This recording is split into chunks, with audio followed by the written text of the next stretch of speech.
All right. Was it a title issue? No, of course not. I would never cover copywritten content on my channel. Not knowingly. I would never do that.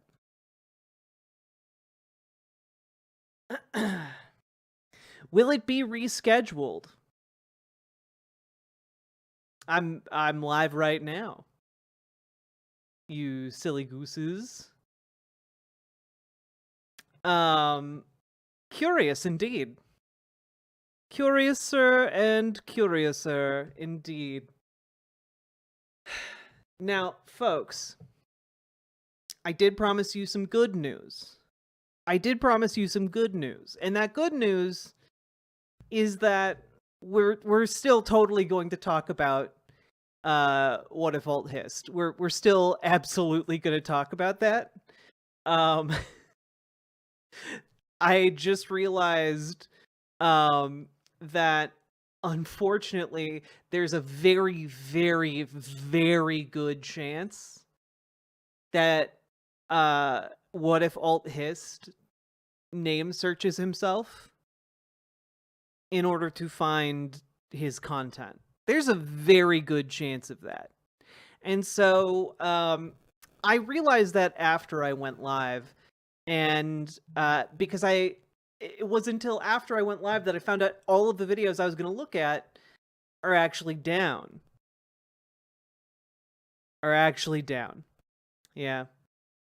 2 streams in one day, you must be tired. I'm so tired. I was baking all day. Yeah, I'm gonna refresh the stream for viewers. There we go. Good advice. However, you lovely people are in luck because some soul, some thankless sap downloaded the Hi, everyone. The What If Alt Hist trilogy, as it were. And I'm going to download it right now myself, just so that we can be sure to have it for posterity. There we go. So, it belongs in a museum. Indeed. It belongs to all of us now. So, there we go. Wait, what happened? Well, guys, basically, my understanding is that What If Alt Hist uploaded his entire 10-hour-long manifesto and then realized, oh, wait, you mean people think it's weird to declare yourself God? And then subsequently deleted it, as a god does. A very infallible deity that. So, yeah. Who is this person? Excellent question. Luckily for you, there is a 10-hour-long manifesto that we are about to embark upon in order to answer that very question.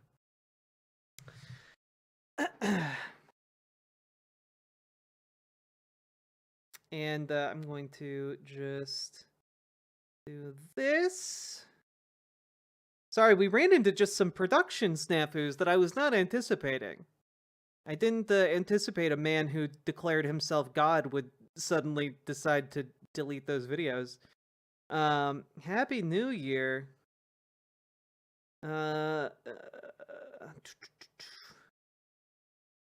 We are going over the dangers of conspiracy brain rot.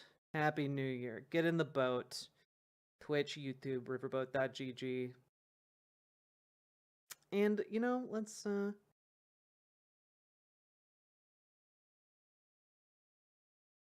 we go.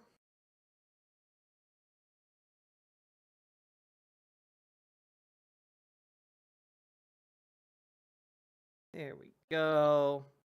Image. Done. Let's go.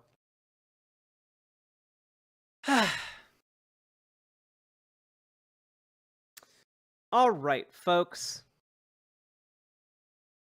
We're here. Hello. First stream of 2025, January 1st. And, hello. Now, you may be asking, why are we about to embark on the journey of into the mind palace of an alternate history YouTuber? And to that I say, I forgot to show you all the music video for Sweet Myths. Hello, Sweet Myths. We're gonna watch your music video because it's so goddamn good and I liked it. So for those of you who don't know, Sweet Myths Music released a new song today, and as you know, they allow me graciously to play music on my program that they create. And it's titled Deny, Defend, Depose, and it slaps. I have to tell you folks something. I am a quite advanced mystic and am capable of communicating with the spirit world. If you wonder why I know so much and am so successful at the age of 23. Indeed. Can someone post a screenshot of that tweet, by the way? I need it because he deleted it, and unfortunately him deleting that fucked up all of my show preparation for today. So, all right. Deny, defend, depose. Let's go. Those who make peaceful revolution impossible will make violent revolution inevitable. Yes, we have to deny so many claims from us to meet our shareholders' expectations.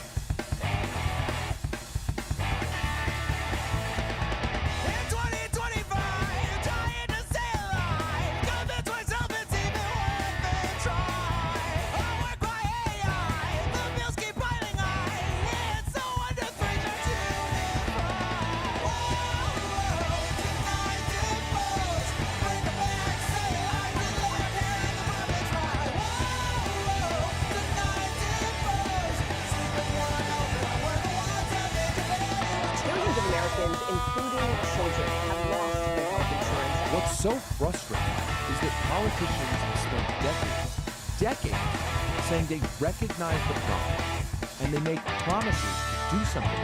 Sorry. And then almost nothing happens. You know what they say to themselves in the dark. It's only a crime if you don't wear a tie. We keep them all busy paying their fines. In the epiphany, light up the spark. You know what they say to themselves in the dark. It's only a crime if you don't Seniors are the fastest growing segment of the homeless population.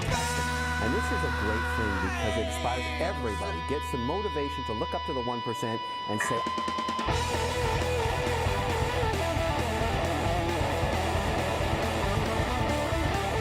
now they're looking at your post, they're looking at your anger, and they're moving to apprehend those who say something in anger.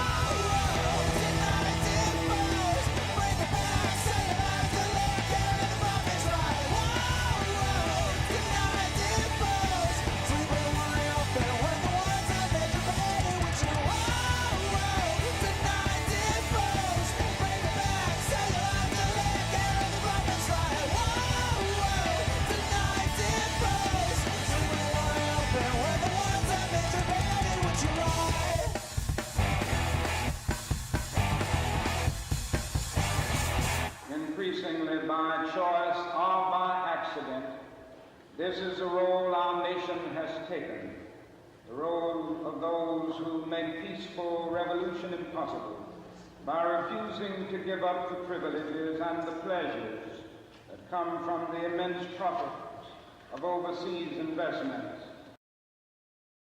10 out of 10. 10 out of 10. It's so good, Sweet Myths. It's so good. Anyway, folks, go support Sweet Myths. How long is the song? That long? That's not a long song. There you go. Also, I believe that this is now in public domain. Singing while the rain's falling down, singing cause the time's coming on. I'm singing in the rain, just singing in the rain. What a glorious feeling, I'm happy again. I'm laughing at the clouds, so dark up above. The song's in my heart, and I'm ready for love. Let the stormy clouds chase everyone from a place. Come on with the rain, I've a smile. Oh, Paladin, I got, oh wait, the Imgur doesn't have the entire thing. Thank you. And singing, just singing in the rain, the rain. Why am I singing, and why do I sing? And why does December seem sunny like spring? Quickly, thank you for the $5 dono. Hi Jack, happy late new year. Been really looking forward to a stream today. I also love any what a foul fist bashing I can get.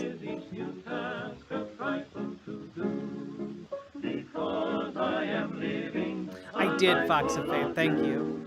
I'm singing in the rain, on a melodious train, just on a lovely train, while we're so lonely. What a grand and glorious feeling, I'm happy, happy, happy again.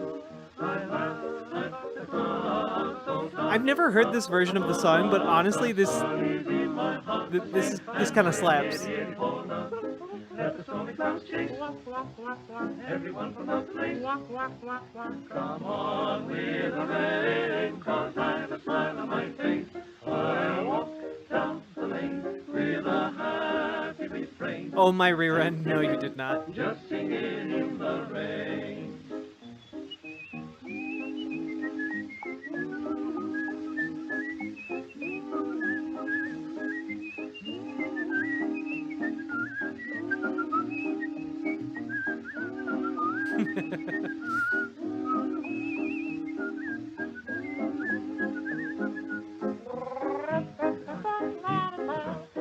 Oh man, he's scatting. They scatting in this song. They getting scat all up in here. Singing, just singing in the rain. Oh, the rain. What a bunch of silly little guys.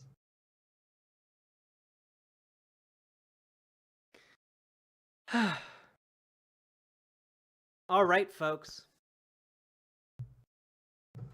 With that, the reason I play that is because that's now in public domain, and that's just neat. We're getting closer and closer to like more modern pictures being in public domain. The skeleton dance from Disney is also now in public domain, but I'm not gonna play that because they're definitely gonna copyright the fuck out of that, even though it's out of copyright now.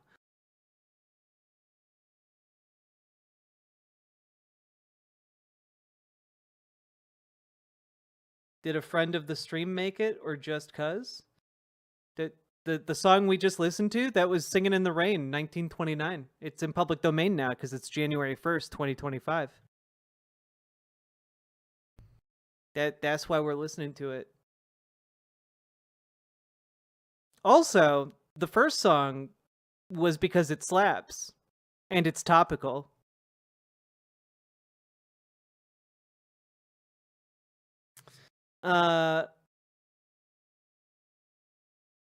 Wait, the dance they do to... I don't know what that is.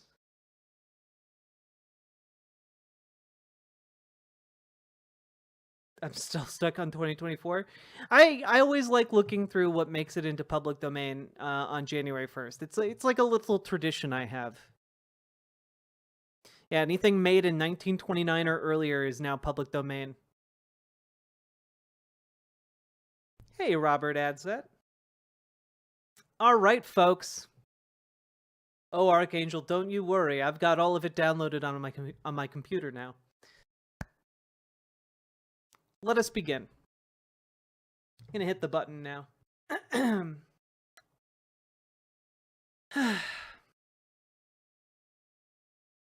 So, folks, there is a man by the name of Rudyard Lynch, and he goes on YouTube under the alias What If Alt Hist. Now, you may be somewhat familiar with him because he kind of circles around the far-right circles. He's a big fan of far-right historians and historians that still at the time believed in, measuring skull shapes. So, he's a man of refined talent and taste. And he has a channel that falls into the niche of alternate history, which is basically, kind of imagining and playing out a thought experiment like, what if the Nazis won World War II? Something like that. And turns out, if you spend all of your time thinking about that nonstop, and you're a big fan of, let's just say, esoteric Nazism, it can warp your brain, as one might imagine. And this kind of meshes nicely with an idea that I've been pushing over the last year or so about the conspiracy singularity. The idea that conspiracism warps your brain and will destroy you like body and soul. It believing in illogical ideas that do not follow approaches like a point of religious relevance, which is why you see so many people in kind of like the hippy dippy anti-vax spiritualism communities suddenly starting to converge with like the Norse pagan neo-Nazi types, and you start really kind of seeing kind of this confluence of like, oh, and now flat Earth is also kind of encompassing this, and QAnon is kind of subsuming all of them, and it goes on and on and on until you just reach a point of singularity where every conspiracy is true, and the Jews and trans people or minorities are behind it all. This kind of is where it all leads, right? Yeah, the anti-vax crystal mommy to Nazi pipeline, exactly. And, well, I've been aware of What If Alt Hist for some time, and I finally I believe we've gone over like one of his videos in the past, but one of the things that put this particular moment on my radar is that he tweeted out something so insane that people started memeing on it immediately, which is, I'm just going to read it out verbatim to you guys. Okay, I'm just going to read out his tweet verbatim. I have to tell you folks something. I'm a quite advanced mystic, and am capable of communicating with the spirit world. If you wonder why I know so much, and am so successful at the age of 23, this is part of the reason. I have a photographic memory, and have used this to have hundreds of hours of communication with different spiritual forces, whether God, the devil, Mother Nature, Hermes Trismegistus, the anima, and many more. I have a pretty good map of the spirit world. The Lord God and the Tree of Life, which is the spirit of consciousness connected to you by blood through evolution, are forcing me against my own consent to intervene in the game now. I really, really did not want to do this, but God forced my hand. I did this since I was concerned we'd all fucking die as a society if I don't, and I'm young enough, I'm invested. They are really worried about you. They can see inside your souls and know you're all miserable. None of you get laid, have babies, or have any reason to live or connection to the divine. It causes them so much suffering that they sent me to say everything is going to be fine and that I'm here to be responsible for my people's survival and their soul. I'm here to explain how both the spirit and material worlds work to you in this stressful juncture in evolution. I serve God and the Tree of Life. I have 10 hours of video content I've just released explaining what exactly happened to me, what I know of the world, and why modernity is all lies. Everything your era believes are lies. 99% of human history agrees about all this stuff, and modern industrial civilization is the one exception. Get with the program. They all venerated the divine, and God doesn't take insults lightly. Your bloodline, God, and the spirit world all believe you are completely insane. They see Western civilization is committing suicide, and the birth rate is in complete free fall, careening towards zero. They have already won, and you haven't realized it yet. I have already established a unified theory of life that incorporates physics, history, every major world religion, biology, Darwinism, Plato, and Aristotle. Watch the video if you're interested. Your ancestors were correct, and you are wrong. I am a proud Christian, and I was very careful that nothing I say contradicts the Bible, so this message can elevate Christ. If I ever do, I will immediately submit to Scripture. My message can be integrated with any given world religion, since I stand for freedom, so that we can all experience the spirit world on our own terms. I'm just going to pause right here, time out. So many of the world religions contradict each other and explicitly say, if you don't believe this, you are wrong and will suffer eternally for it. So, like, I don't know that they can all be compatible in that way, but okay. Untime out.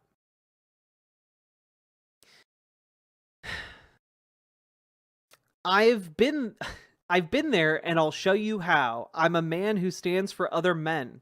I stand so that men will not be treated as cattle. The meaning of life is empathy, to listen to others and to understand them. At the same time, to take responsibility for your own actions. Time out. Which rings especially hollow considering he immediately deleted these videos after like 3 days of sustained mockery, and is continuing to hound anyone who seems to investigate them.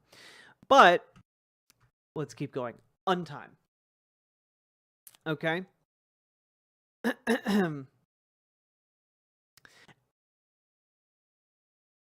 see. To be an adult and accurately assess your environment with self-awareness to see what you want yourself. To take your own destiny and follow the path God wants for you. There is no irony or joke here. This is all my best attempt at truth.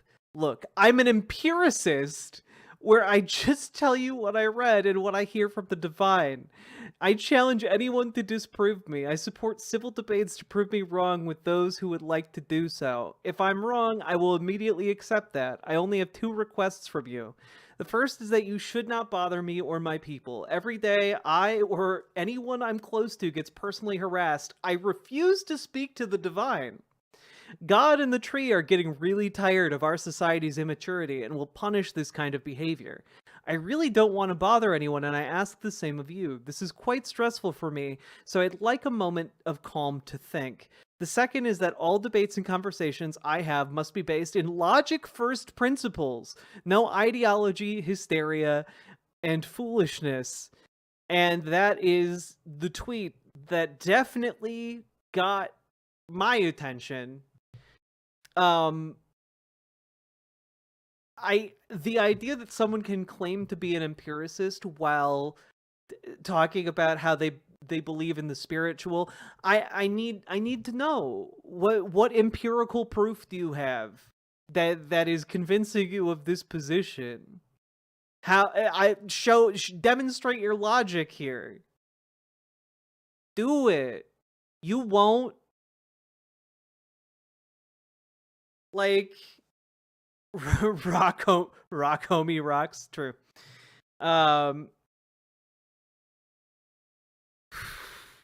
Yeah, this guy's not a good example of any ideology except for the conspiracy singularity. The aforementioned point I am hopefully using him to demonstrate here. And you know, of course, he's also a far right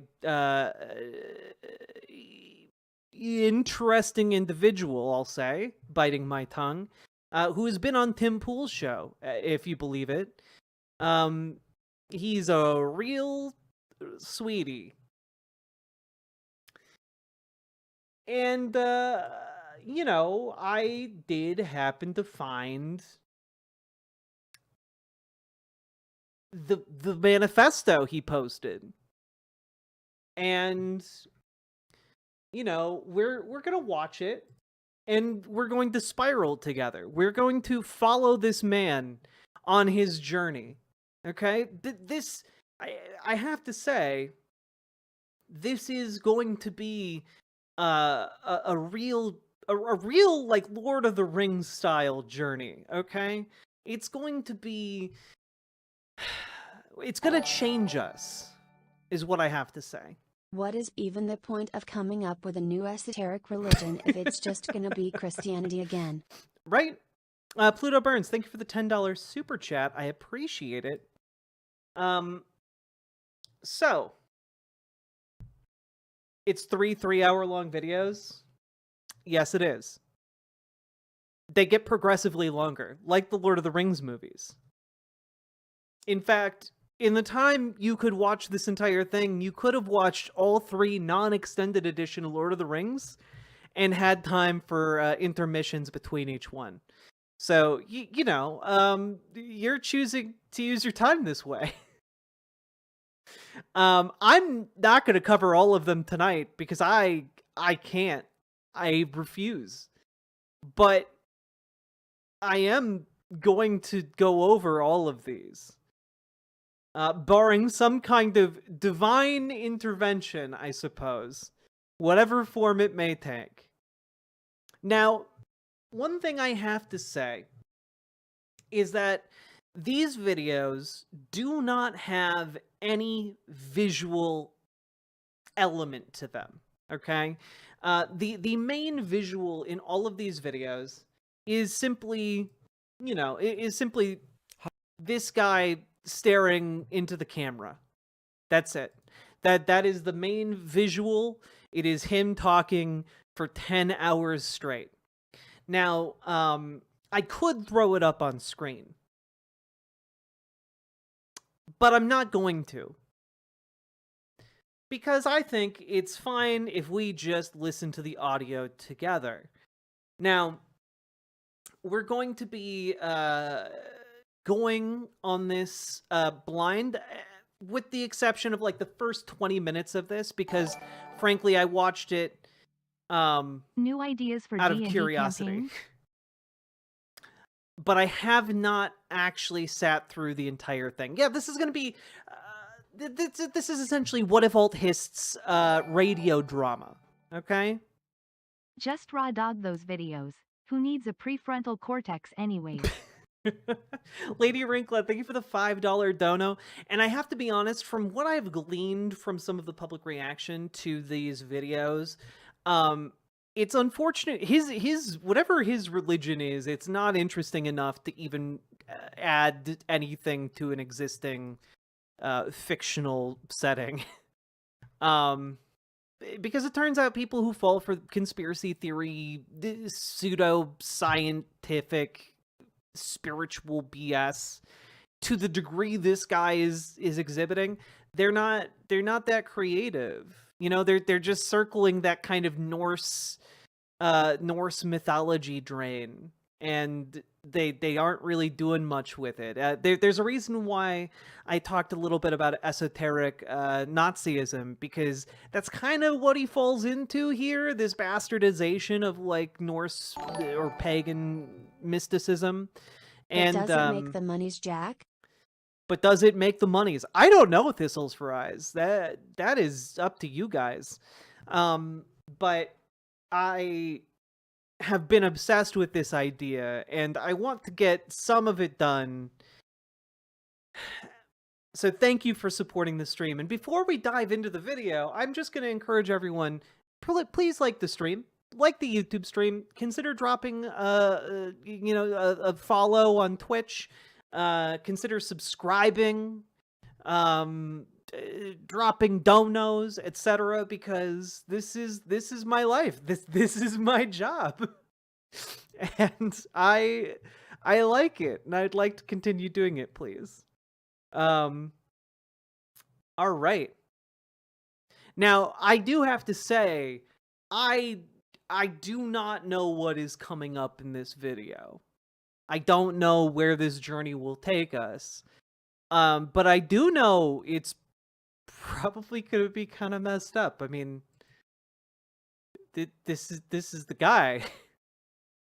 His presentation does not fill me with confidence. Okay? Now, let's see here. Let's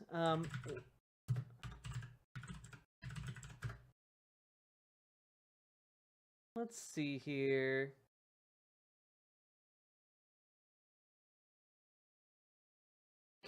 Okay, real quick, okay? Can someone edit this image? Okay? Can someone edit? You guys are all artistic. Can someone edit this image crashing into an iceberg a la the Titanic? I would like that. I would, if someone wants to edit some images of this thing crashing into an iceberg, I think that would be apropos. This is the YouTube equivalent of that submarine that imploded on itself. Okay? Maybe we shouldn't be so mean to this man. I look, I recognize that perhaps being mean to this far-right, neo-Nazi adjacent dipshit... Yes, Henry has a Nazi problem. I will suggest looking into Heathens Against Hate and Declaration 127. One-Eyed Heathen, thank you for the $5 dono. But I think that this guy... I know that being mean to this guy could be considered ableism. And frankly, I don't care if it does veer into that territory too much. Because this guy's like buddy with Nazis. I'm sorry. I'm gonna be a bit mean to him. All right? I'm gonna be a bit mean. And I know that doesn't make me a good person. But you know what? Fuck him. Like, fuck him. There we go. All right. Okay. Until we get that edit, I'm going to just use this this ship image. Salmon Moose, thank you for the 5 gifted tier 1 subs. I very, very much appreciate that. No one would have believed in the early years of the 21st century that human affairs were being watched from the timeless worlds of alternate history. It's true. All right, you know what? I'll even use this turpentine image. Okay, we're just gonna have that up on screen. I don't know what turpentine is, but there we. You know what? I'm gonna make it small on my screen. That's what we're gonna do with it.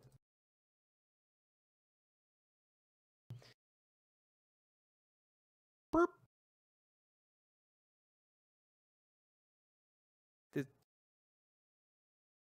What?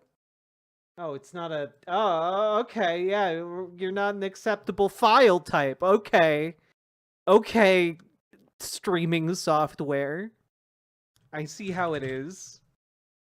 Gonna be a little salty about it. Alright. Technical difficulties. Now, I do have to say, folks, I am very much looking forward to this, and I hope this takes us to where we want to go. There we go. Look at that. Look at that. We did it. Mission accomplished. Ladies and gentlemen, we got him. All right.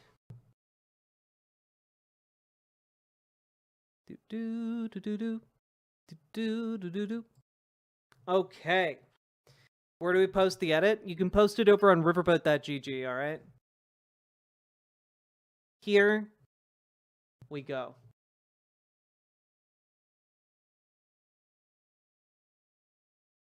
Hi everybody, I'm Rudyard the Woodafaltist guy. Hi Rudyard. And before you watch this video, I have to add a couple different preambles for all of our collective sanity. You'll see why. And I'm going to keep saying that in this intro section. Things will make sense at the end that did not make sense at the start. And to go through this stuff, firstly, there's lots of stuff in this video where, as I wrote it, I didn't know how, because will I be streaming Friday? I will convey it. And the way I feel giving you this video is I'm trying to explain something that cannot be explained in words. Keep in mind, this man calls himself an empiricist, and yet his ideas cannot be explained in words. Cool. That makes sense. Which is intensely difficult. And so when I try to tell you something, I wish I could show it to you, but I have to write words. And the narration style for this will jump from first to third person. I think I fixed it, Banana That's Brains. annoying for you to listen to and annoying for me to write, but it'll also make sense at the end. This story will also emphasize lots of details which seem really unimportant, but will also make... I can back up, having listened to the first 20 minutes of this. There are a lot of details that seem unimportant, but I want you to keep in mind as he goes through this beginning part that he mentioned a bit in the early part of the announcement of this manifesto, that he gives a certain importance to divine bloodlines. So keep that in mind. Makes sense at the end. And certain parts of... Do you believe anything he says? No. No. I am a quite advanced Texan and am capable of communicating with the big ideas world. If you wonder why I know so much and am so successful at the age of 23, this is legitimate American business. All right. Here we go. Will make me, in the way it's narrated, look like a complete narcissistic egomaniac. I apologize for that. But again, it will make sense at the end. And parts may come across as wildly masturbatory. You'll see with that word. Oh, God.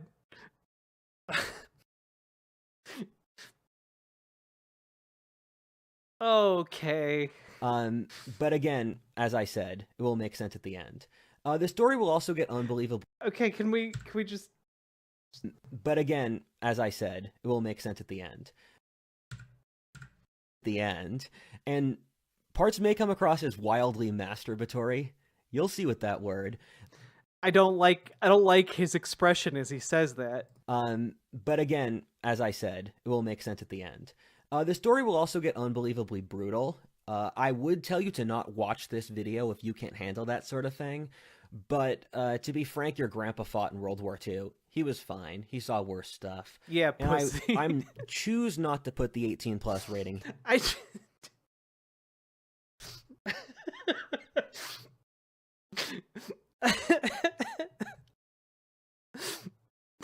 Oh man, dude. Here, because I had to live with this crap as a kid, and if I lived through it, you can watch it. Also, for your ancestors, their kids saw their parents fuck, they saw them kill animals, they saw war, they saw famine. If your ancestors' kids can see bad stuff, you can. They're not gonna die. Maybe it wouldn't be great though. Oh man, this image, this edit slaps. Here we go. Excellent, excellent work.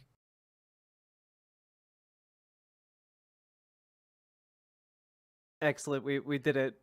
Peak meme. Excellent stuff. So I understand why YouTube would put a 18+ rating on it, and I respect your decision. It's your company. You have responsibility for it. I don't. But I'm just going to throw the appeal out. This video's length is also pretty insane.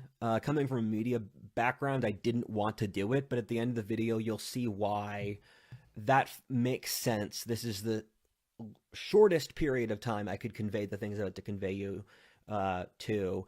You should also process this video as if I'm a bard 2,000 years ago, where this is one of the lengthy multi-hour sagas where... Yeah, guys, he's a bard from 2,000 years ago. You know, all those bards walking around in 0 AD. Like the Nibelungliad, they would say it for an entire week. And so I will change my dress. I will change the framing. It will be on different days, because I frankly just can't record this video in a single day. And I understand that some of the ways I shoot and stuff won't be perfect, but it doesn't need to be. If you hear the message, that's enough.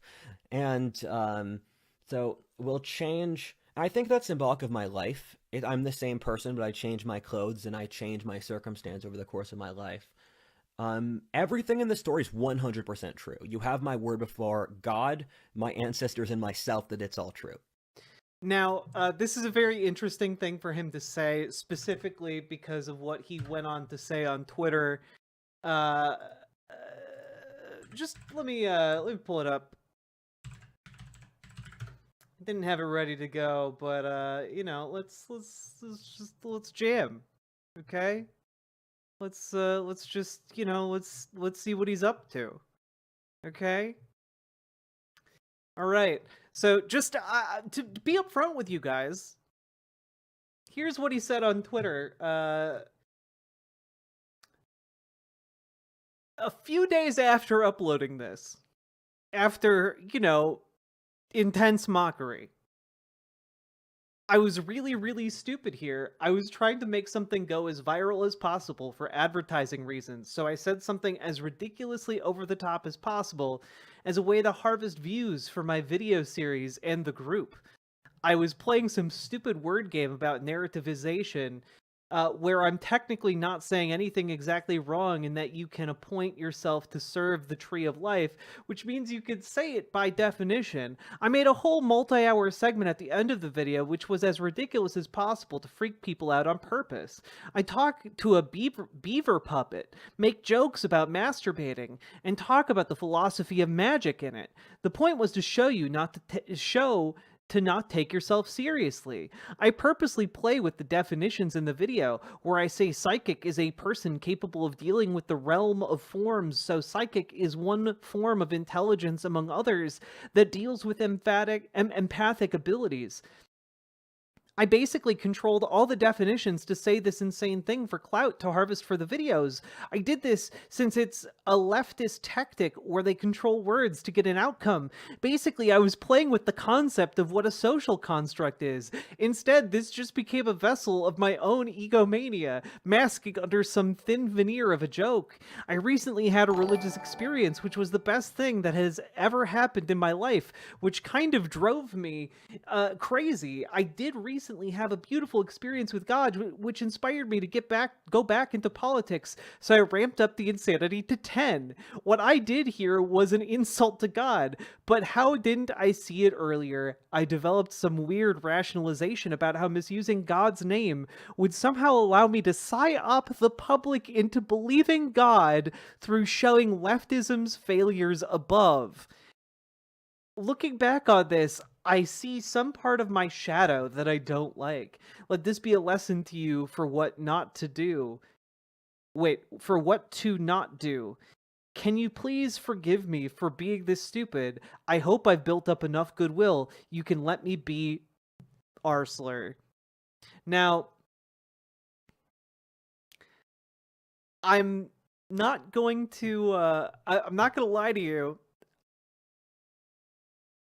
I think he's lying. I think this dude is not okay.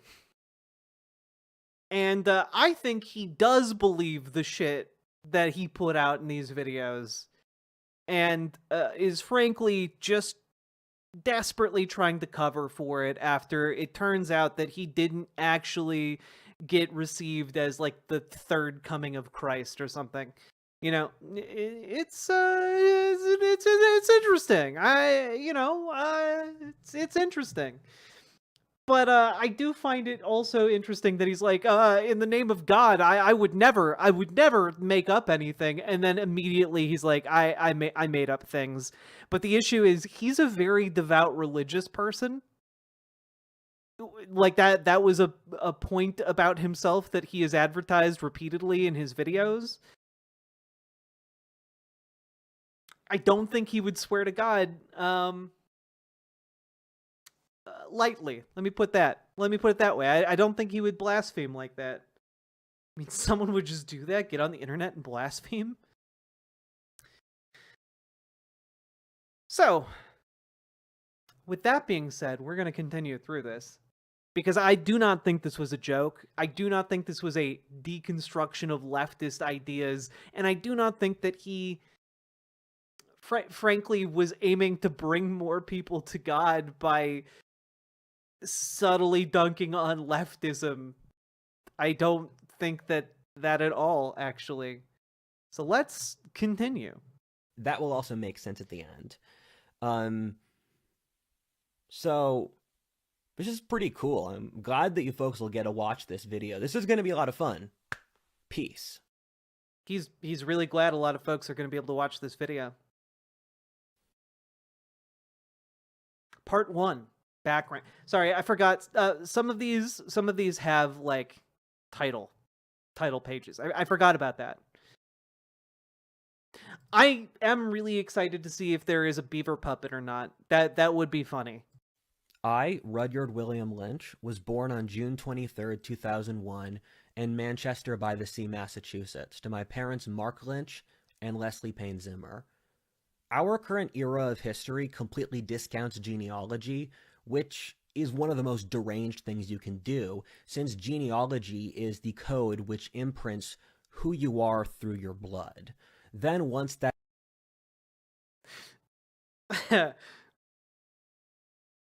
That's right, folks. Who you are is printed in your blood. You can't escape your bloodline. The sins of the father are the sins of the child. That's imprinted on your environment, the underlying code adapts to different situations. So when you can see someone's genealogy and ancestors, you see the previous actions their underlying code has done before.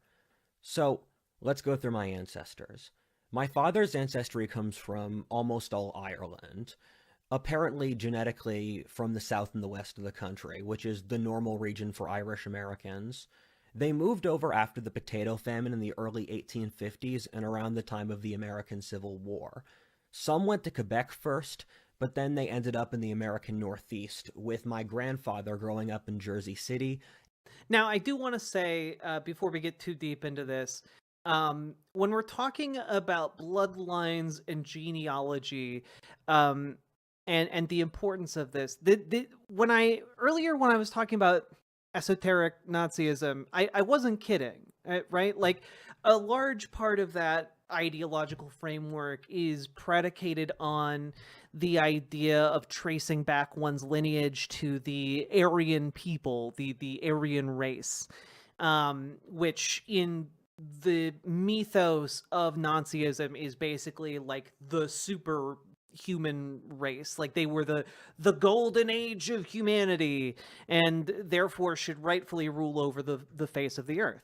And so in Nazism, it's very important, but one of the things esoteric Nazism did was essentially fuse the then modern scientific understanding of eugenics with that idea.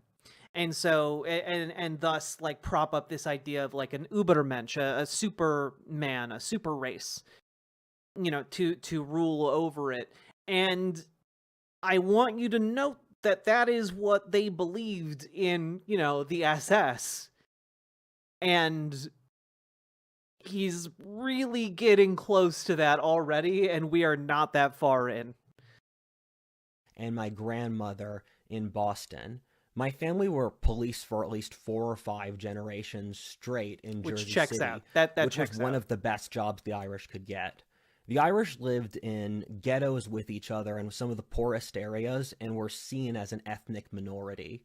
They seized control of the local bureaucracies, and the Irish had control of the police, the city government, and they had stuff like Tammany Hall, which controlled the politics of the Northeast. My father's line has a strange curse that although my... Oh god, I'm sorry. I skipped ahead by accident. All right. Tammany Hall, which controlled the politics of the Northeast. Yeah, so basically he's like, yeah, we, a destined bloodline of people, managed to seize control of all of the institutions and rule the area. Like a different group of people that I'm sure he has strong ideas about. Well, I could be wrong. But you understand how this view of history can get real dangerous when you start conspiracizing it, turning it into your genuine worldview.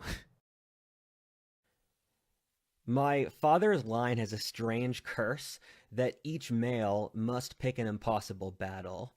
My father told me growing up that the only thing that matters in life is honor, and if I lived with honor, then it didn't matter what money I made or the rest of my life. At least I was a man who had honor. And he said growing up that your status as a man is determined by do you hold your word and do you die on the hills you need to die on. And yeah, are you dying on the right hills, boy? To be a lynch, by definition, is to put your own honor above your life, which is the highest virtue a human can do. Honor culture is an integral part of Celtic society going back thousands of years, which Thomas Sowell has written a tremendous amount about. And so it was at about this point in time where I was like, you know what? I gotta talk about this. I gotta talk about this guy. This alternate history YouTuber who's dabbling in the far right is now name-dropping Thomas Sowell in his video Manifesto, where he's proclaiming his religious fervor. And I do want to point out one very interesting thing about Thomas Sowell that often goes overlooked. Man has never published an academically peer-reviewed paper or book. Who's Thomas Sowell? Thomas Sowell is an economist, very famous, and very beloved by conservatives, because basically, if you could boil down his worldview about modern society, he's black, by the way. He's a black economist, historian. And basically one of his main ideas is that everything went wrong for black people in America after they got civil rights.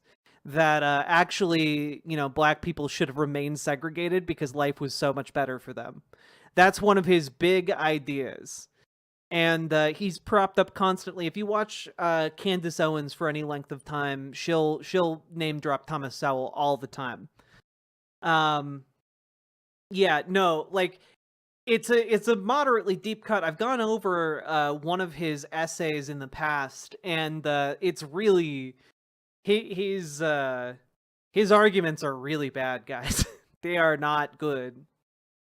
So maybe we should do that some more, because it's not a ton of people know who he is or why. Hearing his name being dropped should be a massive red flag.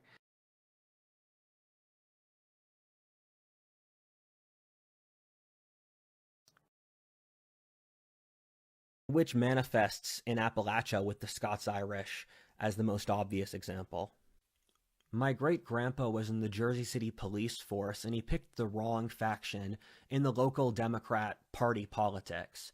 It's not his bloodline he's exploring, it's his beliefs and experiences. Yes, but his beliefs and experiences are inextricably linked to his bloodline. That's why I'm talking about the bloodline. That's why he's spending this time talking about how, for the last 6 generations, his family has all been cops, and why that culture goes back thousands of years.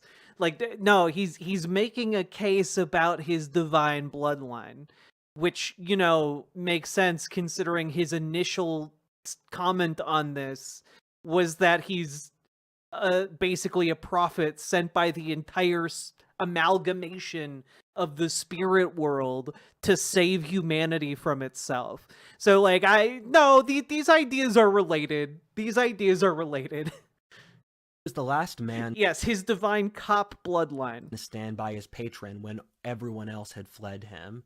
He killed his entire reputation and career in the city due to his loyalty to his patron.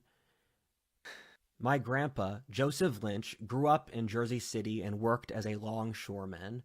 He was 18 years old in 1942. They always talk about longshoremen, but they never talk about shoreshoremen, Seems really, kind of an oversight, because they're short.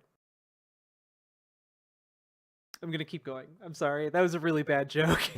When he was drafted to fight. He passed an IQ test with no background in mathematics and was sent as an aide to the British. He said because they wanted to make Hey, we stand short kings, okay? Americans look better to the British by having a humanities-based guy who could talk about philosophy and stuff. And my grandpa always underplayed stuff. He might have been doing more stuff. I don't know. And for those that don't know, the Enigma code was how the British hacked into the German code system in World War II. Some historians think that turned the tide of the war, and my grandpa was part of that program. We don't really know what he was doing, though.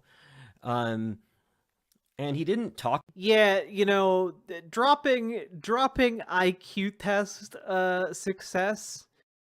We're getting a little bit closer to that eugenics idea. Just, we're sprinting towards it at the speed of a recently shot bullet. You can't fail an IQ test. Talk about it for 30 years until after the event was over, when he was just watching the TV, and the Enigma team came up, and he said to my family, "Oh yeah, I worked there." After the war, he went back to America. Great story.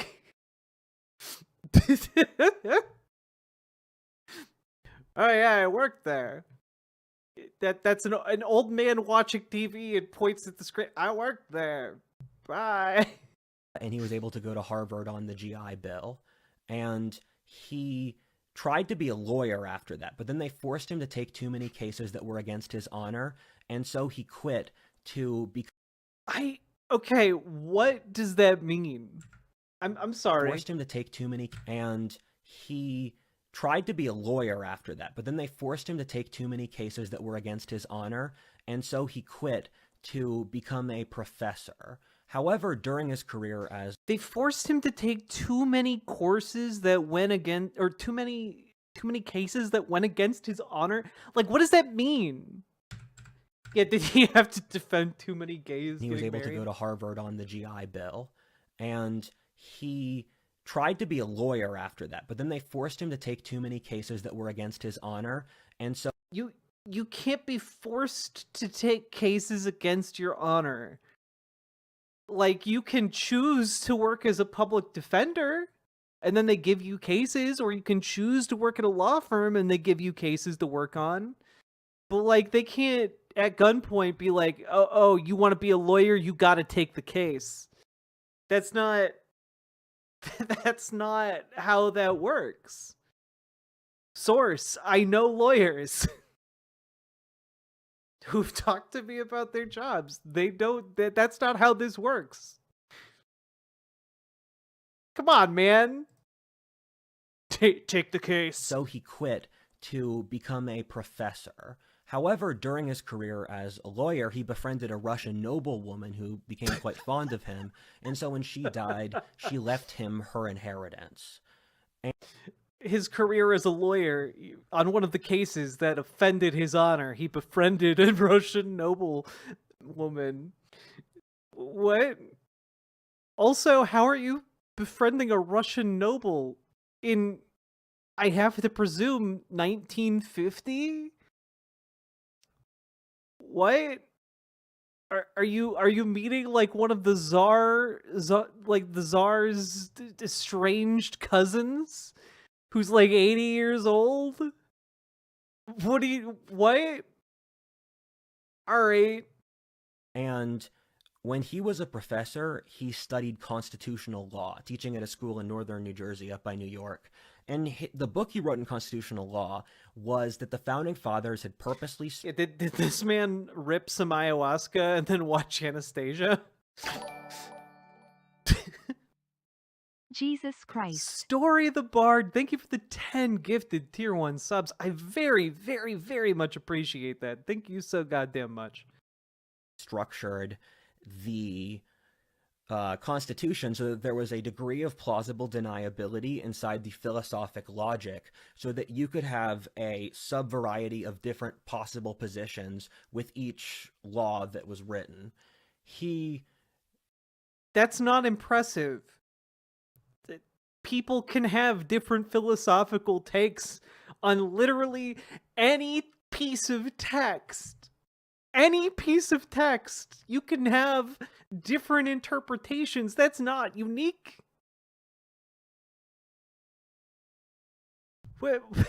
At all. Married my grandmother, Irene O'Neill, where they met at the St. Patrick's Day dance.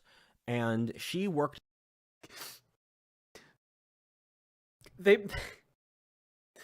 I feel like that's borderline racist. You know? Like, oh yeah, just a long line of Irish people all hooking up at the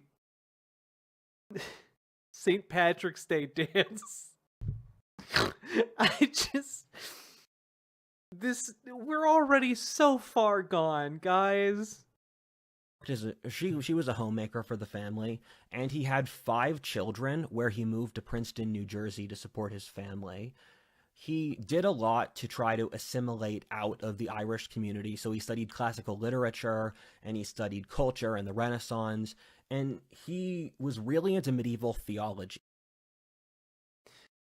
Yeah, he needed to get away from his Irish roots, so he studied culture. Like, you guys understand how there's like an element of like self-hatred to this, right? Like there's like a weird level of like hatred for Irish people. Yeah, the Irish, famous for not having a culture. What are you doing, man? And he became very Catholic due to the war, where he believed that the war was symbolic for the dangers of modernism and totalitarianism, and the only way we could break out of that was through a return to Christianity. So he was a very strong fundamentalist Catholic. That makes literally zero sense. That doesn't... Hating modernism is like a trait of neo-Nazis. That, like, him being like, oh, this modernism shit. I also hate totalitarianism, and it's like, you maybe look around at who else hated that. I wonder if that tells you anything. Yeah. And he thought the 1930s Catholic Church, which meant most people saw as ridiculous reactionary, he thought that it was too liberal, and they had to return to medieval values.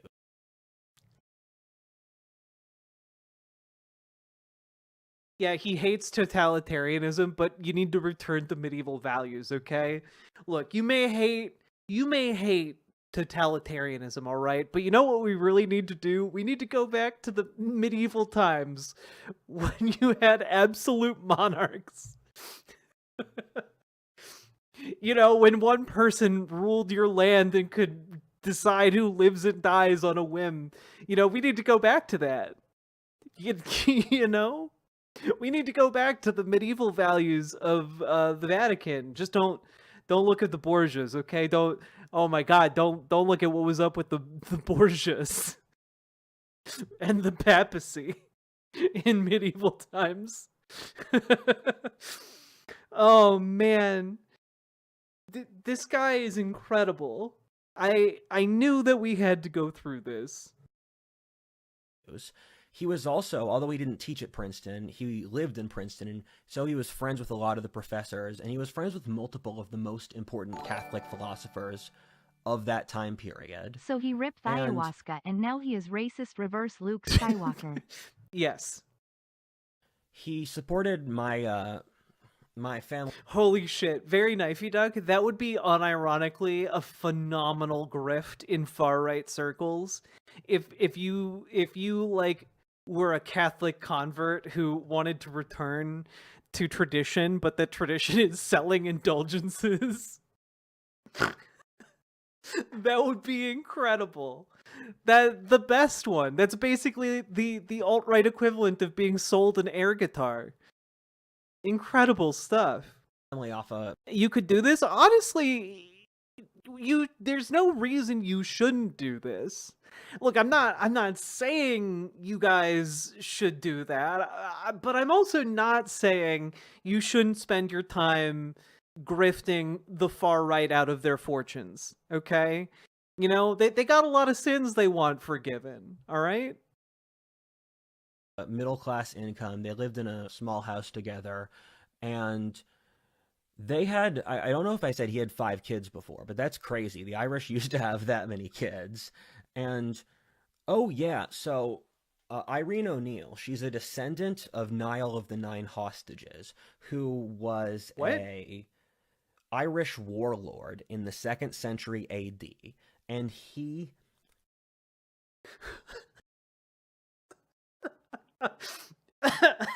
Can I still submit an edit? Yeah, maybe yes, you can, and maybe I'll swap between them. Okay, so remember what I said about the importance of bloodlines? He has 6 million descendants. I got that warlord in me. I'm sorry, what? Because he slept with that many women. Irish warlord in the 2nd century AD, and he has 6 million descendants.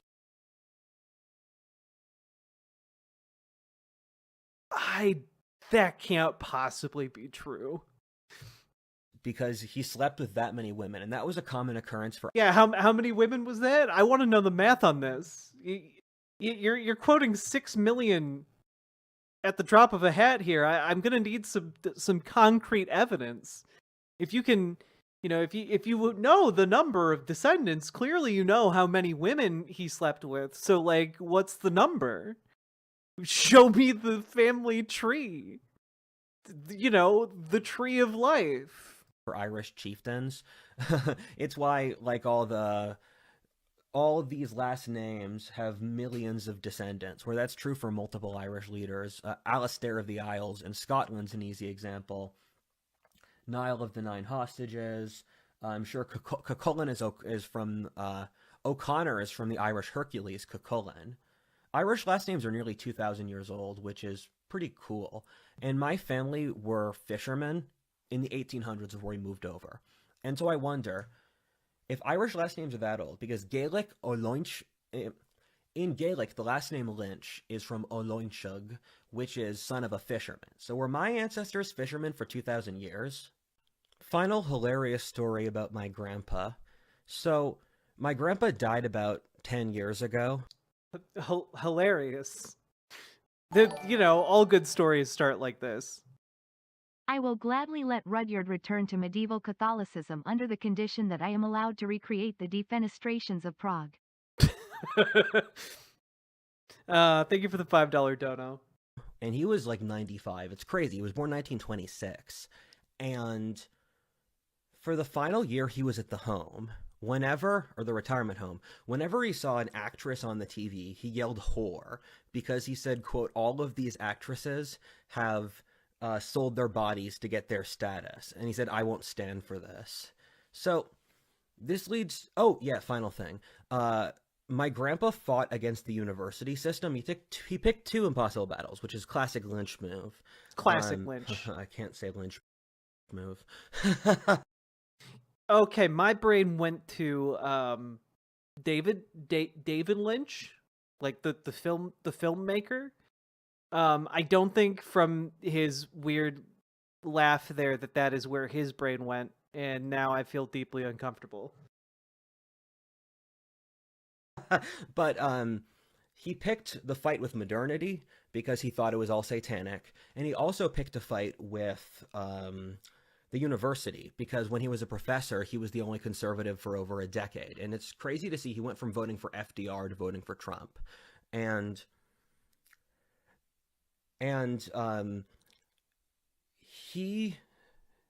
my mom, and my mom's not an objective source, said that when he retired, the leftist faculty threw a party because they got rid of the last conservative.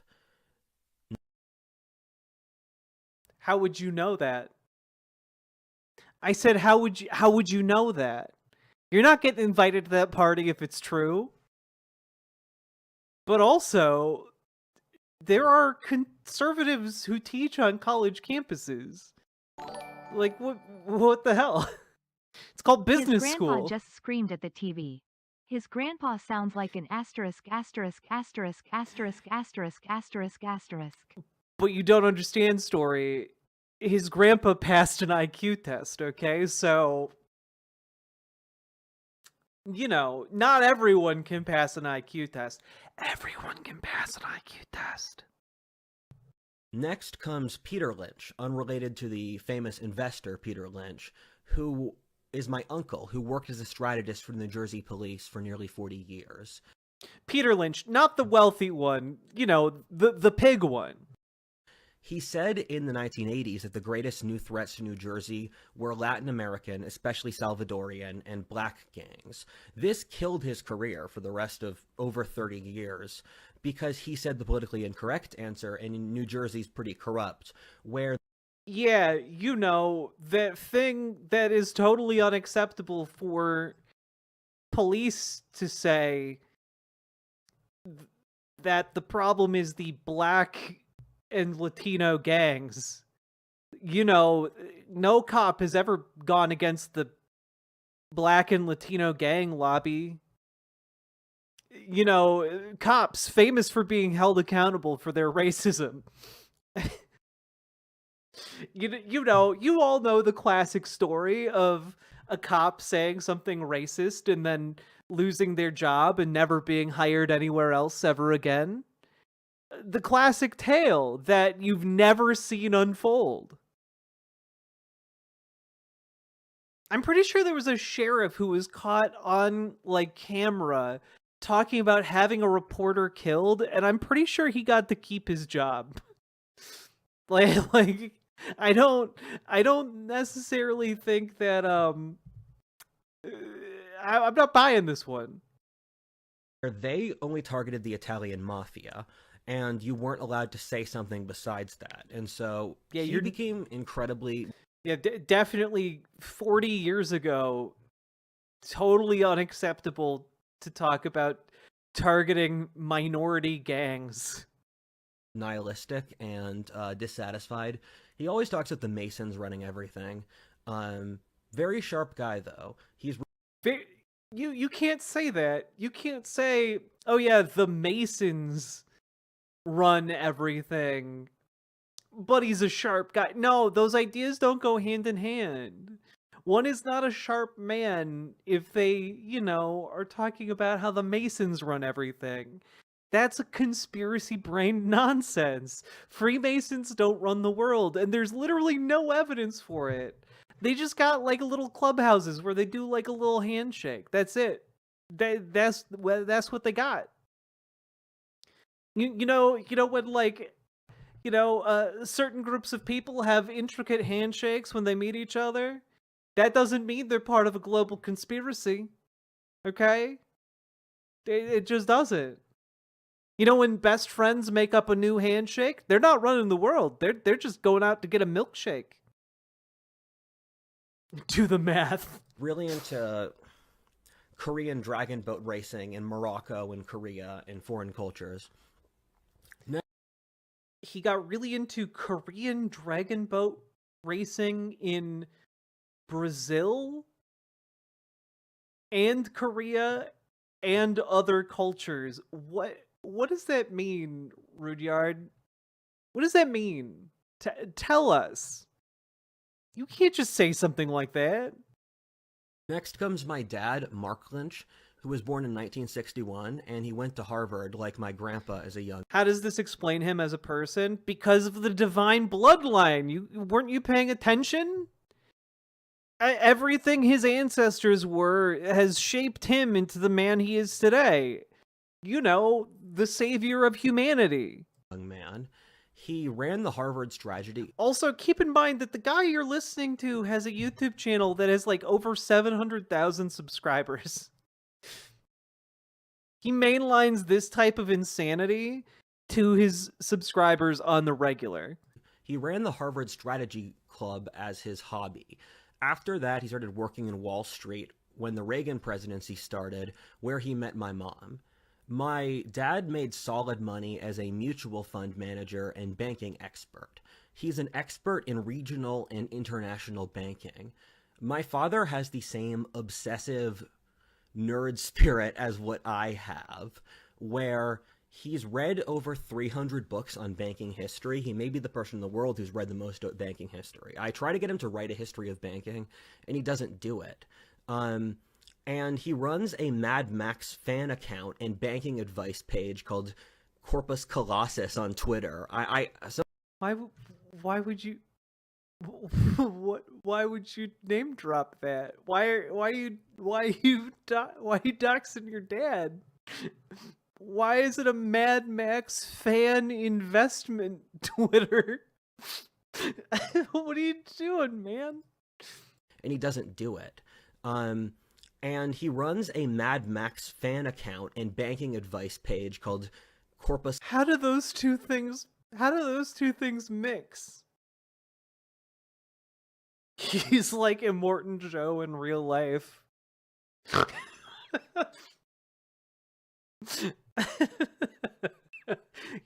Yeah, you gotta invest in desalination plants, okay? It's only a matter of time. Colossus on Twitter. Some of my friends followed my dad without even them realizing it, and he has the ability to look at the outside of a bank, like its driveway or its building structure, and then assess the strategic model the bank uses from that and its core strengths and weaknesses versus other banks. I don't think that your dad can figure out the financial plans of a bank by looking at its driveway, dog. We're so far gone right now. We're talking about bank phrenology. He's out here screaming, "The Irish are controlling the banks." This is why he's so obsessed with IQs. He thinks it's the Irish question. What is Ireland call? Is it the Hyborian? The Hyborian question? Hyberian? I forget what it's. The Irish Hibernian. That's right. The Hibernian question. No, Hyperborean, I think, is esoteric Nazism. We're totally different. We're talking about the Hibernian question. You can give him any city in America, and he will know the top 20 banks in each of their history. I had a joke with my friends growing up where we'd walk past a certain 100-year-old bank, and I'd text my dad, and he'd tell me their entire history. And yeah, his dad definitely didn't use Google for that one. He studied the banking system of every major country as his hobby. He also has a hobby in studying Marxist literature, where he's read over 200 books on the topic since his... Wow, but has he read all theory? Guy might have read 200 books. Did he read all theory? But you look into the reading list that guy has, it's all like Thomas Sowell. College thesis was on the Left Book Club, which was a leftist printing company for political content in 1930s Britain, and he's read 200 books on the topic, and so growing up, he would explain Marxist lies to me, and that he would read these books to me, and then he would go through how his dad would read would read leftist theory books to him. But Papa, I need one more chapter of Das Kapital. how the Marxists had lied, the methods they have used for deception, like overemphasizing numbers, not looking at practical application or human nature. So I heard that stuff growing up. I love how his dad explaining leftist lies was basically like, look, all of this seems good on paper, but human nature precludes it from happening, so we better not even try it. And he said he studied leftist philosophy because he wanted to know how someone could have completely incorrect beliefs and yet be so sure of themselves. And my dad's also predicted every major financial crisis of the last 40 years. And that's not impressive, okay? As somebody who has increasingly, as I've gotten older, started paying more attention to markets, that's not impressive. And it's even less impressive when you start looking into the history of capitalism and how inherently unstable capital is at maintaining itself. It's crazy. Like, the rich tell each other when there's going to be an economic downturn. They're not subtle about it. And he would tell me as a child, you know, Rudyard, due to money printing, this country's not going to be in a good place around when you're college age. You know, Rudyard, we really need to go back to the gold standard. Just like in Mad Max, you see. Rudyard, we need to go back to the gold standard. Morton Joe, for all his flaws, had some good ideas, Rudyard. He has some good ideas. You don't understand. He has some good... Morton Joe had some good ideas. Is that what he looks like? Yes. Will have blown out our entire economic system. I hope it's better once you're out of college, though. And my family were in the nice house and nice vacation cast of rich, not in the private helicopter and complex trust fund category of rich. I think my family's net worth when I was a kid was like $10 to $15 million total.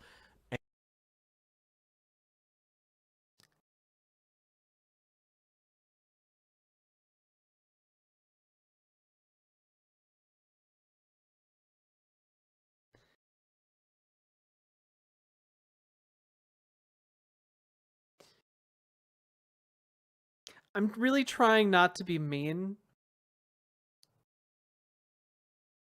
but I'm getting some real Habsburgian vibes off of this man. All right? And I'm not going to elaborate on that. And my dad, I'm sorry, I love you, Dad, but you have very strong Asperger's, which you might have picked up on. And my dad studies 19th century train routes as a hobby. He memorizes them, and he has an incredibly encyclopedic knowledge of human history, amongst many other Check his chin, it's hard. He's got a chin strap. things. And when I was a kid, I would just barrage my dad with infinite questions. I'd ask my dad 1,000 questions a day. I would ask him questions on how... I'd ask him questions on how he made decisions. I'd ask him questions of the CD world. Barra. It was nice having my dad around because I could just feed off his information. I downloaded so much of it, and it's so much of my worldview. And my dad told me growing up that the only thing that matters in life is honor. And he said, I don't care if you're poor. I don't care what you do with your life as long as you have honor. And that was a value we kept hammering home all the time, that the only thing you could truly own as a man is your own honor. And but also the only thing that matters in this life is private property, son. Never forget it. But the only thing you can truly own is your honor. But private property also. You can also own that. Okay? Don't look into what I'm telling you too much, okay? an example of the kind of guy my dad is that I once texted him, I am going to Mexico tomorrow for a week. and his reply was cool in lowercase. When I was 16, my What do you want? Yeah, that's cool. He's got banks to learn about, Rudyard. He's got to look up the latest several branches of BMO Harris.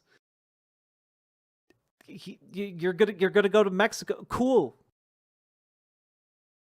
He's got his special interests to take care of. dad said, "You are a man now. I had 2 roles as a father, to teach you to be a man and to teach you have honor. I have succeeded at both. You are now a man. You are now responsible for your own actions. Figure your own stuff out." Is his dad just autistic Ron Swanson? Genuine question.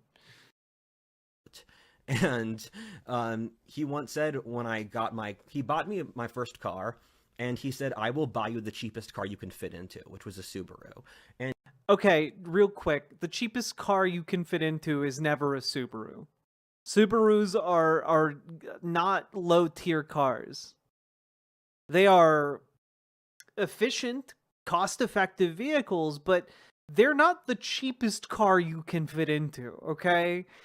There are cheaper cars you can get. His dad is rich, though? Yeah, but he's also a liar, I guess, is what I'm saying. Rudyard, your dad lied to you. There are cheaper cars than Subarus.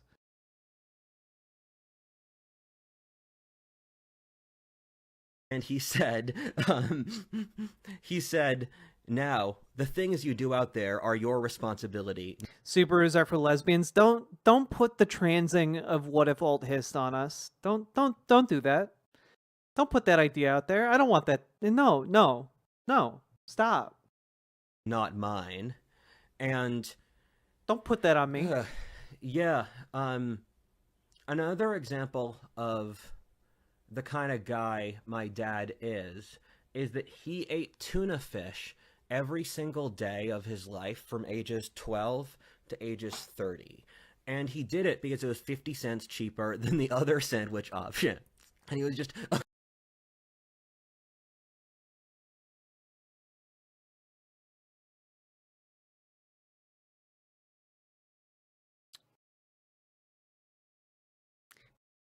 Yeah, you should definitely internalize that guy's values without questioning them. I'm not entirely against having a society having a concept of honor, but when these goons advocate for an honor/shame society, they are LARPing and not working from any level of sociological or civic knowledge. You know, true. First of all, thank you for the $20 super chat. And second of all, yeah, there's nothing wrong with having honor. But what is really weird is talking about how your entire family lineage is like molded by some like divine blood that makes you honorable and like saddles you with the mission to be honorable. That's weird. Like another way of talking about honor is just talking about being a good person and doing what's right, you know? And like the thing is, Rudyard does not believe, What If Alt Hist does not believe that leftists have honor. So, like, he's talking about it as, like, a purely conservative idea. Like, that only the pure of heart, and hearts are formed by the genes, and therefore only the pure blooded people have real honor. Mike Pop? Maybe. Look, I'm not using my top tier equipment, okay? I'm in my secondary studio while my main one gets built. Should be done in March. That being said, let's continue on. Accruing the financial benefits of 50 cents a day, and then it gave him crippling mercury poisoning. And my father had crippling mercury poisoning when he inseminated me, which that just kept getting worse. Also, that's not, I don't think that's a proper usage of the the term inseminate. I don't think that's how that works. When you say I inseminated blank, usually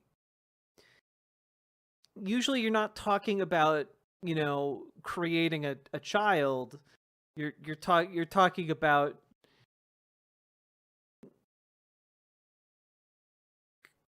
coming inside of someone. Yeah, like your mom was the one who was inseminated here. I am descended from a long line of honorable Nitrusians. My great-great-grandfather, Jebediah Nitrusian, died at the Alamo. It has left me with the honor duty to protect high-level ideas. That's right. That's because the Nitrusians are a long-lived and venerable people hailing from Texas. Thank you, Grigor Nitrusian, for your $10 no strings attached sponsorship.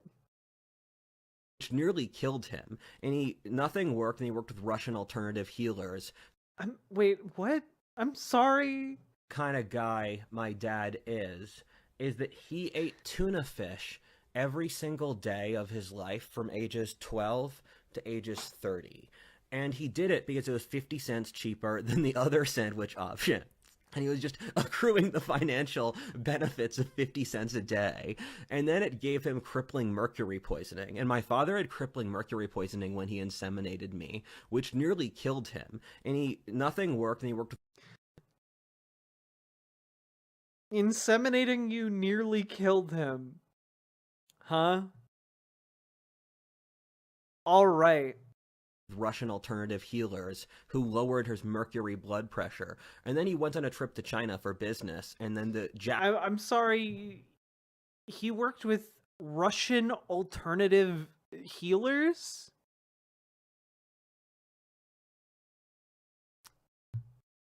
I want to know more about them. Frankly, I want to know what they were doing. Did they leech him? What? Were they bleeding him to try and get the mercury out? Because I don't think that's how mercury poisoning works. I don't think that's how any of this works. Was he being inseminated by the Russian alternative healers?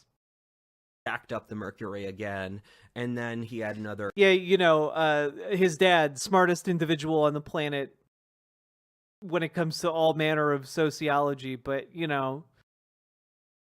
ate so much tuna fish he got mercury poisoning.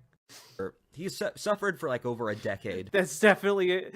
Dude got mercury poisoning for a decade in order to save 50 cents a day. Yeah, that's the guy whose ideas you want to internalize. With very painful mercury poisoning. He also had gout, which was Mercury poisoning absolutely affects the brain. Very unpleasant. I remember his suffering. He couldn't eat beef or wine for years. He was just on like a purely vegetarian diet, which is sad. And yeah, the mercury poisoning was crippling pain. And I can't overstate how... Guys, he's bringing people closer to God by pointing out the ridiculousness of the far left. Don't you understand? Don't you understand? Look, it's so obvious, guys. Instrumental my dad is to who I am as a person. My dad's very wise and said a lot of things that stuck with me for my entire... You can't say that. You can't say your dad's very wise after he gave himself a decade of mercury poisoning, bro. You just invalidated that. Yeah, sure, my dad shit himself every day for a year in front of everyone and just said, "Oh, I made a dookie in my pants. I made a dookie in my pants. Oh, and he did that in every single department store and big box retailer for 50 miles every day for 50 years. And you know, but he was very wise. No, that's not how that works. I'm sorry. You don't get to say that about the guy who dookies in his pants. You don't get to do that. Same way you don't get to do it about a guy who eats tuna fish every day and gets 10 years of mercury poisoning. So wise, King. Our life. So wise. For example, let your thought and action be one. The second you think, act. When I was scared about failing a test in high school, my dad took me to the local creek outside our house, and he said, "Look at this creek flow, Rudyard. This creek was here long before the white man came, and it was probably here before the natives were there before." My father was a brilliant scholar. Earlier... Ate lead paint chips every day of his life. Wrote some of his best treatises with nature's brown crayon. Very wise. Very wise. Oh no. I'm sorry. Oh my god. I'm losing it, bro. I'm losing it, bro. Oh god.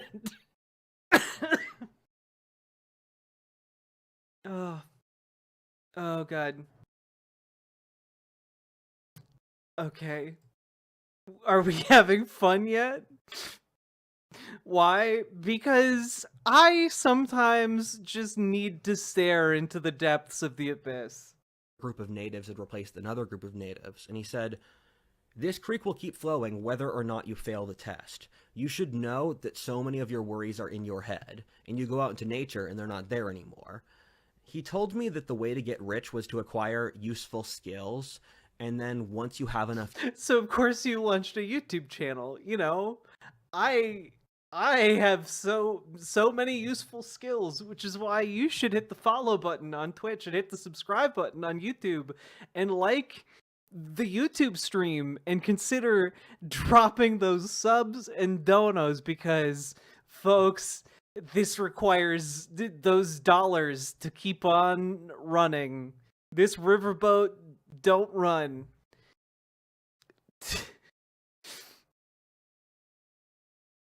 Oh god, you got me weak. I'm sorry.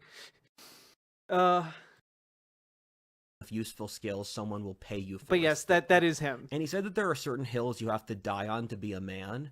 And he said that when everything's said and done, the only thing that matters is that you stood where you needed to stand.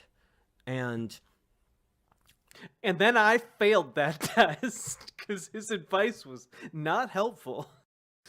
He read to me and my sister before bed every single night for a decade. That's a lovely gesture. I'm not gonna knock anyone for doing that. He read us all of Lord of the Rings, all of Narnia, some of Louis L'Amour, the autobiography of Lee Kuan Yew, Niall's Saga, and Dune, among like a dozen other books. He got me 20 of the great courses, or college-level courses, and played them in the car when I was a child so I could get an education with him. Then we would talk about those topics together. And my dad had a rule that I could only play strategy games until I was age 15. He said that he wanted to innately wire my neurology in a way so that I could think strategically on a basal level. Holy fuck. My dad forced me into the StarCraft mines.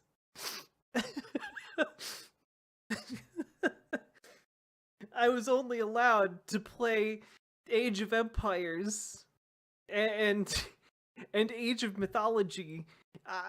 I couldn't escape from Hearts of Iron, even though I told him time and time again that only trans girls play it, but he insisted that I wear the cat ears and play as the resurrected Barbosa.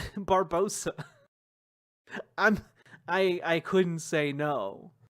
He told me that this would do me more good in life than school would.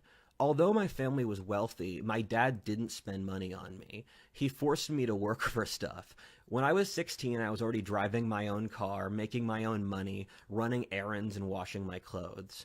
He would leave me at home for weeks when he was on business trips for work and expected me to take care of the house, do affairs in his name when I was a teenager.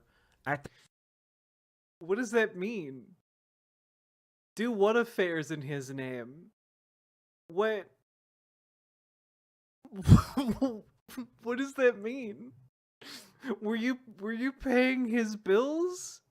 Did he make you commit fraud? What the hell? The company my dad worked at, he was one of the last people who ran a department that wasn't woke. The company was being stultified by bureaucracy, and when he retired... That's what a company is, you ding-dong! A company is a bureaucratic system. That's what a company is. God damn it. And avoid society, because on a basal level.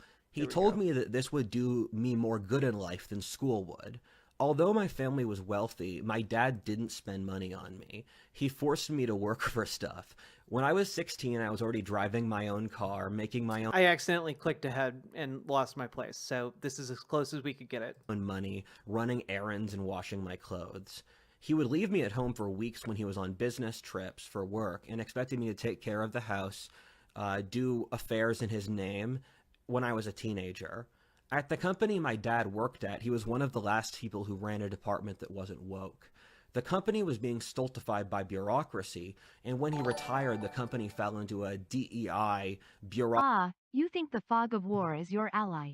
You merely adopted the Zerg rush. I was born in it, molded by it. I didn't Willolo until I was already a man. I understood that reference. Bureaucracy that killed it.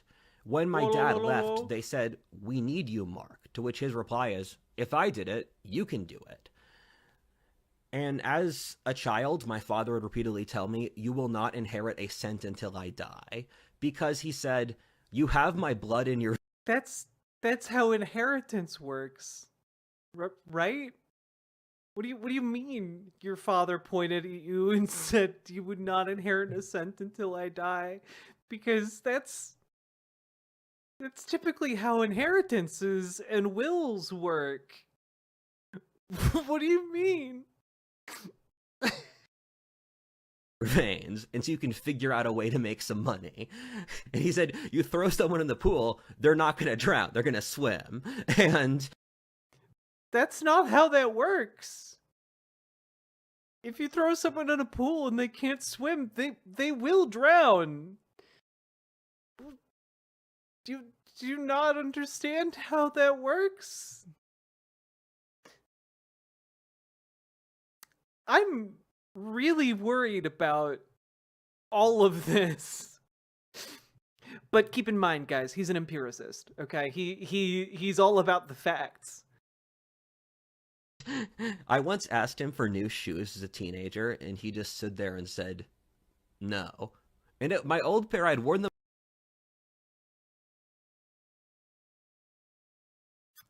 The horror. You mean you wanted something as a teenager and your parent wouldn't buy it for you? Oh no. How, no one can relate to that. Them for like a year. They were pretty beat up. And he said that he did all this effort because I was representative of my entire bloodline, and that my actions represented the honor of my people, my self, and my ancestors, and thus I had to reflect that responsibility in my actions. Yeah, I gotta and that was a preserve the theme all of my bloodline. family had. Both of my parents were into the ancestor stuff and the honor stuff. My father's become... My understanding is that Rudyard is 23 years old. Also, I played too much of this on screen. My apologies. Kind of a hermit where he lives in the woods in Pennsylvania and avoids society because he thinks the public is stupid. And he, yeah, that's kind of his lifestyle. Like, I didn't really have any connections growing up because my dad lives as a hermit. And he has a girlfriend, though. And he's a prepper. He has over a month of food and water at any given time in case stuff goes bad. I feel like that's not... I feel like... Okay, can I say something possibly controversial? I don't think that's that much of a prepper. So, take that as you will. I feel like most preppers try and have, like, years of food and supplies, Like, they have, like, they build up, like, a comprehensive plan for how to, like, survive long enough to, like, reach self-sustainability in the future. Like, this isn't... I don't know, I'm not impressed by this. He is LARPing as a Klingon and really bad at it. He's just a talk with a smooth forehead, read, brain. True, he's quite the patak. I once asked my father, because he's Catholic, how does it feel to be a papist? And he replied, let me consult with the Pope before I answer. And when my dad has gone to Republican Party events, he wears a tie with rhinos on it to show that he is spiritually a rhino. Now we get... What? What does that mean? Also, if your bloodline is Irish, when do the rhinoceroses cross with your bloodline, spiritually speaking? I wanna know. How does that happen? Tell me the logistics. A papist? Oh, papist. Catholics. Believe in the holy authority of the Pope in the Vatican. Get to my mom's side of the family. My mom was born in Kitchener-Waterloo, Ontario, to parents from Nebraska. This made her a Canadian citizen, which is an important plot point later. Her ancestry is mostly English, stemming from the third Albion seed migration the Quakers did from northwestern England to Pennsylvania and the Middle States. In a prime example of anthropology in action, I grew up in Chester County, while according to 23andMe, my ancestors are from Chester, England. Her ancestry has been in America since the 1600s, where I have ancestors on the Mayflower, as well as ancestors stretching from upstate New York down to North Carolina, kind of concentrated in the middle states. And my ancestry is 90% British Isles, with something like 80% being just English and Irish. The final 20% is a mix of basically different Protestant ethnicities between Scots-Irish. Different Protestant ethnicities? That's not how ethnicities work, bud.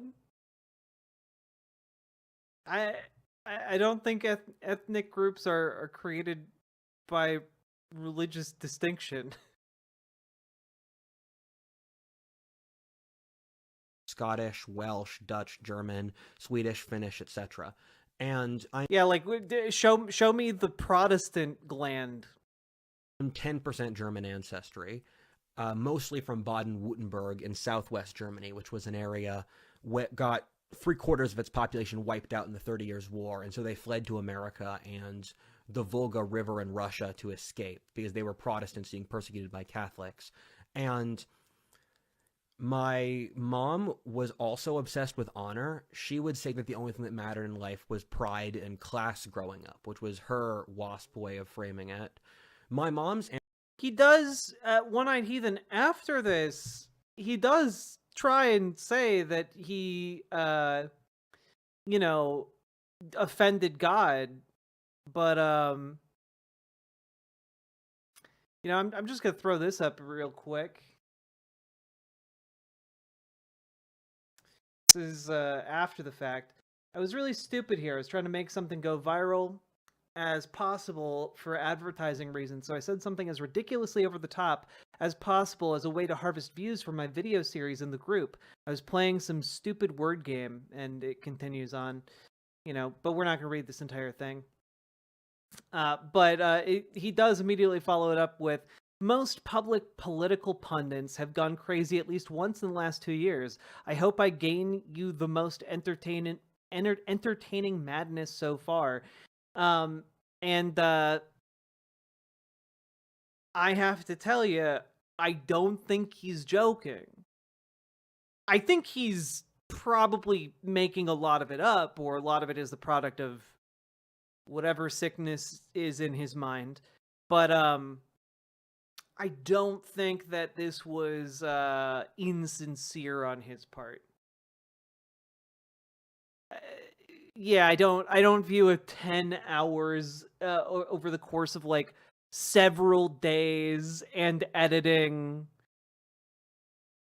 I think he's being kind of serious, and more to the point, what I'm trying to get at here is that this is what happens to everyone who goes down this conspiracy black hole. You know, this is the mental state that this particular conservative ideology seeks to cultivate in people. You know, like this is what, you know, one of the dangers of like the esoteric Nazism, of the crystal mommy to Nazi pipeline. And you know, you if you could say it as a joke, but I gotta tell you, it's not really hitting as a joke. I've seen a lot of stand up. I've seen a lot of people tell a goof or two in my day, and nah, he's being pretty. I think that his mind is trying to justify it after the fact.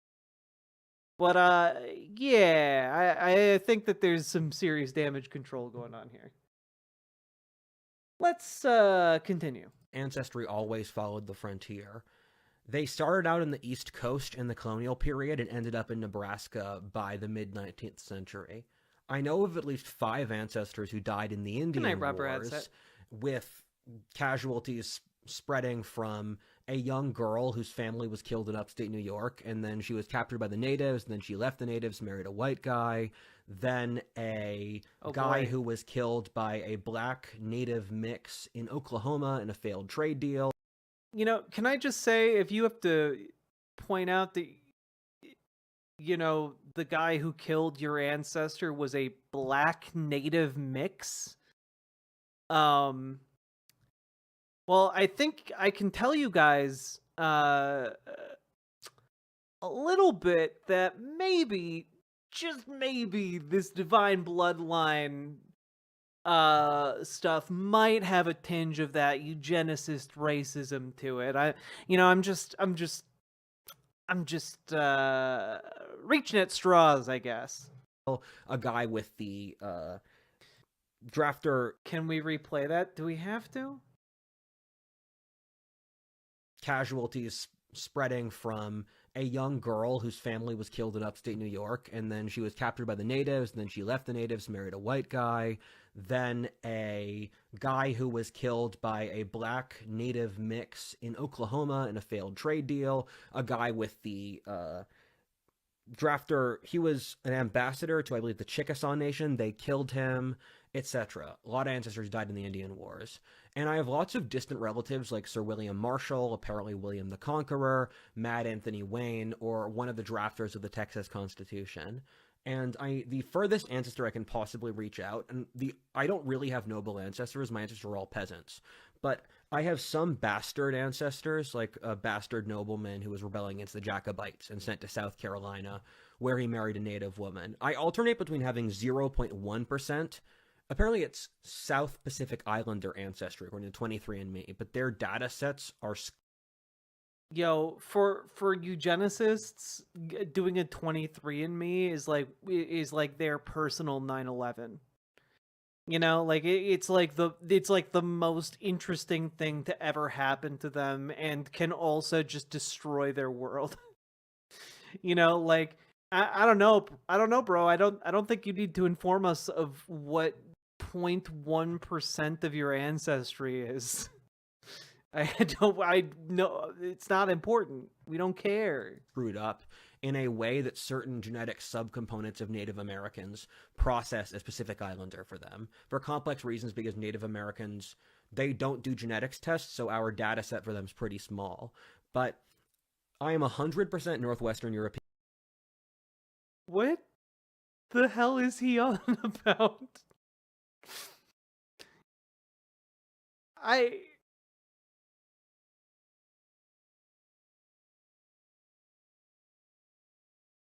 Oh, yeah, Lady Raincloud, this guy is hella racist. Hella racist. God damn. Now, there was an earlier point when my mom and my Where'd he get that data? I would bet you $10 he got it from his 23andMe, like from the 23andMe website. We'll put it that way. Their advertising materials. sister had 0.1% South Pacific Islander ancestry. And I'm also... I forgot what I was going to say there. There's another relative I'm forgetting. But the established pattern in my family was that they'd move to a new frontier, form a new business, said business would do well for a generation, then the next generation would fail, the business dies, they move to a new frontier to restart. My family did this with arms manufacturing. Oh, so you're saying it's your turn. Cool. Fur trading, cotton, oil, and a variety of other industries. Each time the next generation would trash the well. Yeah, no, keep in mind, this was all recorded and edited over the course of several days. He had some investment in this idea. And restart on a new frontier. My grandfather grew up in one of the wealthiest families in Nebraska who ran an insurance company. He refused to take up the family business and instead decided to be a hippie as a young man. My mother is intensely resentful about this because she grew up in poverty, and so she could have said, you know, if my father didn't drop the business, I could be a senator for Nebraska now. And there's an interesting detail here that my great-grandma was kind of a hoe, and that she was sleeping with two men in 1942 Nebraska. One was half Norwegian, half German, and the other was English. She married the first guy, and here I am with my 90% British Isles ancestry. Mr. Zimmer was tricked and realized he had been cucked, and changed and took out his resentment on his son. That's a big reason why my grandpa left the family business, because he felt he didn't deserve it because he wasn't the real son. You know, divine bloodlines and all that. You got the genes of the cuckold in you. And he has the cursed, you know, burdened with the importance of the honor gene, cursed with the silliness of the cuckold gene. Good night, Ashley Rat. He left and met my grandmother at Unitarian Church because they were both rebelling against their Presbyterian parents in Lincoln, Nebraska. And they got married. My grandmother went to Swarthmore and then dropped out because she loved my grandfather. Swarthmore? That doesn't sound like a real place. But I'm also not inclined to check. To be a homemaker with him. My grandfather had a background in computer mathematics, but he lacked the personal ability to hold a job. So my mother, her brother, and my grandfather traveled around the world as he tried to hold a job. Oh, Swarthmore is real? Okay. My mom partly grew up in Nebraska, Massachusetts, Iran, Maryland, North Carolina, Ontario, Alberta, amongst others. My mom grew up in poverty and constant chaos. My grandmother divorced my grandfather when my mom was around age 7, which is the age she divorced my father. And my grandmother is very left-wing. A funny story here is that when my mother told my grandmother that she was going to marry a Irish Catholic Republican, my grandmother said, who's very left-wing, she said, "Oh, you know, are you sure he'll want to have children? They're not like us, you know." And she also thinks that we should forcibly deindustrialize. So she thinks that this doesn't sound like a left-wing grandma. They shouldn't have air conditioning in Texas for climate reasons, which is deranged. That's not going to work here. So she's very left-wing. And I once saw her reading a Afro-Indigenous history of America, and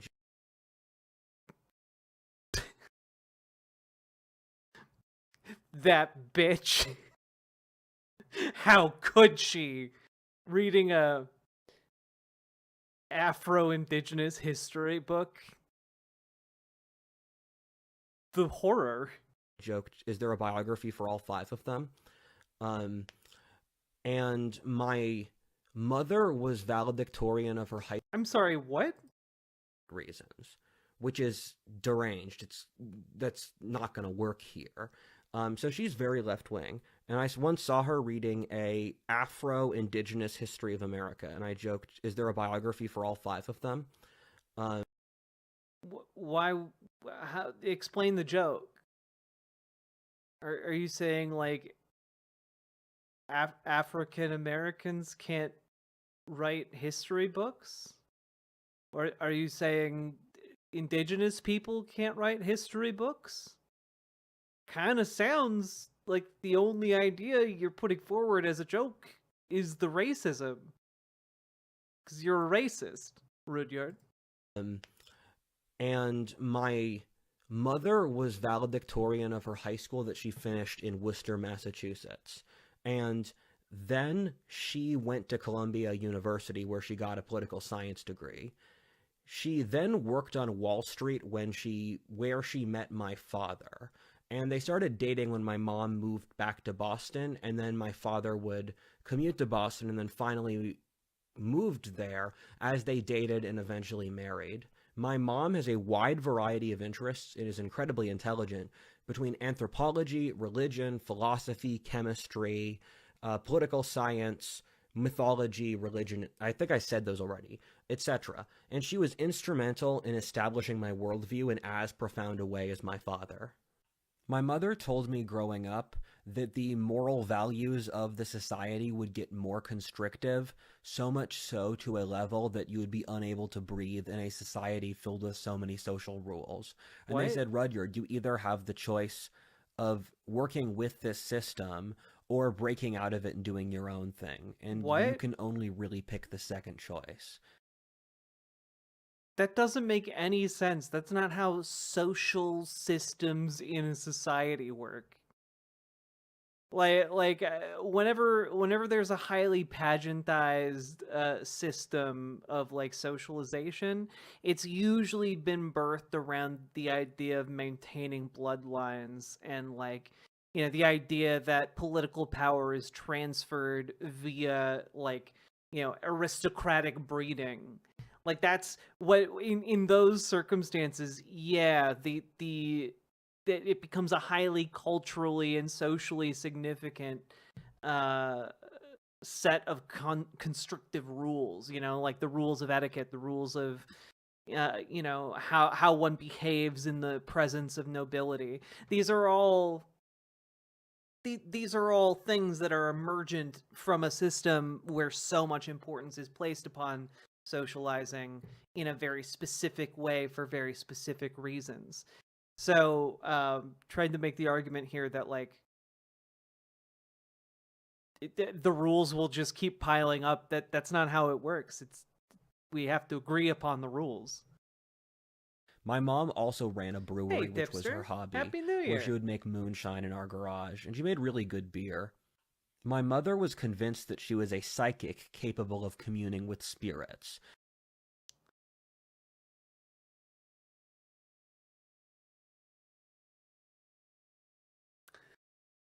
Okay. She would constantly tell me as a child what the different spirits were telling her. She said she spoke to God and the devil and Mother Nature, and she'd said that the native spirits were not happy that the whites did not honor them after we conquered them, and this is why our society is so obsessed with land conquest, because in a normal society you would give the spirits an offering, but we haven't given them offerings.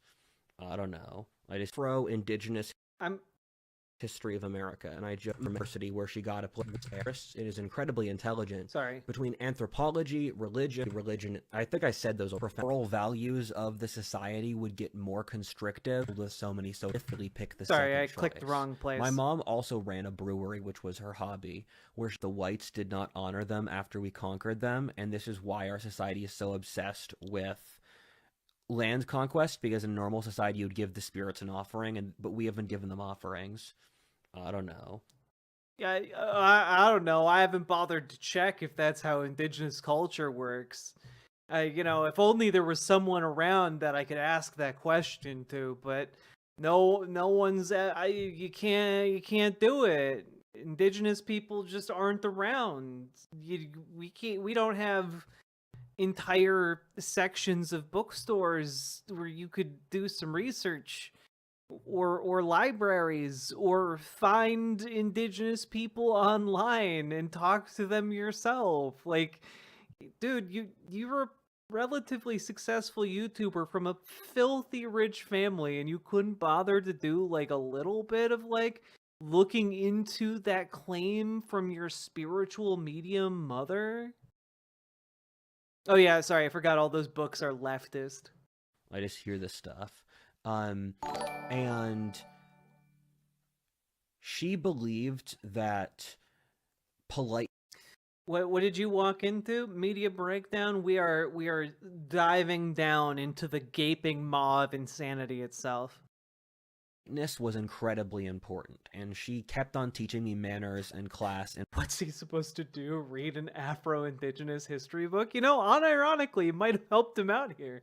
Politeness and self-respect, because she said they'd end up becoming decisive to my life. Oh, this person is almost assuredly unwell little morphine Annie, but unfortunately, he's also a YouTuber with 700,000 subscribers, and also a barely concealed neo-Nazi. My parents met and got married living in Boston together. They had my sister Valentine in 1999, and I was born in 2001. My parents were originally going to name me Noel, but when I was born, they said they could sense that I would grow up to be a writer. So they named me after the century-old poet Rudyard Kipling. So I'm Rudyard Lynch. And interestingly, Rudyard... Are you saying... What... They were wrong. Yeah, maybe your mom should have consulted the spirits a little bit more on that one. It is a specific name to the sub-region of England my mom's family are from. There were a lot of Rudyards in the colonization of Pennsylvania, and it was a Quaker name. And Rudyard Kipling was the author of Kim and the play If. And he was a big champion for the British Empire, and he was very much into heroism and honor and the things that... all the things that the British Empire valued. Heroism, honor. That I talk about. And... opium. They said that I just had too much energy to be named Noel, because Noel's more of a bookish name. And everyone in my family... I've never heard of a man named Noel, and I'm not saying it can't happen, but also if What If Alt Hiss transitions, I really apologize. I apologize for speaking it into existence. Okay? I apologize.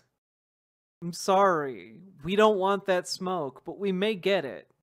I'm going to throw this detail in because I have to throw it in somewhere to brag. Everyone in my family is over 6 foot, or at least my mom and my sister are 5'11", my dad's 6'2", I'm 6'4". So for my sister as well, let me talk about her a little. She is a little bit younger than me. Or sorry, she's a little 2 years older than me. And she was really creative when I was a kid. She was really into fantasy novels. She wrote multiple fantasy novels as her hobby. She knits for her hobby. She's made like dozens of sweaters, and she's really into Star Trek, and she loves her dog so much. But she's a Maoist. She thinks the government should forcibly deindustrialize the economy. And I'm going to jump ahead in my life because it doesn't fit with the narrative otherwise. She went to... I don't know that that's Maoist, frankly. She followed a lot of my mom's advice, so she moved up to Canada when I was a teenager. She went to a leftist university in Canada. She went to University of Toronto, one of the best colleges in Canada, and she left it believing that we had to forcibly deindustrialize the economy, and she believes it's immoral to have children, and she believes it's immoral to pass on her own culture, and so she's going to adopt a black baby. Oh, so she's also a terrible person, just in a very different way. She's going to adopt a minority rather than having one of her own babies. And she's a lesbian now. She's also really... I said she was an environmentalist. Does she have blue hair, too? Does she have blue hair? Earlier played Life is Strange once. That was the degree she got. And that's kind of where she became... That in high school is where she became super left-wing. As I said before, I was born in Manchester by the Sea, which is this weird beach town in northern Massachusetts up by New Hampshire. And there was a movie that was made a few years ago with Casey Affleck about that town. And my mom forced me to be born with a midwife around 4 a.m. since she believed hospitals killed the spirit of a child through...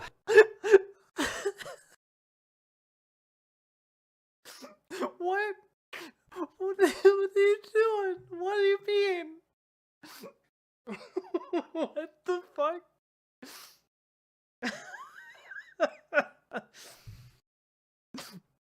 How they birthed children, and she also forced me to get no vaccines as a kid since she believed they were dangerous to spiritual development. This is exactly what I mean, guys. This is exactly what I mean when I talk about the conspiracy singularity. This is it. This is it. The crystal mommy to Nazi pipeline. It's incarnated. It's happened. Do you understand what this means?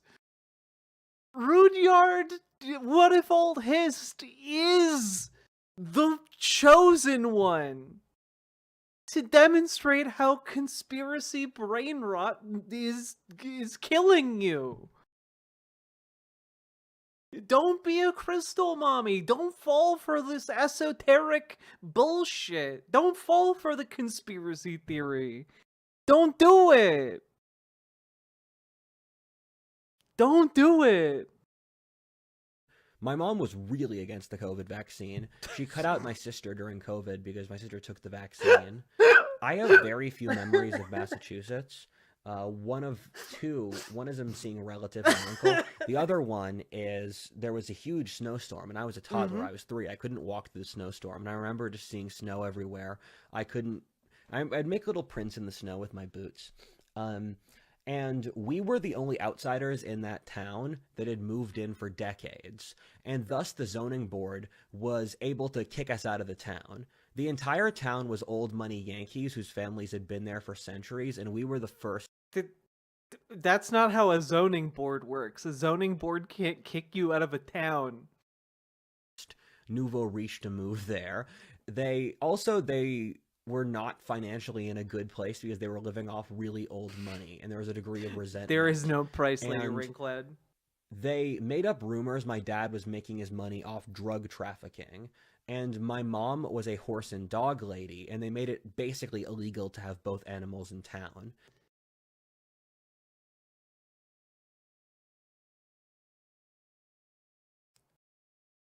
When you say your mom was a horse and dog lady, why aren't you elaborating on what that means? What does that mean, Rudyard? What does that mean? I don't want to know. Jack broke for a second there. I've been broken the entire time. We were completely socially outcasted and forced to leave. The company my dad worked at had dual offices in Boston and Philly. When I was 4, my dad made the decision to move our family to Philadelphia. He made this call since he was from across the river to Pennsylvania in New Jersey, so he knew the culture there. I often think about this for a couple reasons. Firstly, with the zoning board in Massachusetts, you would hope something that petty and tribal wouldn't happen today in an advanced first world, one of the most advanced states in a first world country, but it does. Secondarily, it's interesting that it became such a pivotal part of my life. Being a Pennsylvanian is such a big part of my I can't, dog. I can't. identity that wouldn't be there if I grew up in northern Massachusetts. And finally, it's really interesting anthropologically because both my dad and my mom, Nebraska and New Jersey, are part of the Midland cultural group anthropologists talk about. And so when they were up in the Yankee population group, the town forced them out, and they defaulted back onto moving to a region where they were culturally and genetically closer to the population. It's another example of anthropology in action. Culturally and genetically closer to the population. That's fucking weird, dog. I understand moving to a place where you're culturally similar to those around you, but moving to a place where you're genetically similar to people around you?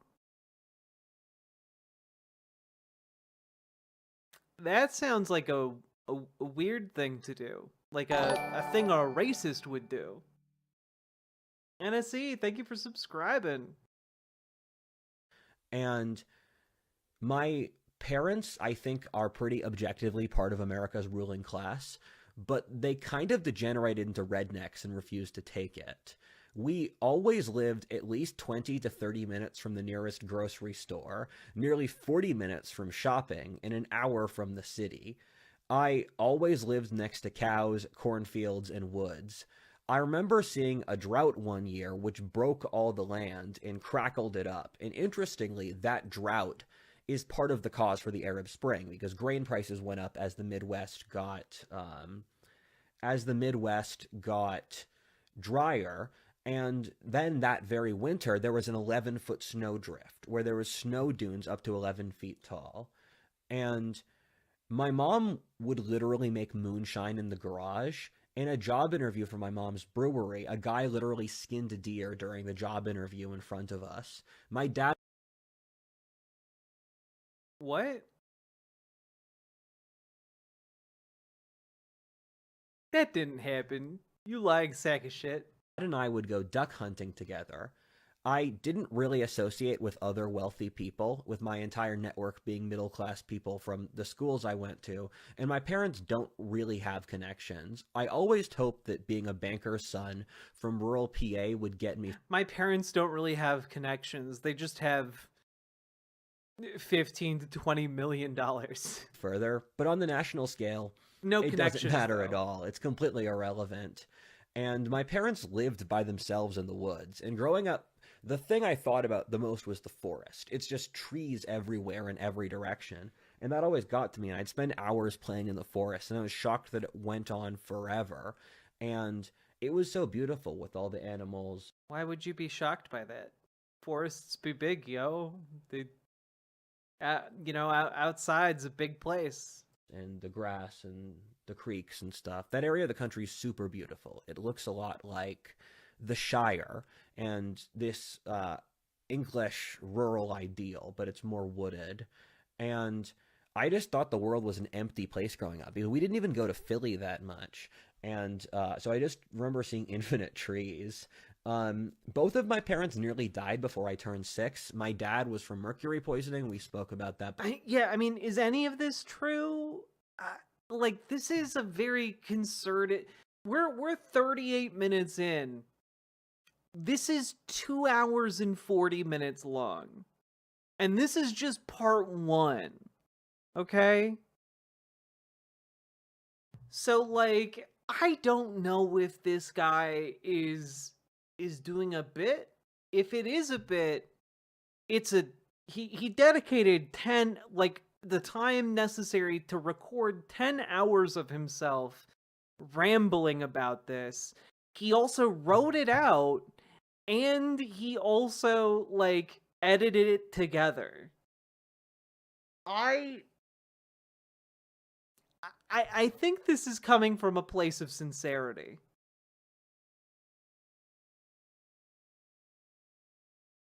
I think that at the very least, as he was recording it, he was being sincere.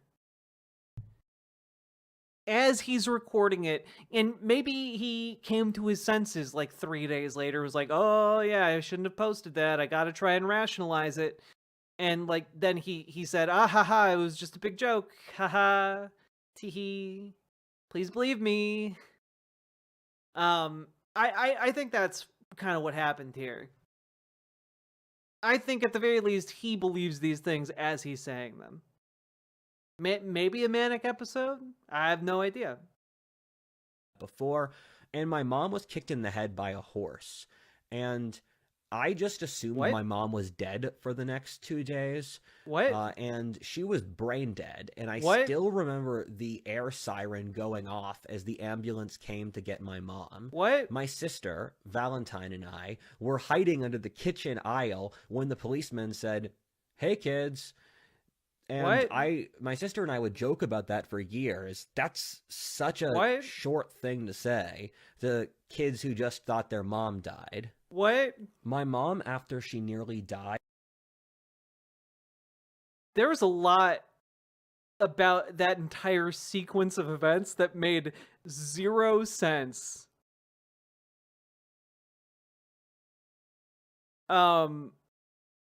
So let's just deconstruct this a bit. A horse kicked his mom in the head. She goes down. You know, the ambulance comes. And then they're just by them, like he and his sister are by themselves for 2 days? Why is the air raid siren going off? Why is like the tornado sirens going? Is he talking about the air siren on the ambulance? Like the ambulance siren? Also, the cop didn't make a joke. He just said, "Hey kids," which is a totally normal thing for anyone to say, even a cop. And they're like the worst. What? I finally took down the video, so I can't inadvertently show anything. I'd said that she had visited God. She said that God had forced her to come back to help people. What? This resulted in her immediately divorcing my father. What? My mom wanted us to all sleep in the same bed as a family, and my dad refused. I ran out of the bed, and then my dad spanked me. I want to hope this is real with the number of times I have said that makes sense. As for the deer skinning while doing an interview, I can 100% be live seen something close to it. From Caracal. Caracal, thank you for the $10 super chat. Okay, so mom wakes up. Basically, I had a divine revelation. I'm divorcing your father, but also we're all sleeping in the same bed. And his dad is just on board with this. So when he leaves the bed, his dad goes and gets him and then spanks him for leaving the bed that his divorcing wife is forcing them all to be in. This is insane. My mom then took my sister and me out of school and took me away from my dad's custody. I'm sorry. I'm sorry. Your mom was able to get full custody of you when she's been openly talking about communing with the spirit world for years and wants you all to sleep in the same bed for religious reasons after suffering from severe head trauma. What?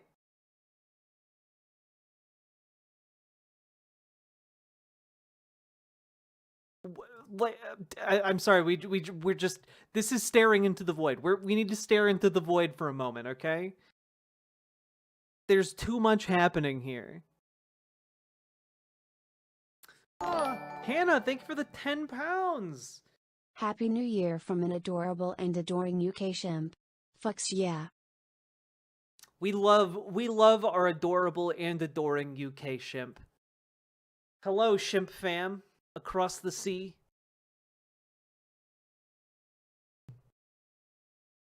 All right. My parents put me in this French language school in Philadelphia for stupid reasons I still don't understand. My dad was terrified of my mom divorcing him, and so he would... Wait, so your mom didn't divorce your dad? I thought God told her to. What? Was leading her on that we could move to France as a family, which was never actually an option, and so I was held hostage. What? Wait, your family's worth like $10 to $15 million. It would absolutely be an option for you guys to move to France. In this French language situation, and I was very resentful because I was forced to learn classes in a language I did not know, that no one explained to me. So I had to learn French on the fly, and that is how a language immersion school works. It's kind of the premise of it in general. I was so resentful because the commute was 1 hour each way. We were going from rural Pennsylvania to Philly for my school commute. So when I was 5 and 6, I was commuting 2 hours a day. And I would count every single day until... To be fair, being forced to learn French is a fate worse than death. I do agree on that one. I was out of school, and I had a tic because I saw school as slavery, and I watched the Ben-Hur scene as a child, and I empathized with the galley slaves, where I felt like I was like them. After my mom took my...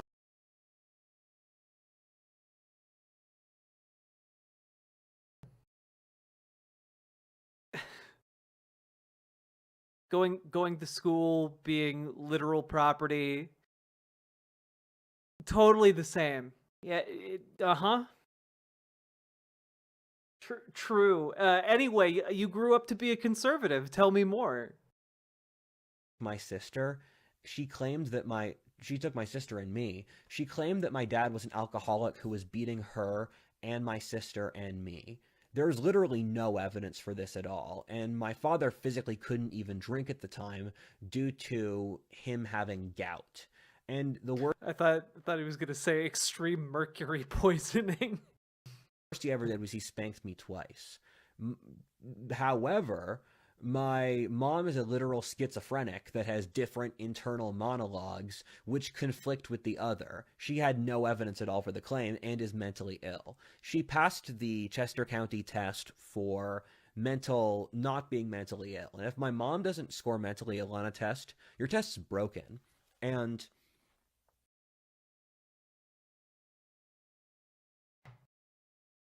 I'm sorry, so your mom's schizophrenic, but is able to ace psychological exams.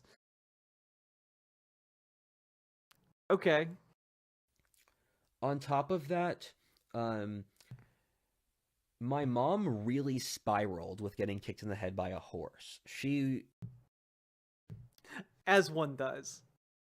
Had issues beforehand, and then it became magnified. And her entire life since that has been a downward spiral towards greater and greater madness as she loses touch with the world. And my mom played the courts incredibly intelligently. It was basically an incentive structure thing where with the criticism, they were incentivized to accept the criticism because if there was any chance my dad was beating my mom and me, their career was over. So they sided with my mom out of their own basal self-interest. And the court gave my mom full custody of... That's not how that works. Look...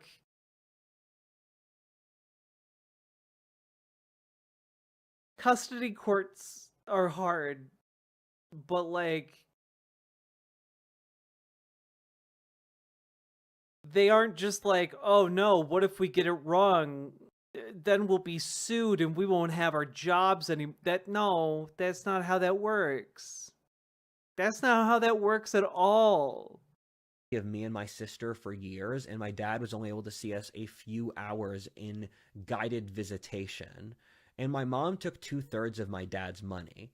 I would like to restate, my father did literally nothing wrong here by all accounts. He's an admirable man as a citizen and as an adult. I sided with my dad against my mom, and my sister sided with my mom, but it didn't matter. The court system sided with my mom. My mom said that God... Micah, thank you for the tier 1 sub. So the women stuck together, eh? Those bitches. God had told her the best way she could help human history was by torturing me. She said she did this since she loved me, and God told her that the more she tortured me, the more vastly disproportionate the impact on human history would be in a positive way. My mom abused me in ways I can't even put into words. I left my childhood feeling completely numb and just dead. My mom believed she would have an enormous breakthrough in the field of agriculture, in which modern agriculture was destroying the innate living biosphere, and she believed that by torturing me, she brought this fate closer. My mom started out as a sort of socialist and communist who believed that there was going to be a revolution against the rich. And then she went through a Wicca phase. You guys were the rich. You had $15 million. A Christian fundamentalist phase, and by the time I graduated high school, she was a far-right borderline fascist. She wanted America to be a WASP ethno-state where she believed the Jews, the banks, and the Catholics were destroying America. My life was a complete nightmare. My mom moved me and my sister 13 times before I turned... Amy C3, welcome Raiders. Hello everyone. Hello Avalon of Babylon. Hello End Healthcare Debt. Hello Complainy Laney. We are staring into the mouth of madness. We are diving into what if alt hist, because why not? The Needle Drop, thank you very much for the raid. Hello everyone. Hello. Hope you're doing all right, Anthony. Oh my Hope god, you had a it's good mommy stream. issues all the way down. Florence, thank you for the $10 dono. Now, I guess, you know what? Now's a good time for us to, stop, take a bit of a break, and, catch everyone up. This is a good opportunity here. So, folks, here's where we're at. We are diving into a YouTuber who is far right, who has 700,000 subscribers, and who goes by What If Alt Hist. His name is Rudyard. And Rudyard essentially proclaimed himself to be a prophet of the spirit world, amalgamated, and believes that he's been sent by the spirit world in order to correct mankind's errors. And he's giving his essentially manifesto before he really gets into things here. So we're in a weird place. You covered it in kind of in the middle here, but he posted a 10-hour long manifesto, and it's a new year.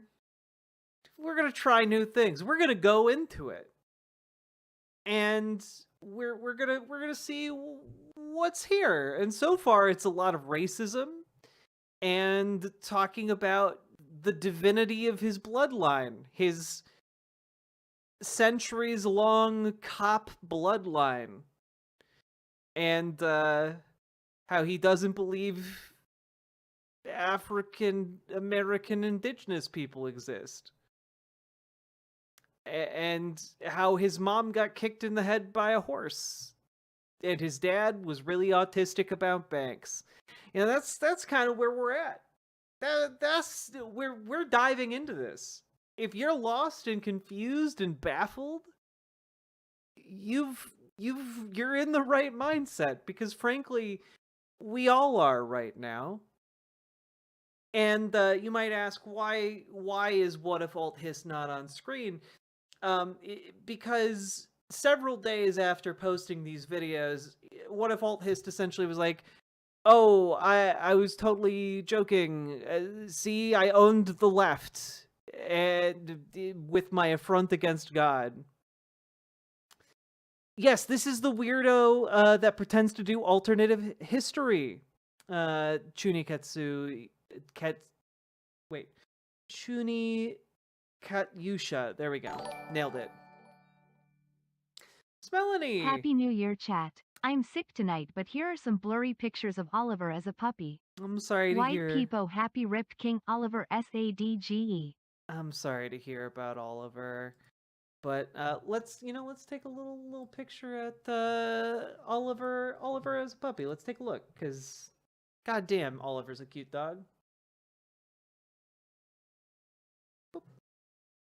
Look at this little guy. Look at him. What a cutie. Oh, you guys can't see him. Sorry, I made it invisible so that I would stop showing stream. Let me fix that. Look at him. Look at this like little blob monster. The most adorable toys and shoes. Oliver is very dark. Look, I'm sorry guys. I've been trying to train myself to not show him on screen, because also Rudyard wants to take down every existent copy of his rant. And, understandable. But also he's adjacent to neo-Nazis, so fuck him. And let's continue, shall we? Buckle up, buckos. Here we go. Turned age 15, and I was never able to get any stability. I started to see my life as trench warfare. Whenever I had a free moment, I would dig myself in for the next barrage. My family had money, but my mom was so financially irresponsible that she would constantly sue my father for more money before spending it on stupid stuff. His family, for the record, had $10 to $15 million. My mom, my sister, and I lived in a one-room log cabin for 6 months while my mom tried to get more money. My mom would make moonshine and ran a brewery as her job in the garage. My father did something quite heroic here. He realized that my mom was crazy, and he spent 6 years fighting my mom in court. Gee whiz, he just realized that your mom was crazy after she had spent decades proclaiming to be someone who could commune with the spirit world, and who desperately needed everyone in your family to share the same bed? Okay, all right. Court for custody of me. He realized that if he didn't do this, his children would just be lost forever. The sanity, safety, and stability my father provided me is the thing that kept me alive. I would 100% have killed myself if he wasn't there. And he was finally able to get 1/3 custody of me and my sister. Thank you for gifting a sub. The Chester County court system gave the nickname that the Lynch family were the people who would never surrender an inch on anything. My parents literally threatened to sue each other over half-an-hour time frames of custody, and single days of determining what custody I got would become hostage negotiations for me. My parents viewed every... Wait, but that's like a lot of divorcing parents that are in a contentious divorce, like, will go to bat over those things. Like, that's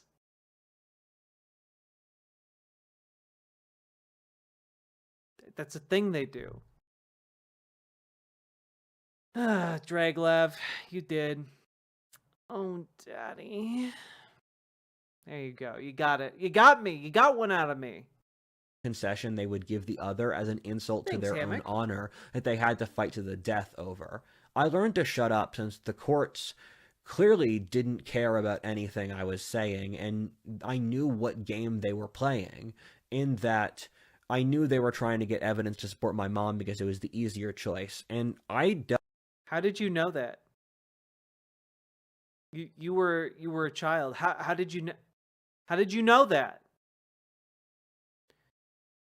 Were you a law school Doogie Howser? Is that how you knew that? Dealt with like about half a dozen different social workers in order to assess custody, and none of them knew what was happening. And The spirits for told him. multiple There of the we social go. workers, I just Nailed it. realized the game and I refused to speak. There was a guy called D'Amico who was a social worker who I declared war on him, and I just stared at the clock for the entire hour session because he was trying to pull concessions out of me to make a story that my dad was the bad guy. At least that's what I remember. I once told the judge, "Are you deaf?" Since past a certain point, I knew nothing I said mattered. I was an insanely aggressive kid. I literally... Yeah, I don't know if that helped your case on that one. You know, being hostile to the judge overseeing the case doesn't usually do you many favors. would play strategy games for 4 hours a day. They became my entire life, and I'd play games like Age of Mythology, Age of Empires, Civilization, Total War, or Battle for Middle-earth. Just Okay, real talk though, Battle for Middle-earth is a great game. Okay, Lord of the Rings Battle for Middle-earth slaps. It's great. It's a 10 out of 10 RTS. But yes, this does explain so much. This is StarCraft brain, but you know, if instead of going pro, it just went conservative. to name a few. Stronghold Legends is great too. And my mom had a rule that I could only play video games for 1 hour a day, but I broke that because my commute was 2 hours, so I played video games in those 2 hours. And my dad would subsidize and buy video games for me and let me play them as much as possible. And I think playing that many video games when I was in a traumatic experience was so good for me, in that it wired my brain in a lot of useful ways we'll see later in this video. And I remember a moment when a teacher said, if as a class we spent 1 hour a week doing math practice in 3rd grade, we could get an ice cream party at the end of the year. Oh my god, do we really need to know your 3rd grade ice cream party story? Is that really important for us to know about your spiritual manifesto? Because guys, one of the reasons I have been talking about this and going over this is because this is basically the apotheosis of everything I have been trying to convey to you guys about the threat of like the crystal mommy to neo-Nazi pipeline. Like this is the conspiracy singularity, right? Like this guy, in whatever psychosis this is, whether, you know, I don't know what's going on with him, but like it's looping in everything. You know, we've got psychics, we've got the spirit world, we've got chosen ones, we've got divine bloodlines, we've got eugenics, we've got, you know, Norse paganism, we've got mythology, we've got real-time strategy games, we've got the centuries-long bloodline of cops going back to 2 AD. We've got grandparents meeting, 2 Irish grandparents meeting at the St. Patrick's Day dance. We got everything. But a lot of it is just predicated on nonsense. Year. I told her no, since that doesn't add up, because hundreds of hours of, or dozens of hours of effort does not equal an ice cream lunch. It's just not a correct calculation. And she kept bullying me to do this until she gave up and let me go to the ice cream party anyway. And every single... Cool story, bro. You were a problem child in school. Congrats.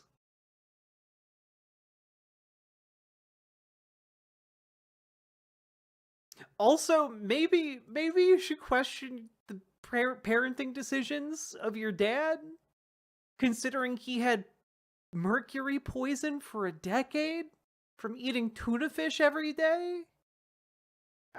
Like, I don't know. Some of this seems like it should have raised some red flags for you.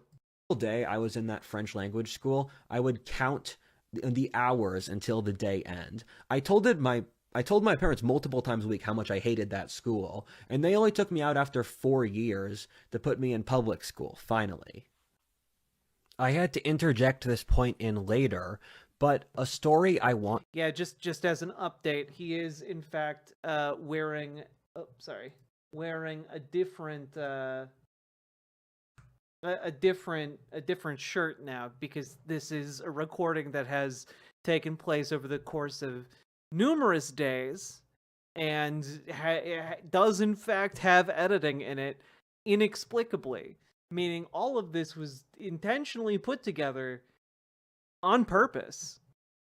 Want to remember is when I was in 5th grade, or around age 10, my friends and I played a board game at the end of the school year, that being Axis and Allies.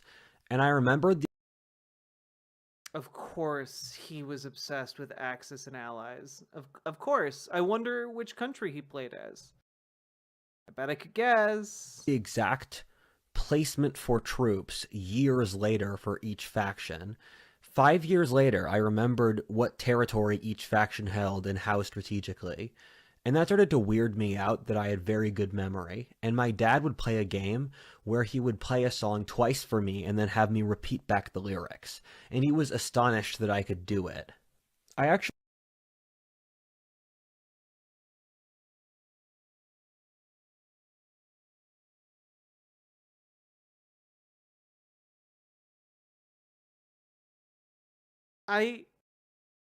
That doesn't seem that impressive to me. you know, I don't think that's very impressive. Is that impressive? Listening to a song twice and repeating the lyrics back, that doesn't seem super hard. My parents told me I was the chosen one. Actually really enjoyed going to public school. This was in a rural area around Hawkinson, or on the Mason-Dixon line, where Pennsylvania, Delaware, and Maryland meet up. And my mom moved there from the area around Malvern, and my dad continued to live further north of there. And it's one of those beautiful places I've ever seen in the world, where, as I said before, it looks like the Shire. It's just rolling fields and countryside. And Winslow Homer was a famous painter who used Chadds Ford, where I grew up, as the set for his landscape paintings. Everyone was really nice to me, and I made a lot of friends. I even got along with the teachers, which I thought was impossible because I was so combative. When I was in 4th grade, one of the teachers saw a map I made, and she said, "Rudyard, you're going to be famous when you grow up." And the culture of the area... Yeah, I don't think your dad had this in mind. Lady Raincloud, I totally understand. I know not everyone's gonna have the stomach that I have for just kind of staring at whatever this is and trying to make sense of it. Area I grew up in, Chester County at the time, was called God, Guns, and Horses. And over time, it became more left-wing, and it got pacified. Yeah, the left-wing Guns, Gods, and Horses event. And the way to see the Northeast is that in Pennsylvania is you got a series of different subcultures. So the way the greater Philly area goes is you have Midwestern Protestants, Catholic Northeasterners, and Black Southerners. And where I grew up felt like a cultural extension of the Midwest. It felt like it could be completely Ohio, where when I was in... But was it Skibbity Riz, Ohio? You know, we need to ask the real hard questions here on this show. Was it or was it not Skibbity Riz, Ohio? Get.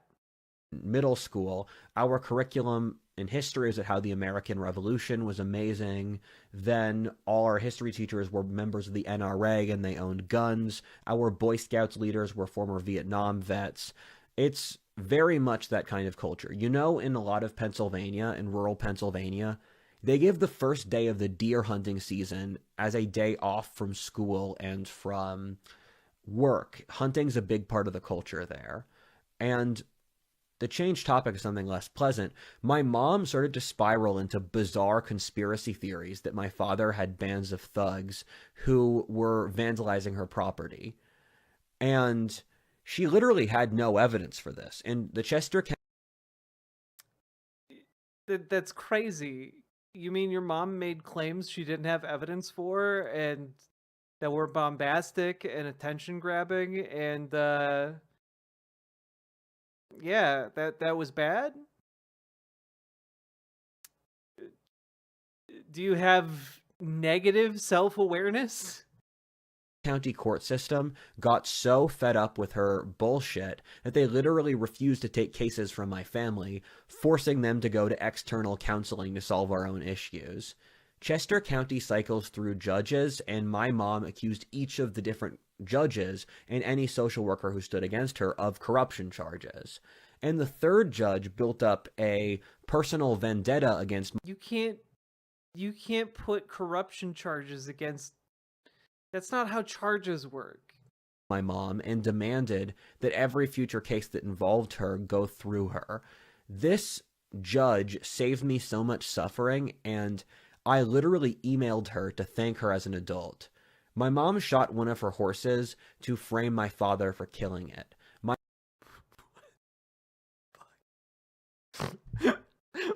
What? What?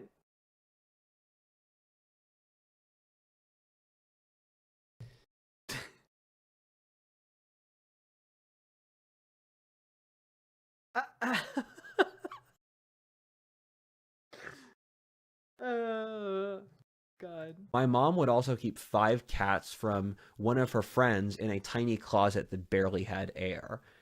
This is a weird tangent, but my mom was also obsessed with the FBI stalking her. I have suspicions my mom was involved in the secret government testing program MKUltra, given they sourced from places like Columbia Political Science Department at that very moment, as far as I've researched. My mom was super cynical about the ruling class before that was a big thing. She believed she was a psychic, which is another MKUltra thing. You know, my mom believed a lot of things without evidence.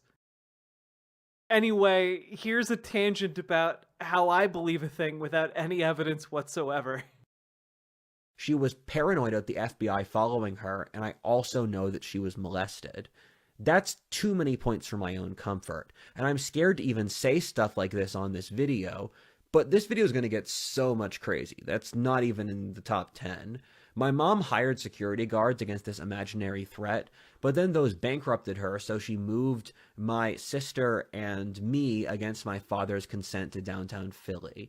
This really disappointed me, since I loved living in Chester County so much. I went to a Quaker school in Philly, and I was raised a Quaker because my mom has lots of Quaker ancestors, and my dad thought I should be raised Protestant. But your mom wasn't a Quaker. I thought she was going through a lot of different religious beliefs. And political ones. Like, what? How did you... Also, how many schools did you go to, bro? And Quakers are really big in that region of Pennsylvania because they founded it. And I attended 2 Quaker services a week for years straight. I've attended Quaker services for most of my life. And people have said to me that Quakerism has had an enormous impact on how I see the world. And yeah, wait, earlier he did talk about his dad being Catholic and a papist. Or was his dad trying to make fun of Catholics? I genuinely asking if this is a contradiction. That makes sense to me. My mom was a horse lady, and she also taught me how to ride. I was a pretty good horseman as a kid, and my mom said it's important because horseback riding teaches you leadership, because most leadership is implicit through body language and how you carry yourself, which is how horses communicate. And she said, quote, "Deal with a horse as you would deal with a woman." Oh no. Or a crowd. They are emotional prey animals. This man hates women so much. Holy shit. Holy shit. Oh my god, sir. What is your deal? Oh god. Okay, chat. We did it. We did it, chat. We're on part 2. Okay. So that was background, I guess. What do we take out of that? Like, this is a kid who grew up, you know, split between 2 households,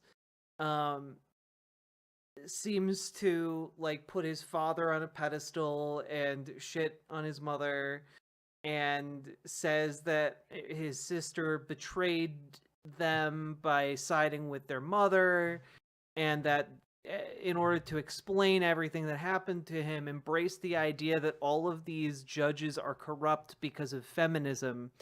And he also has this mythological ancestry going back through his father's bloodline to, like, the warlords of Ireland, and that, you know, he has this genealogical and eugenics based duty to honor and choose impossible battles and, you know, achieve and rule, right?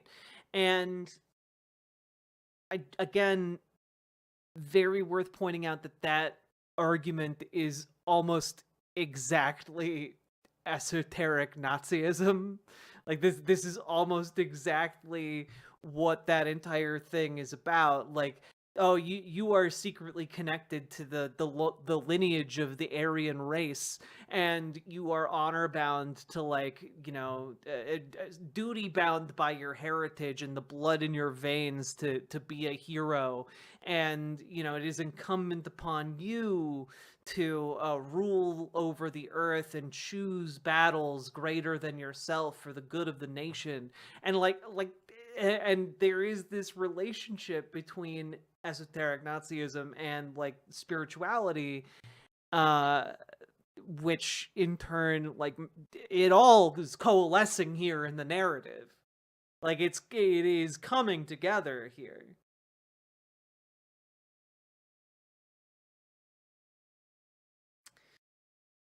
So here we go. Also, if you're enjoying stream, if you're getting anything out of this, if this is just fascinating, consider hitting the follow button on Twitch, hit the subscribe button on YouTube, like the YouTube stream, and please consider supporting stream with subs, donos, memberships, etc. We're having a silly one, folks. Here we go. Part 2, Half a Heart.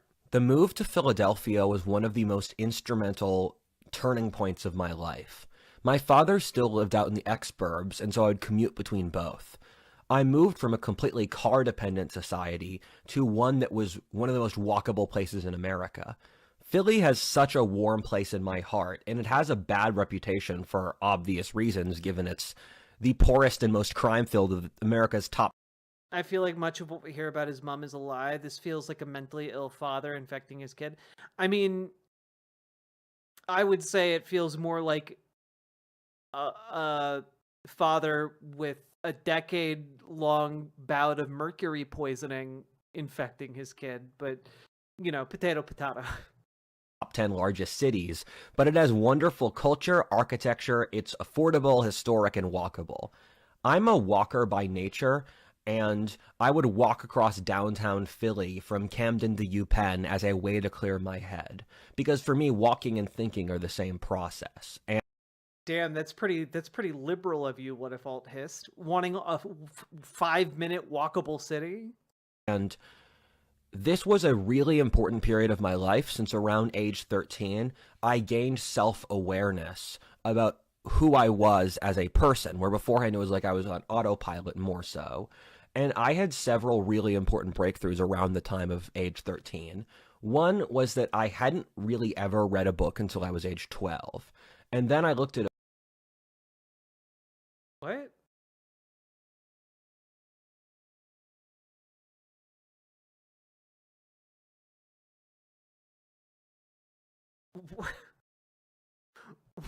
What? Why are you putting out this video that is like constantly dunking on you, man? You wrote this out. You had it on the editing table.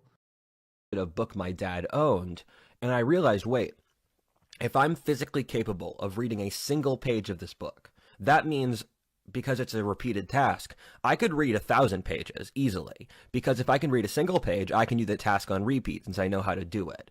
And that's one of the stupidest things I've ever heard in my life.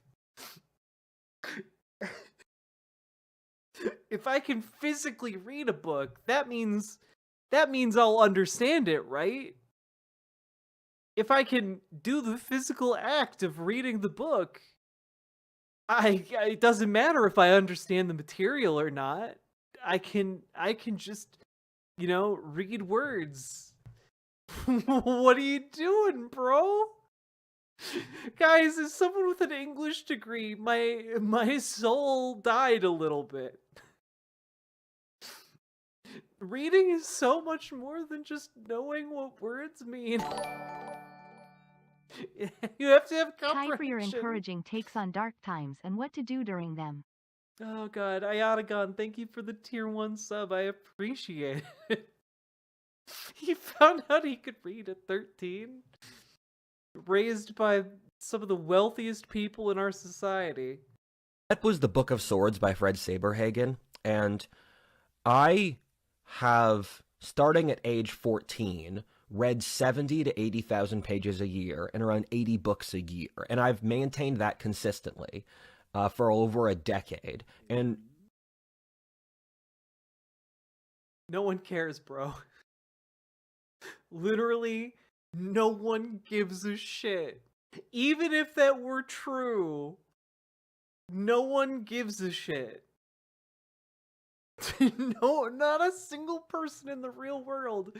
If you say that to any lady at a bar, they're going to roll their eyes and, like, swipe left. That's the bad direction, right? Yeah. Swipe left. There we go. There has nearly never been a day where I have not read in the last decade. And by the time I started high school, I could draw every country and every year of human history off the top of my head. What?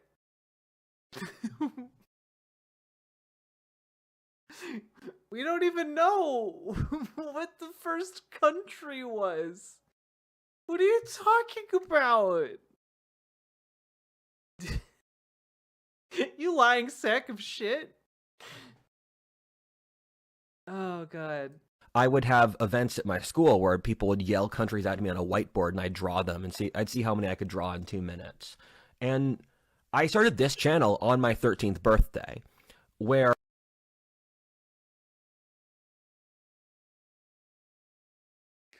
okay,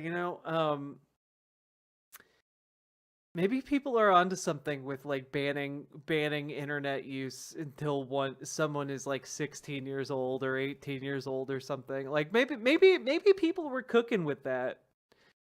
I'm not I'm not an expert in such things, but maybe people were cooking, because if this is the product of the policies we have now, I'm a bit concerned.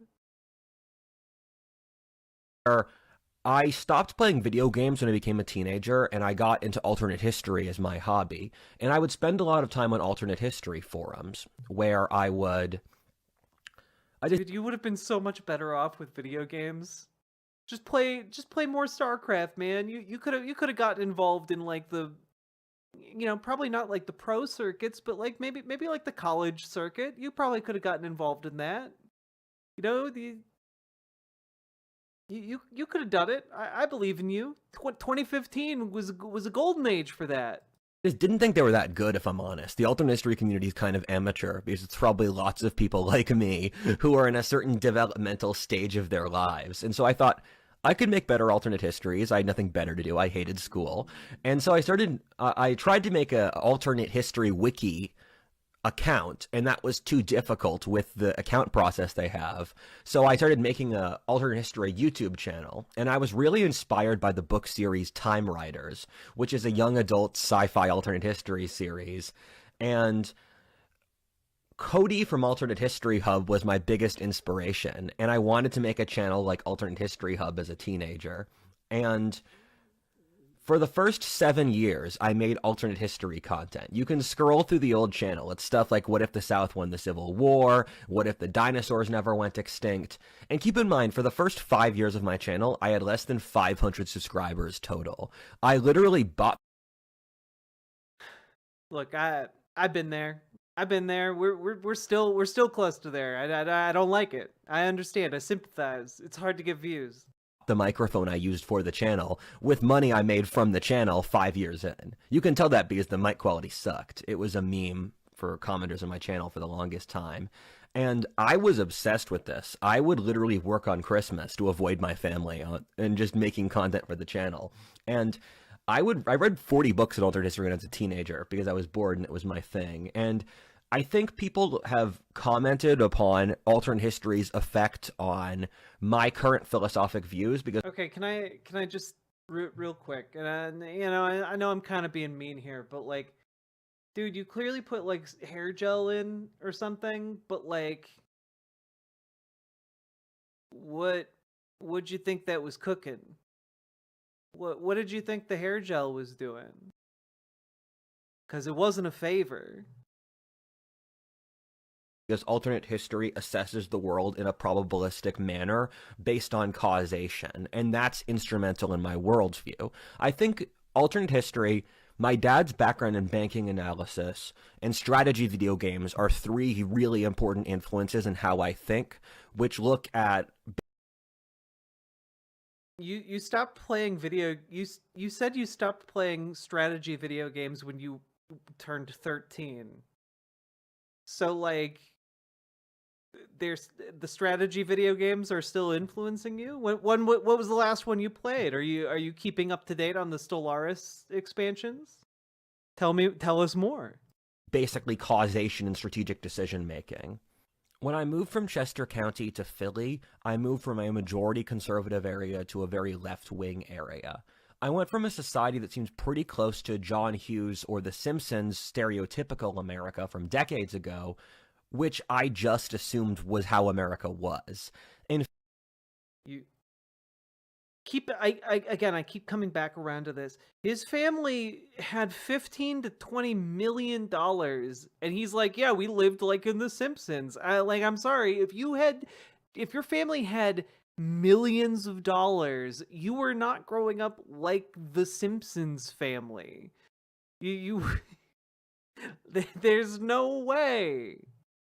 In Philly, our elite are WASPs, and so I assumed that was the ruling class structure across America, and that America was still the way it was in the 20th century. And I was so shocked to see the World Economic Forum types, because I just didn't think they existed. It was a crazy wake-up call when I became an adult traveling around the country how backwards Philly is compared to other places.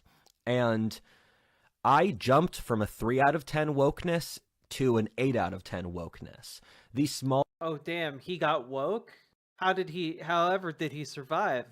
All private Christian high school I went to had become what was by all accounts a leftist seminary. I hated that ideology ever since I first saw it.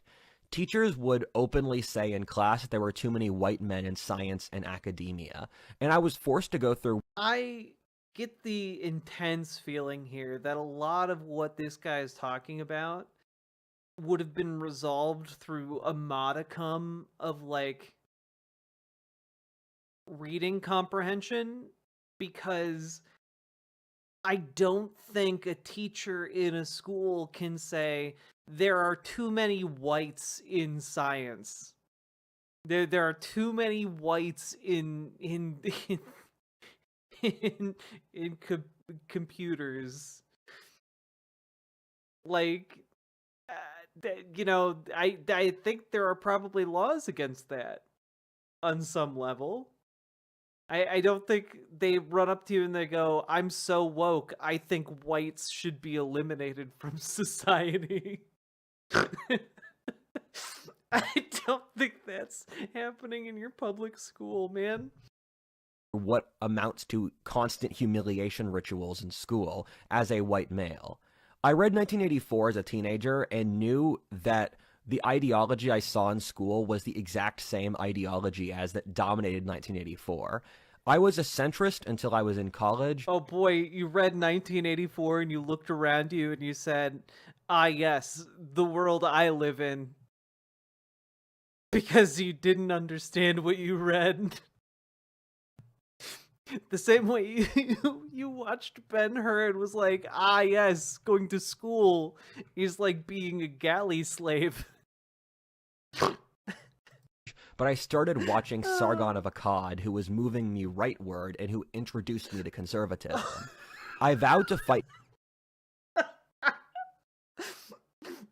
Oh no! Oh no!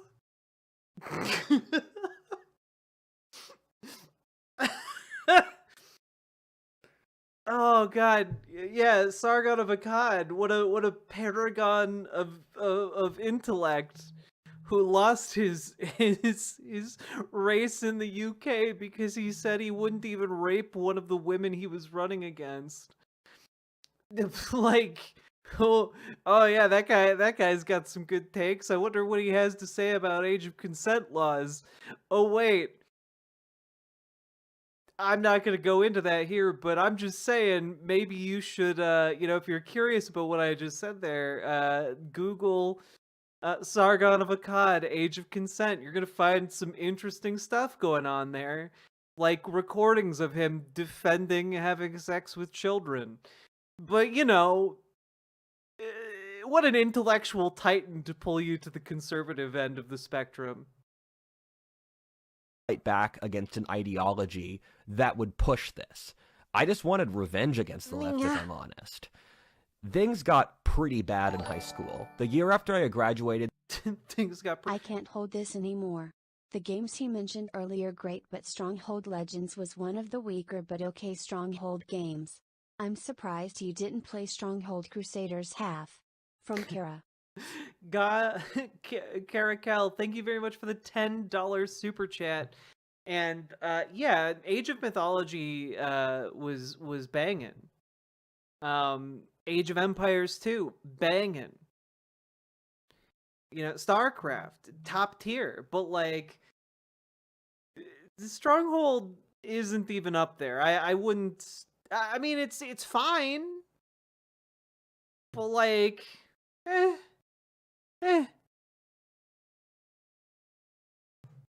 they turned the entire humanities curriculum into leftist-based.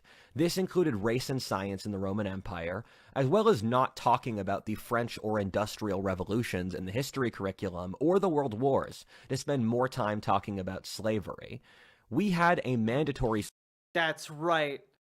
Schools these days are too woke talking about slavery instead of World War II.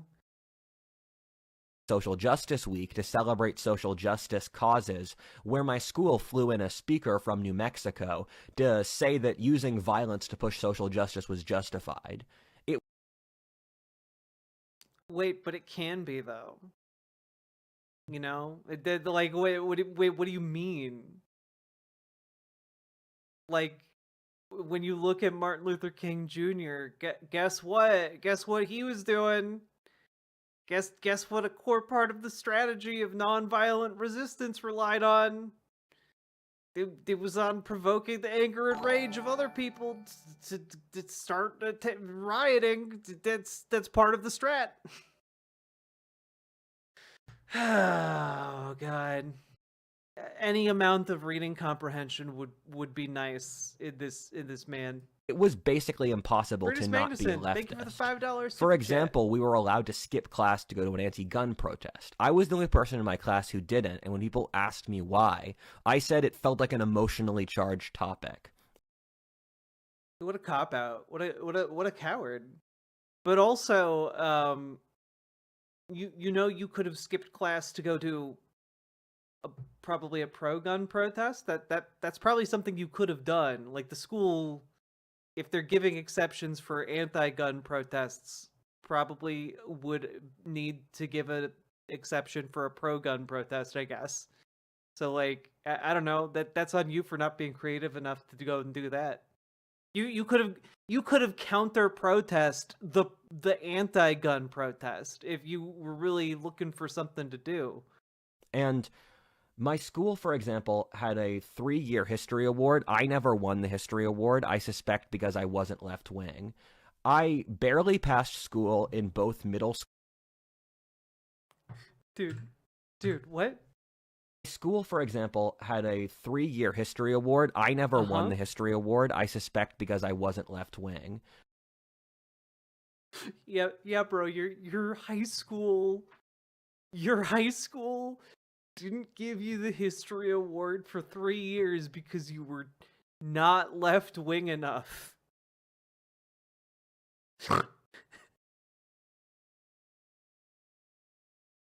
His entire thing was talking about not history.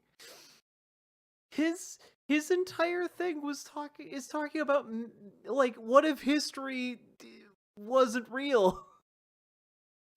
And they never gave you the history award. Well, also, it doesn't really sound like you understood the complex tapestry of history. Sounds like you didn't get the concept of what it is. Because, guys, guess what? You know how you need reading comprehension in order to understand, like fiction books? You also need reading comprehension in order to understand history. You need to be able to understand it because people write history. And when people write historical records, they have different agendas going on for doing so.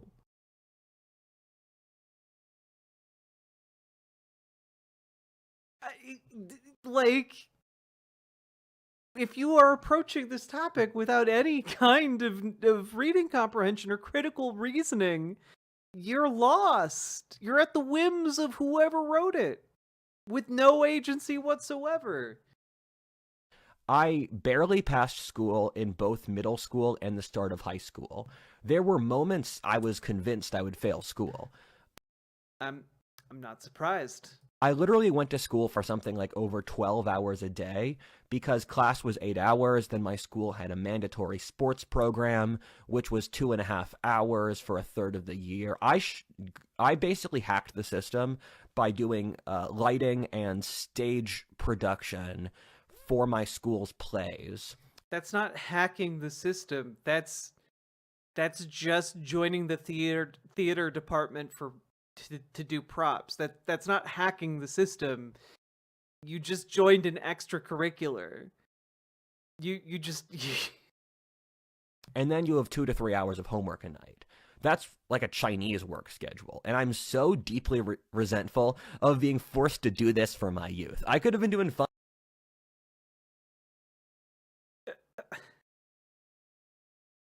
Yeah, how? Okay, wait. How are you almost failing high school, and yet you're still putting 12 hours a day into school? You could have skipped school and just not spent all that. You could have gone to the mall, bro. You could have gone and hung out by the railroad tracks or something. I don't know. At the very least, you could have not done your homework, and then you would have been in the exact same position. Instead, you were writing like conservative screeds on your homework and failing your assignments.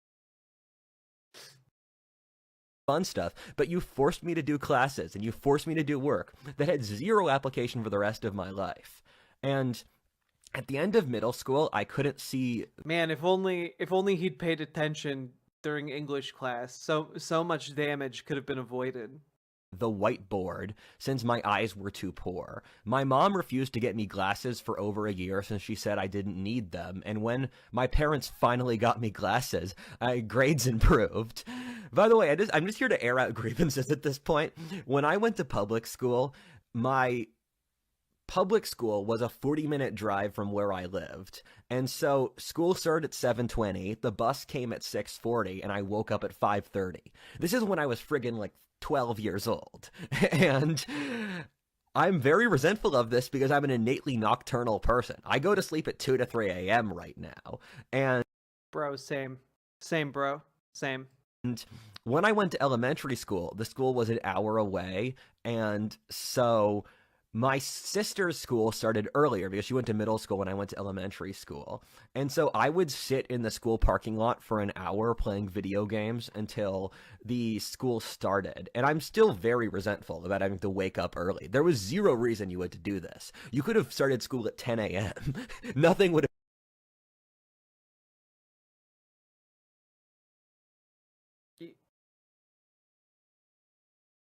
You know that the reason school starts at the times it does is largely because of like the constraints of parents who need to drop their kid off and get to work and then pick up their kid because so many adults work 9 to 5s. So like you can't like it's rooted in labor practices.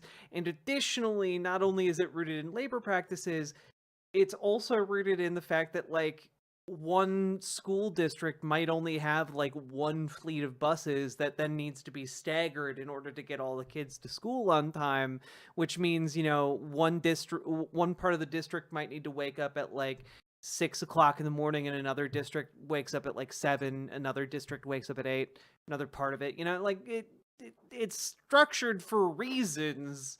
If only someone had intellectual curiosity to ask or wonder why those reasons exist and what they could be. Have changed. I don't care about your sports program. It doesn't matter.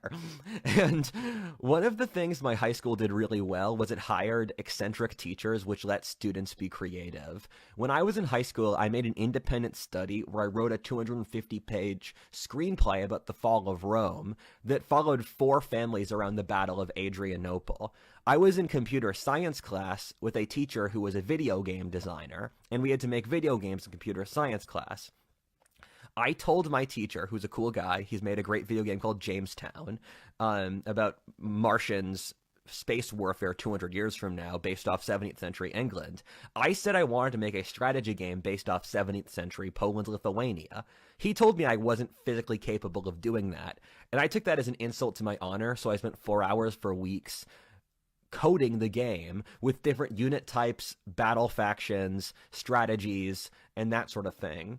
My religion teacher and I became quite close. My school... How did it turn out? Was it fun? Did you make a good game? Also, tell us more about this screenplay that sounds like the worst thing I've ever heard of. Tell me more. I need to know.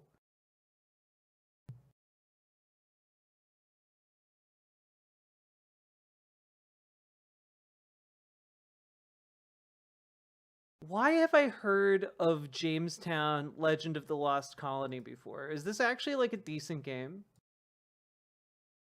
I feel like I've heard of this before. Oh my god. It's extraordinarily well received.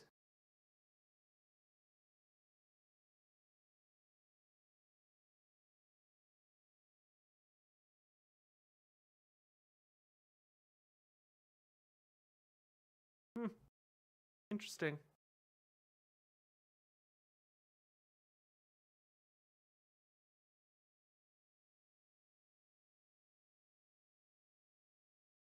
Fascinating stuff.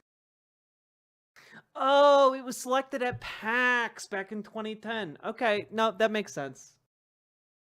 That makes sense. I was just entering games journalism.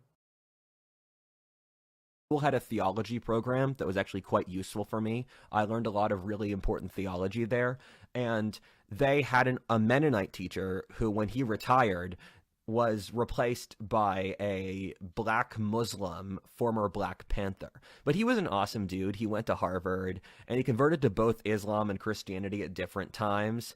And he gave me a lot of spiritual guidance as a teenager. We would hang out for years after school, and he studied philosophy, and he was okay with me being a conservative. You know what? I went back and forth, but you know what? Let's just take a look at the trailer for it. We got a. Oh my God! It doesn't have a trailer. Okay.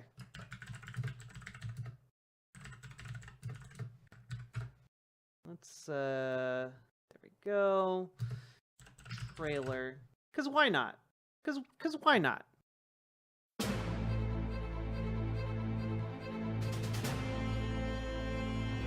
I shouldn't have come here, but there was nowhere left to run. The year is 1619. War rages between England and Spain, unrelenting and bloody. That war has followed me here, to the edge of exploration. Some call this place the New World. The Romans called it Mars. From an indie game studio in our nation's birthplace comes an old school shooter with a new school heart. Intense 1 to 4 players co-op adventure. 4 unique ships, each with a unique role to play. Epic screen-filling bosses. And only the finest handcrafted pixels. Recognized by the 2011 Independent Games Festival. Mars is waiting. Bring your friends. Jamestown, Legend of the Lost Colony, coming to PC, summer 2011! Honestly, that looked pretty good. I'm not gonna lie, I'm not into this genre of games, but that looked pretty alright. Props to this guy's teacher. Huh? And he said that I was actually going to found a religion when I was in high school, and that was what I'd be good at. And I also ran a fight club in the basement of my high school where we'd whack each other with rubber weapons, and then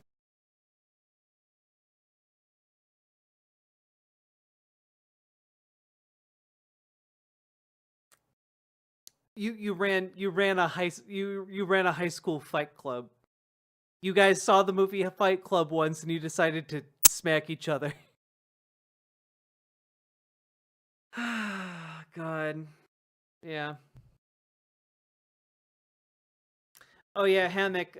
Game Informer was absolutely gutted. It sucks. They moved a couple of the office installations to the nearby GameStop at the Mall of America. It sucks. It sucks. It's sad. GameStop did them dirty. They were doing good work. And we would basically bet on who would win with no money. It was a lot of fun. And most of the people from my high school are screwed. That's true of Zoomers I've met across the country. There's this underlying what I'd call Zoomer holocaust, where Zoomers just got... You didn't have to call it that. You could have literally called it anything else. You could have called it anything else at all. You could have called it Zoomer Scruffaloo, and that would have made more sense and been more appropriate. So massively screwed over by the system they're in, because they often, and I don't want to call out people from my school because this is just normal, they often lack abilities, decision-making process, jobs, and almost no one dated in my high school or partied. People were just working so much there wasn't time for that. My high school experience wasn't that fun. It was cool because there was a lot of eccentric stuff going on, and it's heartbreaking to see an entire generation get broken. I think this is more common than anyone realizes for Zoomers. I've met Zoomers across the country, and the normal thing is that they're psychologically broken, which I've talked about in multiple I don't think that's true. Like, as a millennial, like, I'm familiar with psychological breaking due to the passage of time and events. But like, Zoomers tend not to be as broken as millennials, in my experience. And maybe I just haven't met enough Zoomers. But like, it seems like they're doing a little bit better than like, I just in general, the vibe I get. Wait a minute, he's a Zoomer as well. Yeah, he's 23 years old. Newsflash, everyone's psychologically fucked. Yeah, exactly. Like, I don't know, like, maybe they got a mental illness, but you know what? They're hopefully getting help for it. Hopefully going to therapy, getting good coping strats. Multiple videos. This is for a series of complex reasons. Between helicopter parenting is a huge factor here, which was terrible. Where, dude, is he gonna pull out the parents gave their kids trophies? I had friends where their parents would walk them 4 blocks to school until the end of high school and then pick them up at the end of class. They would. Wait, that's really sweet though. You had friends whose parents cared about them enough to like walk with them all the way to school, even in inclement weather, even when it was a pain in the ass.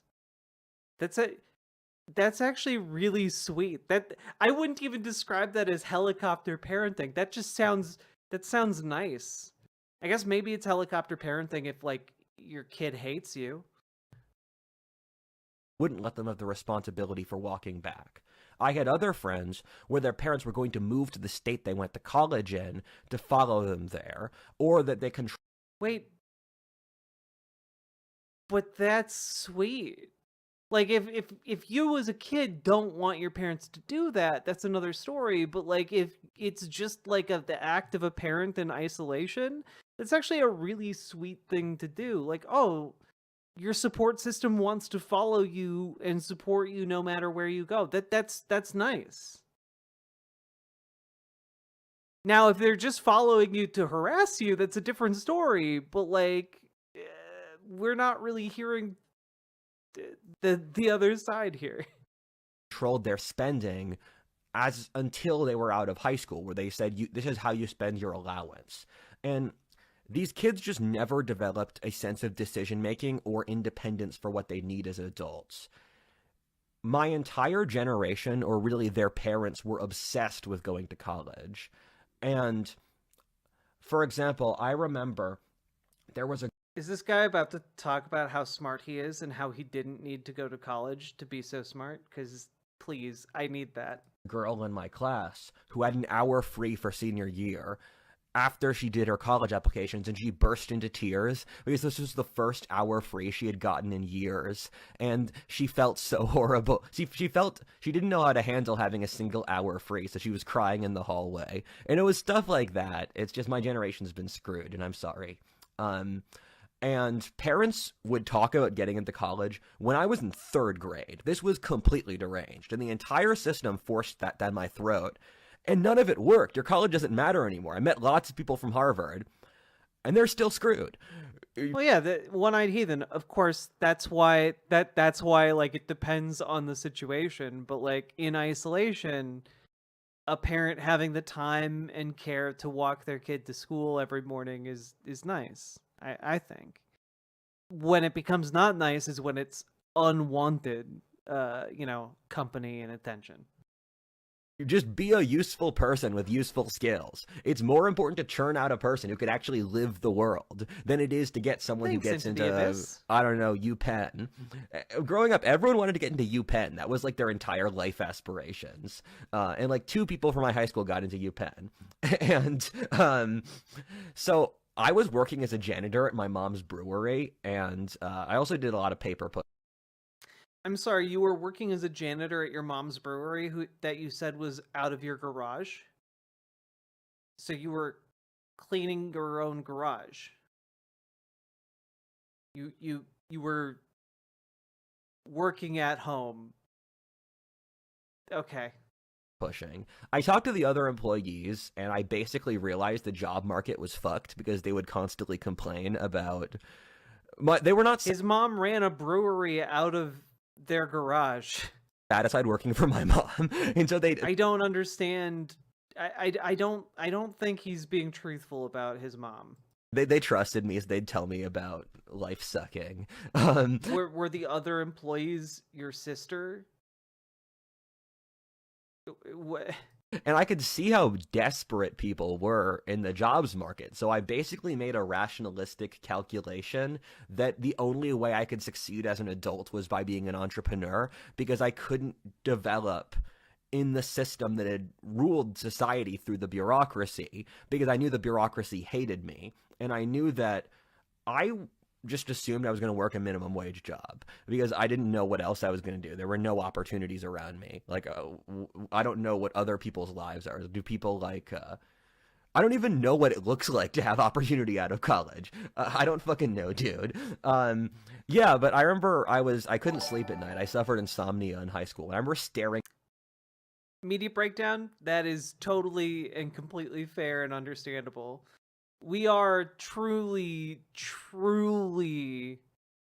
Is that him trying to sound smart? Oh, Alex, that's his entire deal. His entire deal is saying things that make no sense, but he's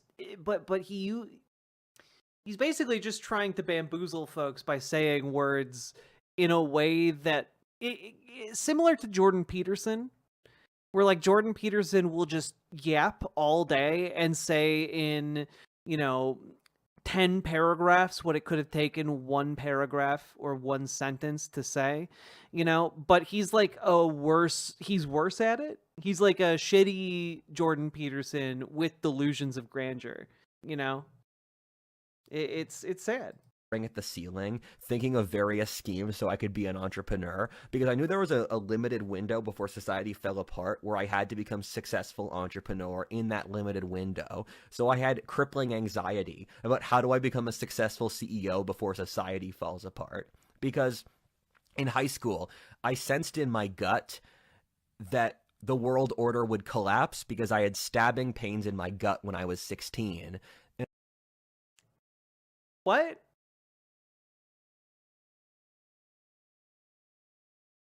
Oh yeah, the stabbing pain that lets you know the world is going to end. What? And I had imagined the city of Philly getting shelled and destroyed. And so I sensed it on an energetic level, which is why I studied geopolitics. And I read 10 books on China when I was in high school because I thought the great threat to America would be China. So I studied China really deeply. And I was obsessed with China defeating America and becoming our geopolitical... defeating us geopolitically. And over time, I'm very thankful to realize that China's got as many issues as America. And their birth rate especially. So... Guys... This guy's a Nazi. Like, he's obsessed with birth rates. He's... like, bruh. Well, I'm gonna just throw in some stories from high school that don't really fit together, but are fun anyway. So, oh no. I want to honor my school's math teacher, Herb Kearns, who was an awesome dude, and I just like shouting this stuff out. He was really nice to everyone in the class. He's a moral person. He was one of the people who was nice to me when I was suicidal when I was a teenager, and I just like shouting people like this. How have you talked this long about your life and you haven't talked at all about that part? Out because there's good people in the world, and you have to respect them and honor them. And it's nice when you see a good person who's respected by the community they're in, because those are the kinds of people that power human history. My school had a gender studies class, which I took senior year. This is how left-wing we were.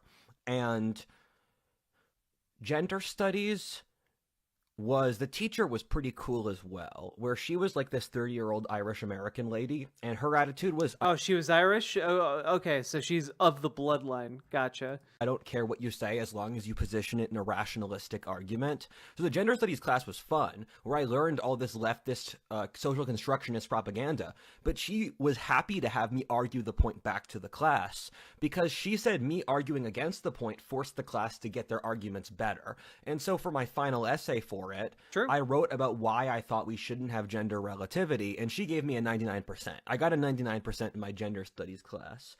My best friend was a Chinese American guy. Oh, sorry, I forgot. She might have been one of those Protestant Irish ethnicities. From Shandong. And my school system was they took in about a third of our class were Chinese students from abroad, which were going to American school so that they could go to an American high school, so an American college could process them as we know that they have this level of quality. Because it's very important, because otherwise American colleges cannot assess the level of a Chinese high school. So what my school did was they took in out a third Chinese kids. My school was... Oh, yeah, American colleges just so beyond or below the ability to translate academic achievement in Chinese schools. No, it's not true. Mostly gay and Chinese people. And are you kidding me, dog? My school was mostly gay and Chinese people. And based. Then they charged the Americans 80% less of the ticket fee, using the Chinese to subsidize them. But my Chinese friend and I, we would get drunk a lot, and he had a bunch of different sub-businesses. He was from a wealthy family in China, and we kind of bonded over our innate entrepreneurial sense. And... You know, you keep talking about how you had entrepreneurial sense, but you, like, 2 minutes ago, were talking about how you were going to take a minimum wage job. You haven't talked about any kind of entrepreneurial endeavor. So, like, what are you talking about? So he had a deal with Chinatown where I'd go hang out and I'd drink and I'd eat in Chinatown in Philly, which is a great place. And he would translate for Chinese businesses as his job. So he'd go to Chinatown and then he'd talk to the Chinese store owners and he'd do their American paperwork. And in exchange for that, there was a liquor store where they let us buy. I feel like his perception of high school was very much shaped by him being part of the theater department, because I guess if you were solely invested in the theater department, your impression of the school would be very gay. Buy alcohol, underaged. Not to be stereotypical, but I've seen how all of y'all are reacting to Wicked. For 1/3 the ticket price. And we would get... They didn't speak English, so Four Loko, which is what we drink, which I'd never drink that now. It tastes terrible. They'd call it Fourlock. So we would just get cans of Fourlock and then hang out at his apartment and just get plastered together. And that's what I did through senior year. And my friend and I, we were the ones who threw after prom. So cool, man. After prom, and I remember seeing everyone from my high school get blackout drunk for the first time. And they started talking about relationship trauma. I remember thinking at the time, I'm too polite to tell you this, but I do not care about your crush. And my Chinese friend and I, we stayed together for like a year after I do not give a shit about you. The channel got big, but he was kind of a dick and he was kind of disrespectful to me, which is, I've had like 3 or 4 Chinese friends and they all try to exploit you. That's what I consistently find. Chinese people. Holy shit, dog. Yeah, you know, I've had multiple Chinese friends, but they're all shifty and trying to take advantage of me. What are you talking? Why are you being racist like this, bro? All Chinese people are shifty. Like, what the hell? Are very short-sighted, or they're in their relationships, they're very exploitive, especially if they're from communist China, which stripped away their culture. This is definitionally racist. Oh my god. I have such fond memories of a bookstore called The Book Trader, which is on, I believe, 3rd and Arch Street, down by Penn's Landing. I've been there hundreds of times. It was right next to where I lived. We lived down in Old City with my mom, down by the Delaware, and I would buy, I think I bought dozens to hundreds of books from The Book Trader because it's this used bookstore where they have all this historic material. And so my speciality in World War II era history... Look, why are you saying speciality? It's specialty. What are you doing? What's your game plan here, bucko? Stems from when you grow up in Philly, there's a huge oversupply of history books because it's such a historic region. And so when I was a teenager, I wanted... That's not how the supply of history books works. Like, that's...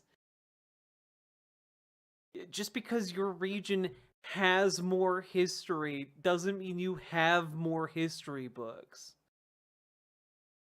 To understand how the world worked. So I bought whatever books I could have, and I wanted to study science initially. And what I found as a teenager looking into science is that science had basically become a new priest class where you can't learn it unless you're part of the university system.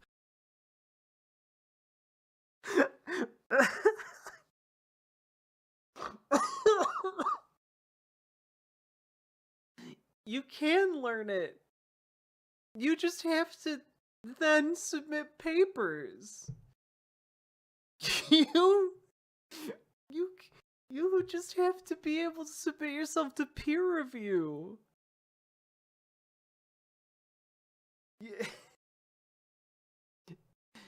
Do a science, write a scientific paper and submit it for peer review, my guy. You can do it. You don't have to worship at the altar of some pagan deity. You don't gotta do that. You could just enroll in a school or just straight up write a paper that follows the scientific method. Come on. Oh, true. Maybe he can't. That's true. True. Science is one single like, I mean, come on, guy. It's just applying the scientific method. And then, like, submitting yourself for peer review.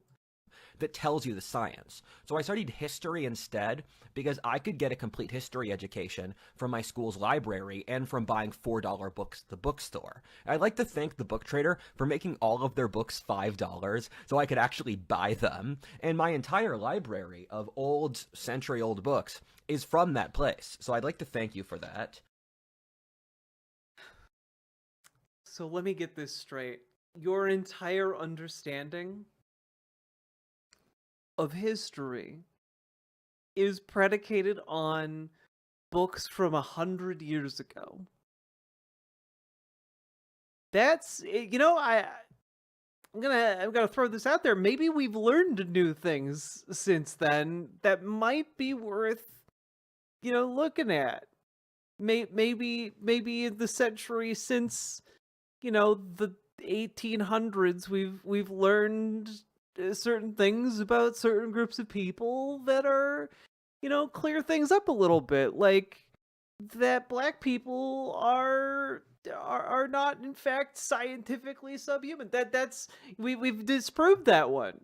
It turns out phrenology wasn't real. It turns out that, like, indigenous cultures were rich and vibrant and thriving, and like, Europe wasn't actually saving a lot of people when they were doing the white man's burden. I don't know. I'm just throwing these ideas out there. I'm spitballing them. Spoilers.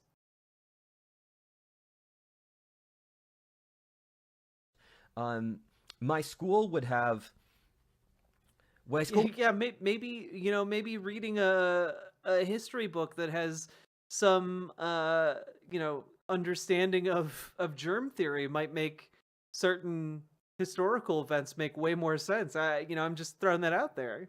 We would have assemblies almost every single week. So we'd have church on Wednesday, and then we'd have assemblies on Tuesday. And With the assemblies, I had a bet going with my friends 2 years in a row. First year, every single assembly that was about race, I get a quarter. Literally any other topic, my friend gets a quarter. I made money. Second year, trans identity and sexual identity. Every assembly on that topic, I would get a quarter. Anything else, my friend would get a quarter. I made money that year too. So they were just shoving this leftist propaganda at us all the time. And I went to a... Wait, but you can... Yeah. This isn't propaganda. This is just like, they have students that fall into these categories. And they want you to not be assholes to them. Like, that's not rocket science. School with a member of the Doherty clan. And for those that don't know, Philly is almost a hereditary monarchy where there is a ruling the ruling family, or the electricians union, the Dohertys, they're Irish political bosses. Ah, yeah, Philadelphia, run by the electricians union. You step 1 foot out of line, zap! You'll go up in smoke. And they control Philly's politics. And hey, it'd be a shame if someone wired your house a little bit shoddy, eh? Better get some fire insurance real good, I see. Like, what do you... This town's run by the electricians union. You'll never make it over there. Every fence you'll pass will be electrified. And they determine who wins in the elections. One of my friends was campaigning for a candidate against the Dohertys, and it was just ridiculous because the Doherty candidate was going to win. And of the top 10 donors to the Democratic Party, the only union is the Electricians Union of Philadelphia in the top 10 donors. The only city is the city of Philadelphia. So the Dohertys control Philly. They have thugs beat up their opponents, but they hold on to power, while Philly has gone into decline. Citation needed. I feel like thugs beat up opponents would be something you could, cite some stats on, but or some articles. But all right. Line due to the socialist policies they push and deindustrialization. Ah, yes, the electricians union, well known for pushing deindustrialization policies. I want you to take a minute. What do you think the electricians union gets out of deindustrialization? What possible benefit is there for them? The leftist electricians mafia that runs Philadelphia. And the centralized government doesn't call them out because they are... The centralized government? What are you talking about? They have elections in Philly. It's democratic. What do you mean? Ah, yes, the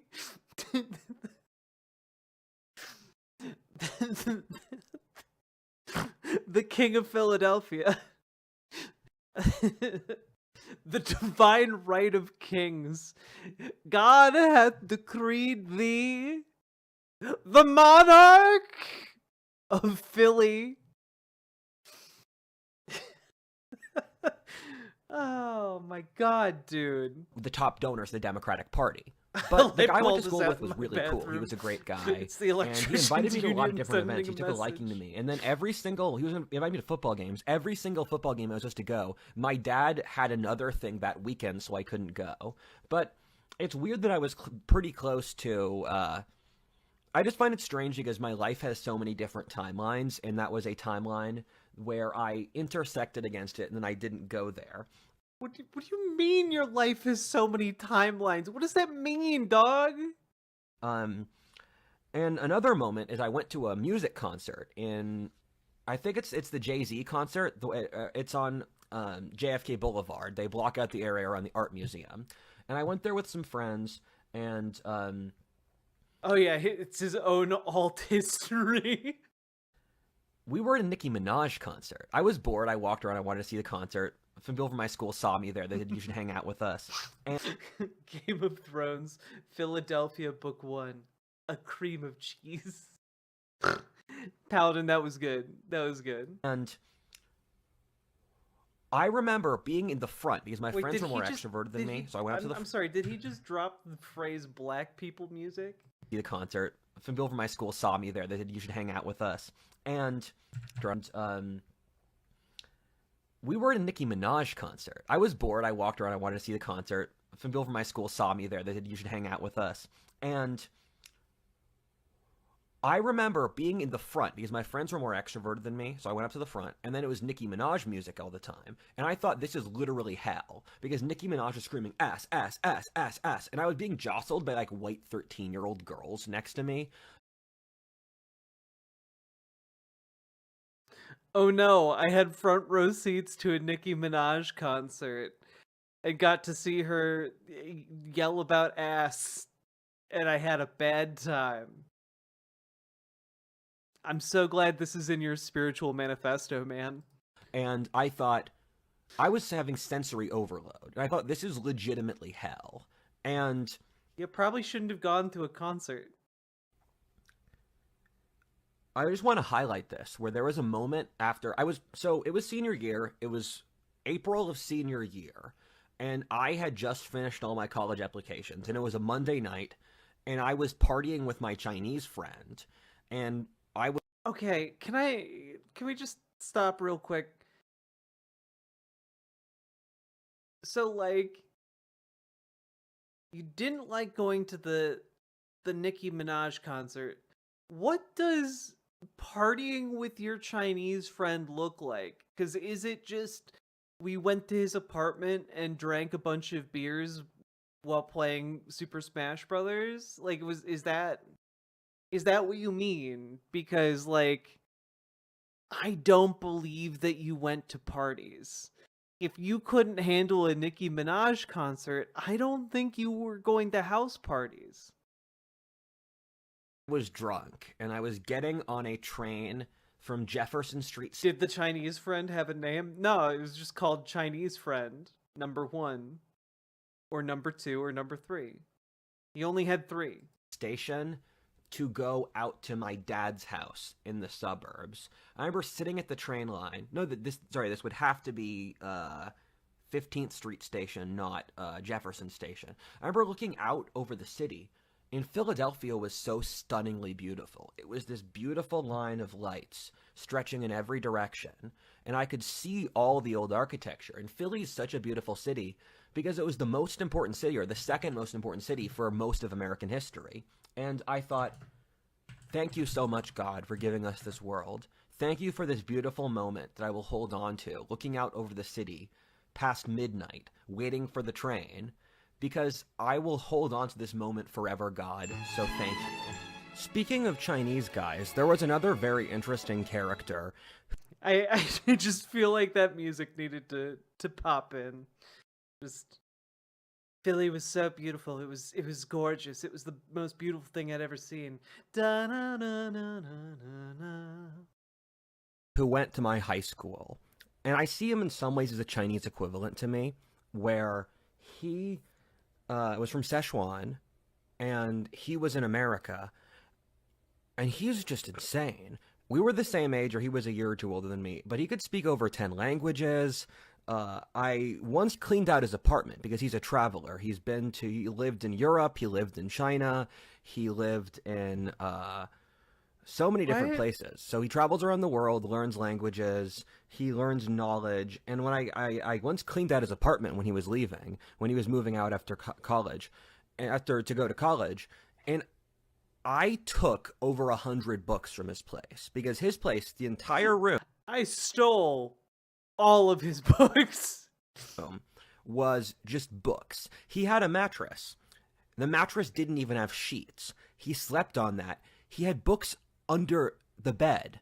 He had so many books that it was literally the entire room. And he would constantly berate and insult people. And he would talk about how naive Americans were. Where one time in class he said that his grandpa was black and cooked friggin' fried chicken, and then people actually believed it because they're that naive. Or I once took him home for Thanksgiving. Oh man, people believed a thing someone said about themselves that they have no reason to lie about? Okay. Like, I'm sorry, like, saying, oh, I have... Like, if I were to tell you guys, oh, I have a sister, and you were like, oh, wow, Riverboat Jack has a sister. And then I, like, turned around and went, I don't actually have a sister. All of these naive fools in my audience. Like, that doesn't... That actually doesn't follow. At all.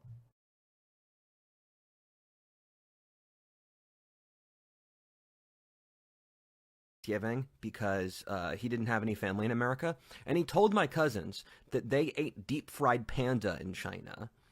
At the same time, though, if he's my Chinese parallel, he's a sociopath. He was a legitimately bad person, and he was rude to everyone. You know, maybe it should concern you a little bit that you see so much of yourself in him. And he was abrasive, and all my Chinese friends have tried to screw me over at some point. And... look, if they've tried to screw you over, then they're not your friends. Stop, like, also you seem to hate them, so maybe stop referring to them as friends. Secondarily, he had no interest in underlying depth, where he was just constantly learning stuff to look impressive. The big... Oh yeah, your Chinese parallel was always learning stuff to look impressive and not really understanding the subject matter. That's crazy. Look impressive to basically get laid, but it was trying too hard and too... that's where they differ. One of them got laid. Too direct. And so he would just learn different topics. He had 1,000 books, and he read little bits of them, but he was unable to gain knowledge. He just kept waffling around. He had difficulty keeping friends and that stuff because he was going through this peripheral, very direct experience of life. And I think there's something deeply archetypal about his story, where it's very high intelligence, very interest, but the lack of the actual motivation to do stuff, and the sense of cynical, nihilistic disaffection from your environment. I nearly forgot to... I don't think that's very archetypical. Like, sorry. Throw this in, but I was part of my school's quiz bowl team, and quiz bowls, like...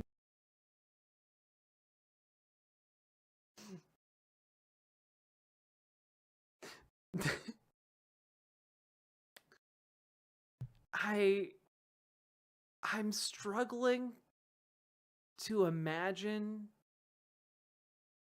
a video you could put out that would make yourself look more lame than this one.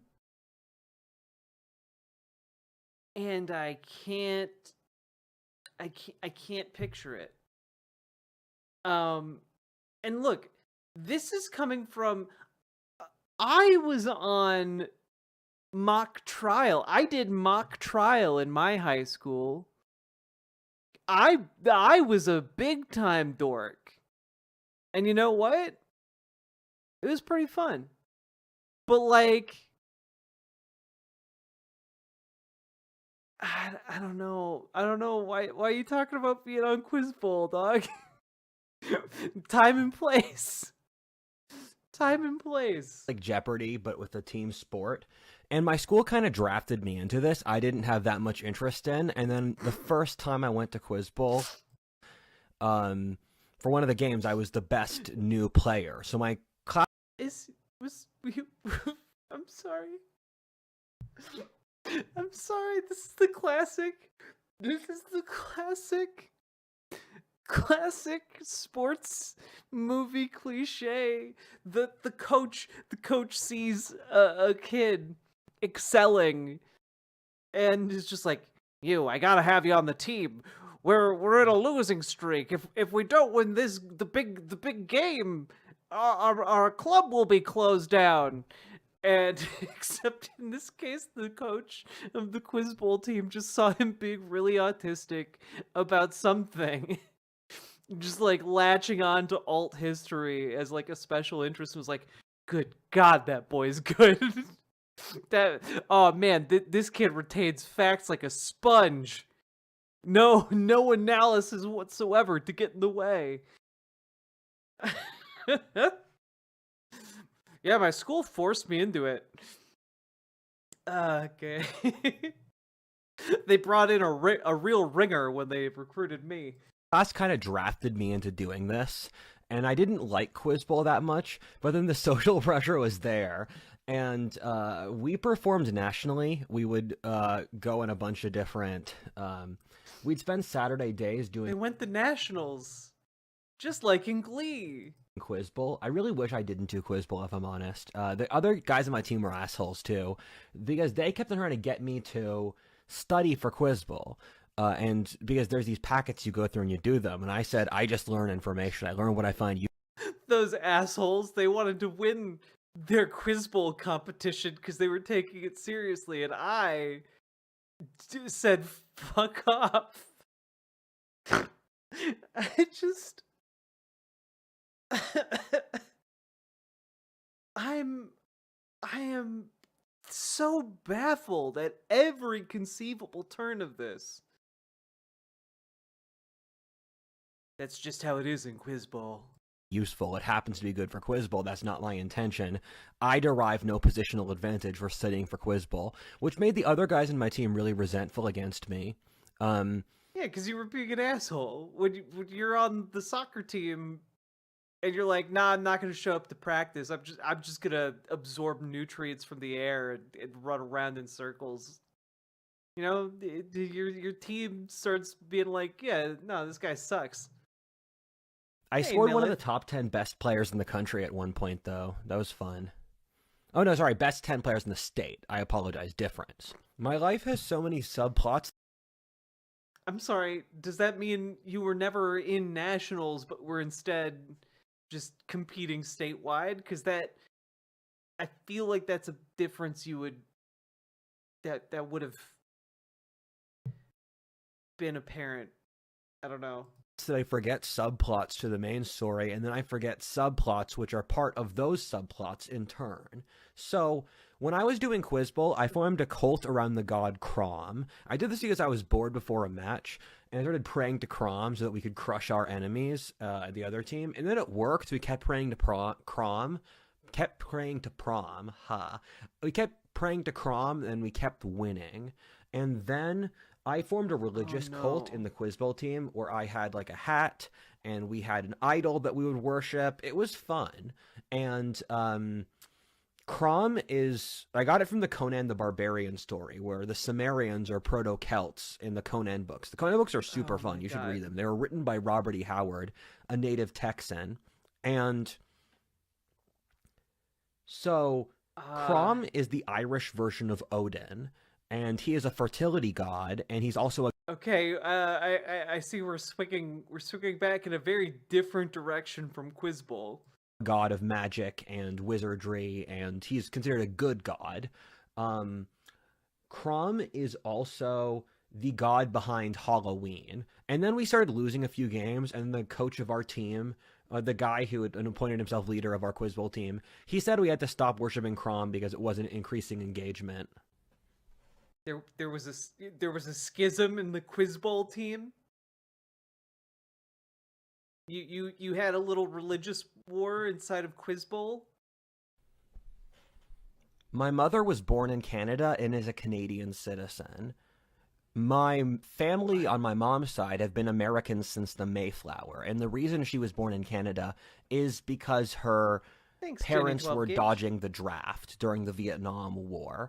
And my mom saw getting me and my sister up to Canada as a way to get legal independence from my father. So she kept... I did not skip anything, and there was no title screen. There was just a transition to this. So I don't know what's happening. There was no title screen. It just shifted. Kept on forcing me to do it, and she kept on forcibly trying to get me and my sister to move to Canada multiple times as a legal way to control us. And my sister sided with all of this. She became basically a puppet for my mom. My mom would bribe me and my sister when I was 10 to leave my father, and she said she'd give us more Christmas presents. And I told her no, and my sister said yes. So my sister stopped seeing my dad when I was like age 10 or 11, and I remember my dad, my sister, and I were supposed to go on vacation to Austria, and then my sister just didn't come on the vacation. So my dad and I didn't go to Austria, and my sister just said she refused to see my dad. And this was a big court issue, and this really broke my dad's heart because he loved my sister. And my sister believes all the conspiracy theories my mom said, that my dad is bands of thugs and he has malice and whatever, that crap. And my sister just did what my mom told her for the rest of my life. She moved up to Canada with her. She got a job in environmental science, which is my mom's obsession, was improving agriculture. And she became a lesbian because my mom would say growing up, marriage is slavery. And a woman... Lesbians can get married too, bruh. It turns out women can marry other women. Becoming a lesbian is nothing to do with resenting marriage. Women shouldn't get married, and I will pay Valentine to not get married. And I think, if marriage is slavery, you made quite a lot of money being a slave, and your conditions are pretty good. And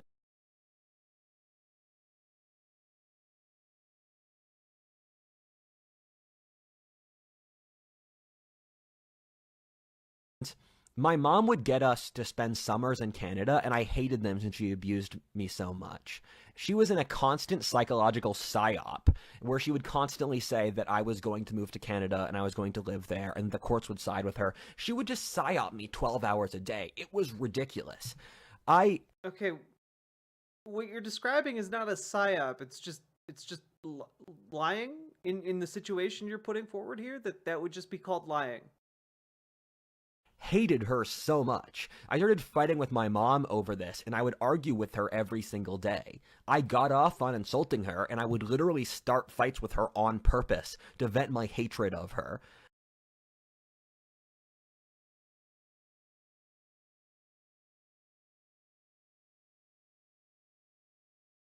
Okay.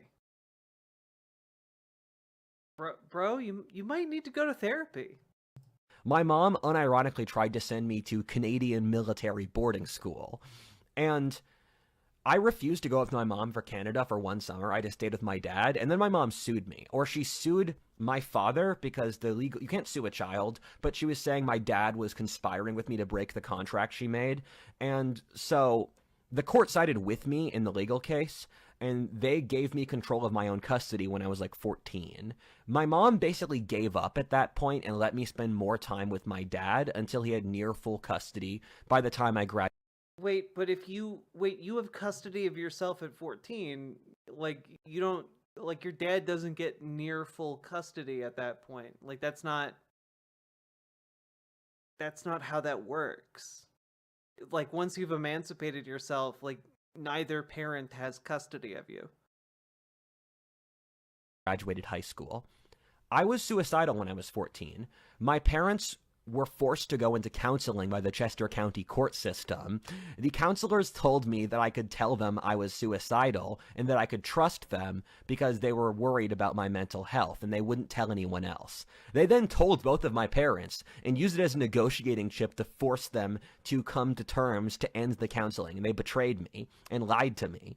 And my mom's reaction was that I was doing it for attention. I wasn't actually suicidal. And my dad's reaction was that, oh, Rudyard was suicidal in the past. It's fine now. I don't have to worry anymore. And, oh, God, I'm just so tired of this bullshit. And every night I would put myself to sleep thinking of ways to kill myself. I would relax by thinking of ways to kill myself. And I had a 5-step plan, starting out with cutting my arm to feel like my life energy. Then I would jump off the Delaware Bridge, the bridge that spans New Jersey and Pennsylvania, to a icy death to die in the Delaware. That was how I wanted to go out. No, I'm good. I have an ability to feel the world in my body. This is how I run this channel. I can feel you. I can feel my audience. I can feel people I talk to. I can... What the fuck, man? you can feel your audience through your camera. Feel different societies in history. I can feel all of your emotions in my body. See, I Rich have Knight this ability. Melody. It's a curse, actually, because you have terrible emotions. You're all super depressed. Society's falling apart. But when I was a teenager, I realized that everyone was miserable and the current system wasn't working. Everyone's not miserable. The current system is not working, but not everyone's miserable. Even under a bad system, people can be happy. People are happy under feudalism sometimes. It was still a terrible system. I could feel on a psychic level that the system was breaking down around me, the global order. And yeah, my mom was crazy for calling herself a psychic, but I'm actually psychic, though. Everything I knew would fall apart. And I predicted the global order would collapse in the next few years. I thought it would be nuclear war at the time, or like a major global war. And this is what got me into studying geopolitics, which I really got into around age 16. I would go into crime-ridden ghettos like Camden and North Philly to see if I would die. I could sense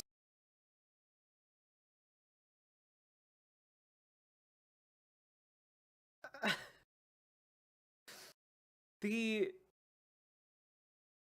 self-hatred mixing with the racism in this way is fascinating, I guess. Best of luck falling asleep, Lady Rainclad. It's the enormous frustration building up about deindustrialization, which hadn't been loosened. I still couldn't believe anyone talked about the obvious decay. I would think about deindustrialization on a daily basis, and it's the most important part of my political formation. I just assumed it killed any chances I had for success. I never thought it'd amount to anything in high school, and I assumed I'd be working a minimum wage job. I knew something like Trump would happen, and I didn't know what it would be, but I knew that deindustrialization was big enough. The elite... Donald Trump isn't interested in deindustrialization. What are you talking about, bro? I knew something like Trump would happen, but I didn't know what it would be.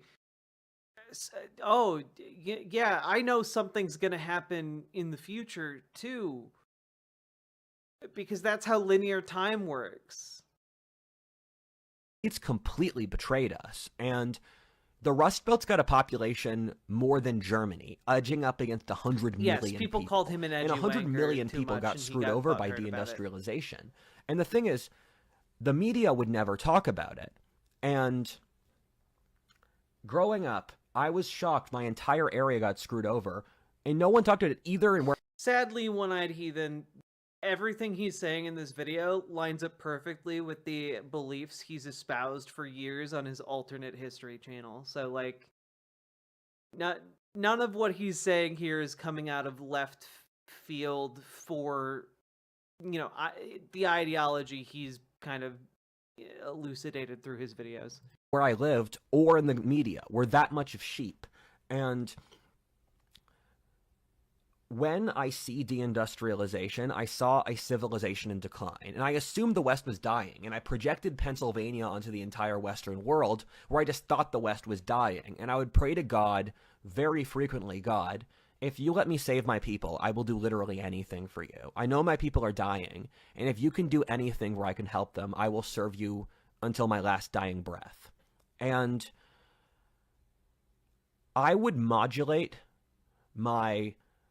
Oh, I didn't finish that segment. You know, the people of Pennsylvania aren't like being like death camped, right? Like, they're not being massacred.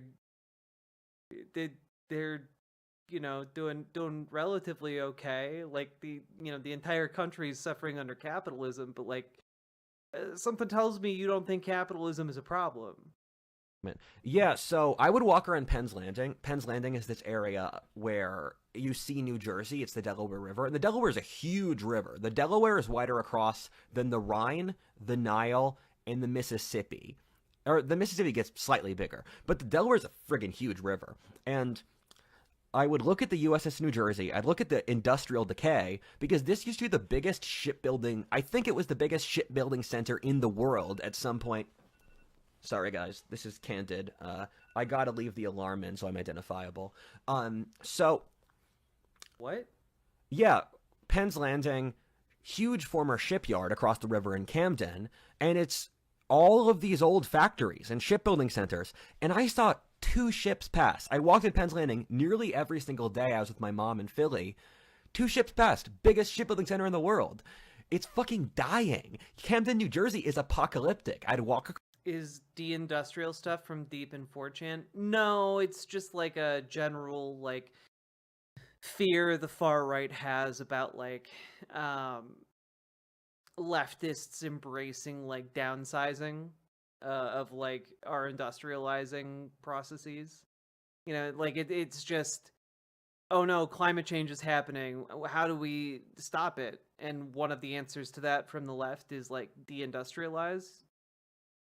And yeah, it's you know, ending manufacturing or shifting away from coal or like shifting away from natural gas to like renewable energy sources, stuff like that. And he's just deeply terrified of it, you know?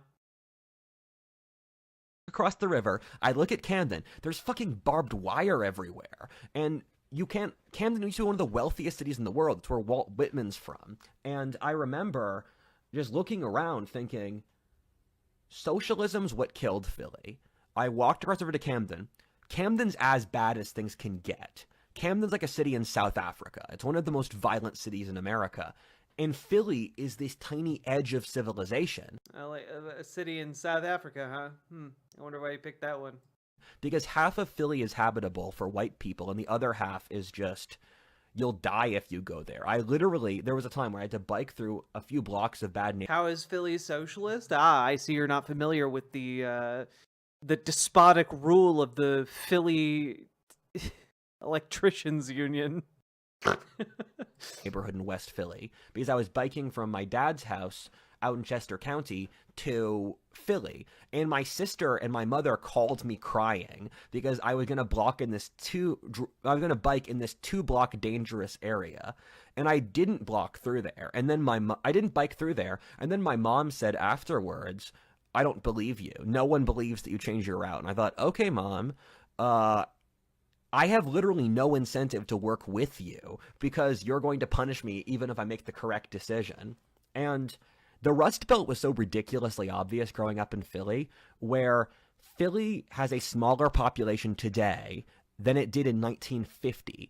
And Philly was one of the wealthiest cities in the world a century ago, and now it's the poorest and most crime-ridden of America's top 10 cities. And going around Philly, it's the poorest and most crime-ridden of the nicest cities in America is kind of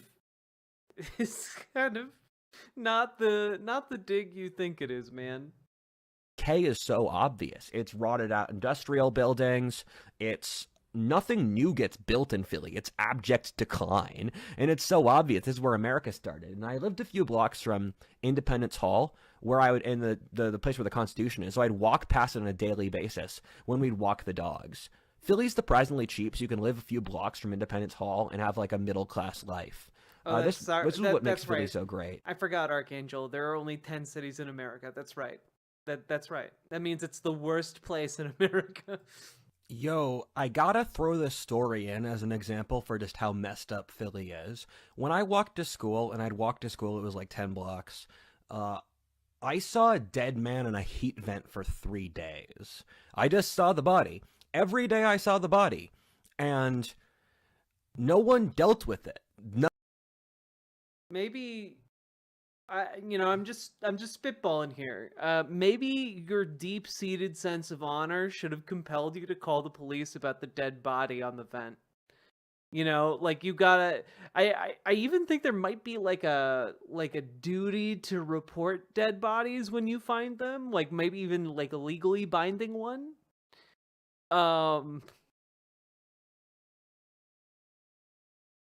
Just throwing that idea out there. None of the cops cleaned up the body. I just saw a fucking dead body when I commuted to school. It's kind of like when I was in Chester County, when I would take the bus, And every single day on the bus route, there was a deer corpse, and I just saw the deer corpse decompose for a month, and every single day as a kid, I would look at the deer corpse and just think about it gradually getting its life eaten away. It was pretty formative for me. So I'd modulate my emotional I have to say that was maybe the creepiest part of this entire thing, just like the nervous laughter about staring at roadkill on the side of the road. Like I'm sorry, I live in the Midwest here, and there's a lot of roadkill. When you drive around, that this isn't like a unique experience. state through assessing my emotions on any given day, and I'd have an emotional diary. And my emotional diary that I'd keep in high school was actually a big turning point for me, because every single day I would write down the inner emotions I felt and what I was thinking about. So I had a degree of third-person objectivity about my life, because I didn't trust anyone, and so I could only rely on myself. I remember I once looked at a Lego, and I thought, this Lego is the only person that understands me. I was like 11 when I did that. That's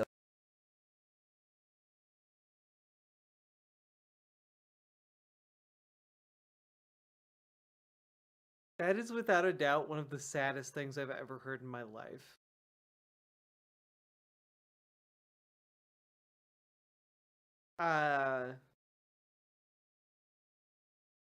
That's low, man. That's low. so sad. But I added up all the days, and at least half of the days in my life to 2/3, something really bad would happen. I would either fail a test. It had to have been a minifig, right? Like, I don't know, like a little Lego stormtrooper or something.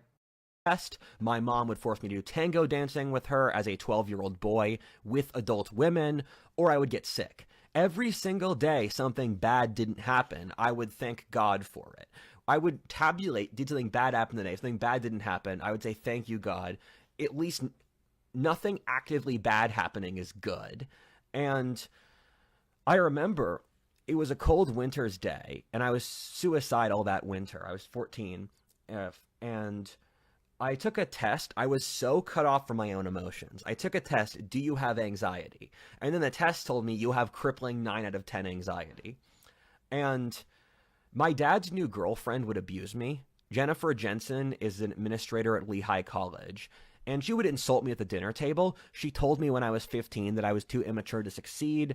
Almost every time we talked, she would insult me. She said I wasn't ready to go to college, and that I reminded her of the stupid, immature lacrosse players she worked with. And one time, my dad, Jennifer, and I went hiking, and then there was a change in schedule. Jennifer got angry at the change in schedule, and I'm noticing a trend here with the women in his life. So she recommended a course of action. I said that would be really inconvenient for me. Yeah, like that's the thing. Like, was she really evil for telling you when you were 15 years old, 3 years before you were going to graduate, when you were a freshman in high school, that you weren't ready to go to college? Was that really unfair and mean of her? I don't know. And he started screaming at me, what the fuck is wrong with you? Inconvenient for you? And she would say, your dad spoils you so hard. Like, inconveniencing you is nothing. Oh yeah, and this is all a single video. She would tell me and my father that my dad cared too much about me, and that my dad spoiled me. She would fall into histrionics due to me not citing academic sources in casual conversation, or because my dad scheduled his schedule around his custody time with me to spend time with me, and she got resentful of this. And I viewed all of this. I mean, like, being a bit resentful of, like, not having time with your partner, that makes sense a little bit. It's a natural emotion to have. But also, like, what was that other thing? This is an conversation, or because my dad scheduled his academic sources in casual conversation. Oh, I'm guessing that what he means by this is that, like, he would make claims at her, and she'd be like, why do you think that? Like, what evidence do you have to back up that point? Because, like, that's a weird position to have. where is it coming from? And his position was just like, I don't know, alternate history. I don't know for sure. I'm making some assumptions here, but that's kind of what it seems like. Or because my dad scheduled his schedule around his custody time with me to spend time with me, and she got resentful of this. And I viewed all of this as an insult to my honor, and I fought back. My dad would side with her over me. Things got bad enough that I refused to ever speak to her, and once I threatened to burn down my dad's house for insulting his honor over Jennifer.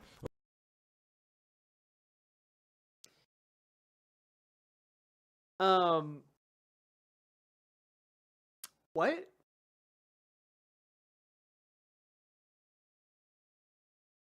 This is the Dark Souls of Manifestos. True, Princess Fiona, and thank you for the 100 biddies. Okay. When my dad and I threatened to burn me. Things got bad enough that I refused to ever speak to her, and once I threatened to burn down my dad's house for insulting his honor over Jennifer. You threatened to burn down your dad's house for insulting his honor with Jennifer. What does that... I'm having trouble parsing that. But the thing I'm taking away from it the most is that you threatened to burn down your dad's house. That's not a normal or okay thing to do. So, sorry. If somebody calls you an asshole, you don't just, like, show up and murder their family. My dad and I are both from honor societies, so you get stuck in these weird situations where you're not allowed to back down. I did this with all of my parents who were from honor cultures. We just ramp up the ante. And No, Jennifer isn't his sister. That's Valentine, I think. Valentine is his sister. Certain threshold, you can't back down. And I felt trapped, and I literally allied with my mom at one point against Jennifer to spend more time with my mom. And I hate Jennifer more than I hate my mom. My mom is so schizophrenic and evil that she kind of becomes a nuclear reactor of pure evil, and I can't really dislike her anymore. She committed to the bit hard. And Jennifer is just a resentful bureaucrat. I can't respect that at all. And one time, this is one of the most important days of my life. It was past midnight, and I couldn't sleep at my dad's house. I suffered insomnia in high school, so lots of days of school I walked in with only 4 hours of sleep. And constant exhaustion was how I remember high school. And my high school experience I remember closely as I would get home from school, and then I'd watch Todd in the Shadows content as I passed out in the hammock in my house. Don't do my man Todd like that. Don't do Todd like that. He's a hardworking boy. Okay, he's putting in his time making YouTube videos for thankless folks, and you know, like, don't do him like this. Todd's a good egg. He's all right. And back to the story. So it was past midnight, I couldn't sleep, and I was thinking of the first step of killing myself, which is cutting my arm. And I had a big kitchen knife in my dad's house. I put the knife up against my... Wait. Okay, sorry, I just went back to his plan to kill himself. His plan to kill himself was to, like, cut his arm and then throw himself into a river. Why are you doing the first step? That doesn't make sense to me. But alright. My arm. I thought, wait, Rudyard, if you have a knife, and a big knife, why are you using it on yourself and not against the world? Because a knife is a knife. And then I realized the only thing that matters in life is honor. And that if I lived a terrible life, everything is outside of my control, I'm constantly screwed over. If I lived with honor, my life would be worth living.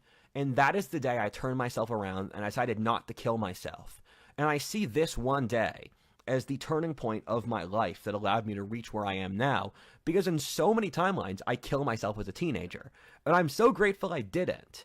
And I lived life as if I was already dead for the rest of high school. Every single day I would tell myself, you already died, Rudyard, you're just playing the game further. And I became addicted to heavy metal. I would listen to heavy metal 5 hours a day, Sabaton, Flogging Molly, Nine Treasures, because heavy metal would just power me off adrenaline because I was constantly exhausted. And looking back on my high school self, it's like I was permanently powered off meth. I was just deranged. And, yeah, you were deranged. Yeah. like heavy metal was my identity. And I fucking hated everything. I was so disaffected. When I was 16, I cried for over an hour in my room alone at New Year's that Jennifer kept insulting me and that my dad kept doing nothing about it and siding with her. I remember crying so loudly, and then I would realize no one ever cared how I felt about anything. I realized that no matter how much I was hurt, my dad wouldn't care or stop Jennifer. No one would ever care about my immense suffering at any point. The only thing that matters is that I'm useful to others and provide them services that they trade me for. I had another time when I was 16 when I had a concussion. Dude, go to fucking therapy, dog. Cause like those are all lies that your brain is telling you. It's not real. If any of you ever have thoughts like that, it's your brain lying to you. These meat sacks are not reliable, okay? Like they are not. They're not the brightest bulbs, okay? Sometimes they're just up there being like, hey, you know what? You suck shit.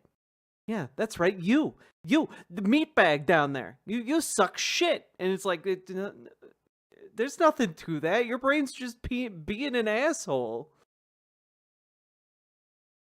Wait, I'm sorry. He was talking about how flogging Molly was heavy metal. I missed that. I was too distracted by everything else. I'm sorry. I need chat to confirm. Did he call flogging Molly heavy metal? I think I may have blocked that out of my brain. He did. Flogging Molly is like a step above, just a hair's breadth away from being a show tune. It's a hair's breadth away from being like a fucking stage play. They're like the sea shanty trend before it was big on YouTube. Flogging Molly's cool. I love show tunes, but I would never in a million years describe Flogging Molly as heavy metal. Good golly. They're not even the heaviest band in their genre. My mom refused to acknowledge I had a concussion, since she said if she did, people would say that she caused it by hitting me in the head. I also had a fever where I had 23 canker sores in my mouth, where I asked my mom to get me some soup to eat, since it was the only thing I could eat due to the sores. Canker sores are these little sores in your mouth that makes it really... You do not have to describe to us what canker sores are. Please don't. Really painful to eat, and you feel pain in your mouth. I had over 20 of them. She then said I had no right to cry, since I had... Oh, I skipped ahead in the story. Oh, yeah, so she refused to get me the soup, and when I got the soup myself, she insulted me. I then burst into tears and told her that I was going to leave her to spend all my time with my dad. She then... I thought that was the entire premise of you emancipating yourself. I thought you emancipated yourself so you could not ever have to see this bitch again. Said I had no right to cry, since I had all brought this on myself, and it was all my fault. These two experiences were so traumatic for me that I lost the ability to cry for over 6 years because I thought no one would ever care how much I suffered, so there's no point in crying. This was the point my life turned around. Once I didn't kill myself, I was able to stabilize psychologically. At that point, I just wanted to move to a small town in rural Pennsylvania, get married, and write some books. I wanted a simple, happy life. I wanted normalcy and simplicity so much to counterbalance the suffering of my life.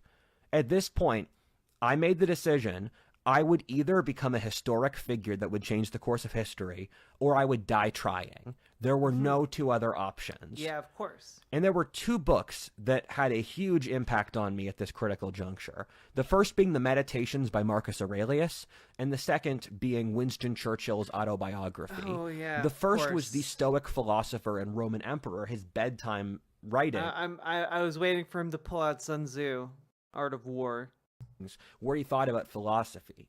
And it's all about maintaining rationality and objectivity in a world where you're not in control and only caring at things you control. That was spiritually super important for me as I became a Stoic. And Winston Churchill's autobiography, he wrote it when he was 24, which is my age, to reflect on his youth. And I saw all the great things he did, where he was a hero in the Boer War, in Cuban War, in Afghanistan, and he was a great man, where he wrote all of these... Was he now? Was a historian, and like me, he nearly failed out of high school. He was not popular or cool in high school, and then he changed things around as a young man to be epic. And when I look at these great men, I thought, I find these people identifiable. I can understand who they are, and I can see what made them great, because they made a decision to be great, and I can study the underlying subcomponents and then model it myself, because if anyone can do something, I can figure out how they did it by studying their work.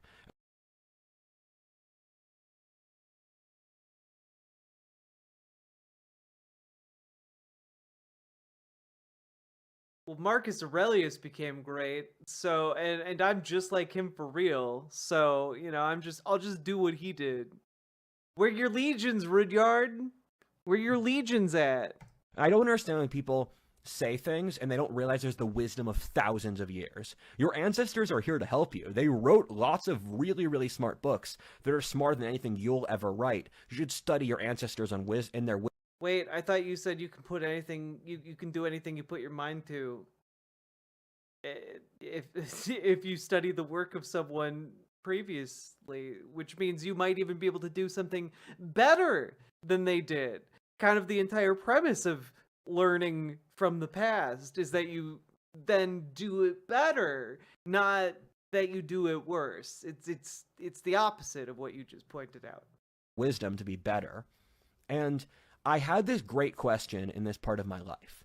I could see other young people, and I didn't find them identifiable at all. The things they worried about didn't even register to me as options. I never thought of the drama they did, or was obsessed with dating or any of that. I was single-mindedly obsessed with my own honor and my intellectual studies. I realized I only had half of the emotions other kids around me had.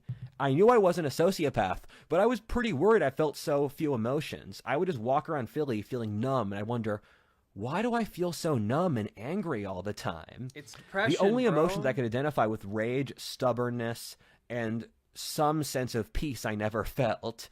I decided then that no one would ever understand me, and so I would try to do as much good as possible. That's stupid. That's a stupid conclusion. Oh, you're such a special snowflake that no one could possibly understand you. Like, you're describing how every teenager feels. Filtered through a lens of depression. Like, that's... Look, every kid feels like no one will ever understand them. But the secret is, a lot of people have been through what you've been through before. You just gotta not have a stick up your ass about it and go get some help. You know, like if a small child is distraught, one of the first things that you can say to them is like, well, how, you know, did you ask someone for help? You gotta ask someone for help, bruh. For the world in hiding, trying to change outcomes towards the better because people wouldn't understand me, so I'd have to work in the shadows. I remember I had a punching bag in high school at my dad's house. I was so consumed with rage that I knocked the punching bag down at least 6 times before rehanging it just to punch it down again, only to finally give up after 6 times. Gotta throw this detail in before I move to the next. Why you gave up after you punched it down 6 times and then you had no outlet for your rage? That seems not great. next segment, but I was terrible at driving. I only passed my driver's test on the 5th time because I was so numb I couldn't perceive my spatial area very well, and my mom and sister would mock me when I was practicing driving, saying I wasn't doing it well. And as a kid, I was so mortified about not passing my test on the 5th time. I thought, I'm never going to tell anyone. And now here we are. Because I thought as a kid... It's literally the least embarrassing thing he's talked about so far. There's this voice in the back of my mind saying, I will tell people if I become great enough that I no longer feel insecure about not passing it. And I've reached the threshold, so thank you, life. Yeah, I had several different minor driving accidents in high school. It's nothing that destroyed the car, but stuff that nicked it and hurt it. Oh shit, we made it to part 3. We made it to part 3, folks.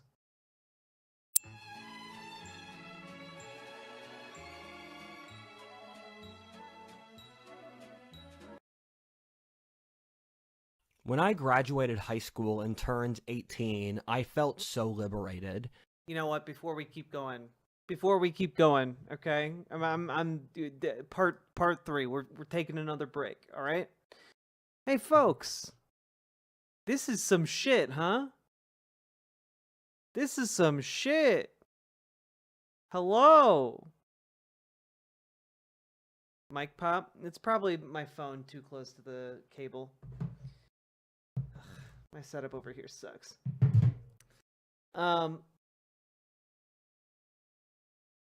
Guys, we're not done. No, we still have a fair amount here to go. But this is a lot. And I don't know if I can actually say like if you've enjoyed it, but if you've gotten something out of this, or you're just as fascinated as I am,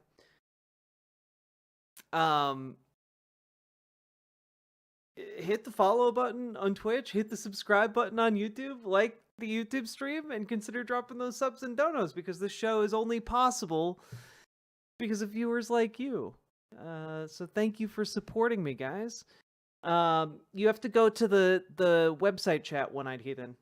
You gotta go to the where the on-screen chat is.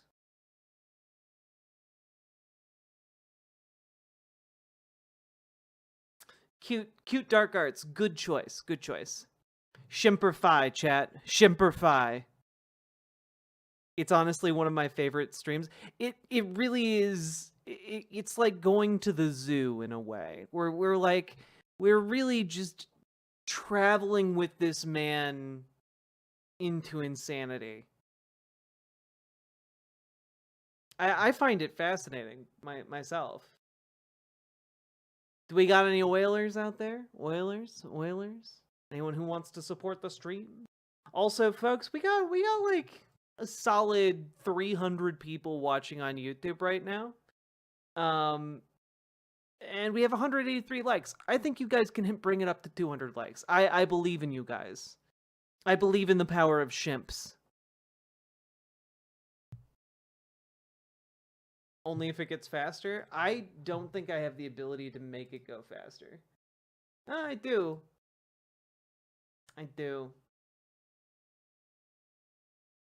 You know, I will go up to 1.25 speed if we get some donos.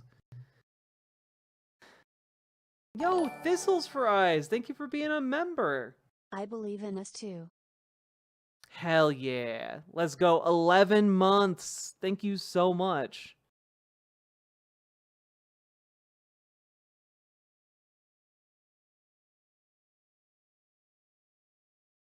I'm being reminded of more than 0 people, and I hate this. Yeah, it's fair. We're gonna Ben Shapipo this dude. I mean, I think at 1.25 he'd still be legible. And it would shave off like 15 minutes. Hey, King Kerplunk. I don't think it'd work sped up. That's fair. All right. I'm taking it off the table. Oh, Princess Fiona, thank you for subscribing. I very much appreciate it. Thank you, thank you, thank you. We had some shrimp New Year's, and I couldn't stop giggling about shrimp. Excellent, excellent, excellent. What's the third boss's name? Wanderer. All right. Diving back in, folks. Let's go. The day I turned 18, I wallowed in the shower for 2 hours in joy that I was finally legally free from my parents. I immediately But you told a story earlier about you being emancipated. I don't understand. started hiking the Appalachian Trail, which was what I always wanted to do after school ended. I didn't... Oh yeah, Mr. Miyagi, this is only the first part. After we finish this, there's still 2 more videos, each one longer than this one. Actually want to go to college, so I went on a gap year to forestall it. I was so excited to go on my gap year since I hated society so much and I wanted to avoid the system. I remember my grandma said she wished I planned more for the Appalachian Trail and that she was worried that I'd get hurt, and I said, the reason I'm hiking the trail is because of bullshit like this. And I thought to myself, I need to walk an extra 200 miles to prove her wrong. I had only ever camped twice before in my life before I hiked the Appalachian Trail, and I did it myself without anything else. This was a week after I turned 18. I hiked 600 miles from the top of Massachusetts to the bottom of Pennsylvania. For those that don't know, the Appalachian Trail is a wilderness trail along the American East Coast that stems from Georgia to Maine, and the way it works is that you can often walk 5 days and see no civilization. Yes, this is part 3 of Act 1. Yes, yes, yes. You go into towns periodically, you buy up ramen and other things you eat. Then you keep walking, and there's these sheds every 10 miles you can sleep in that are 3-sided. So you just walk for months on end in the woods, and there's other hikers as well. Man, that was a crazy time. My shoes were too small because I picked a pair of shoes that weren't big enough, and so one of my toenails came off. I had to claw it off with a Swiss Army knife. I also went swimming in one of the most stunningly beautiful places I've ever seen, Paradise Lake in upstate New York, where the trees are so tall, the grass is amazing, the lake is so beautiful, and I think heaven looks like that.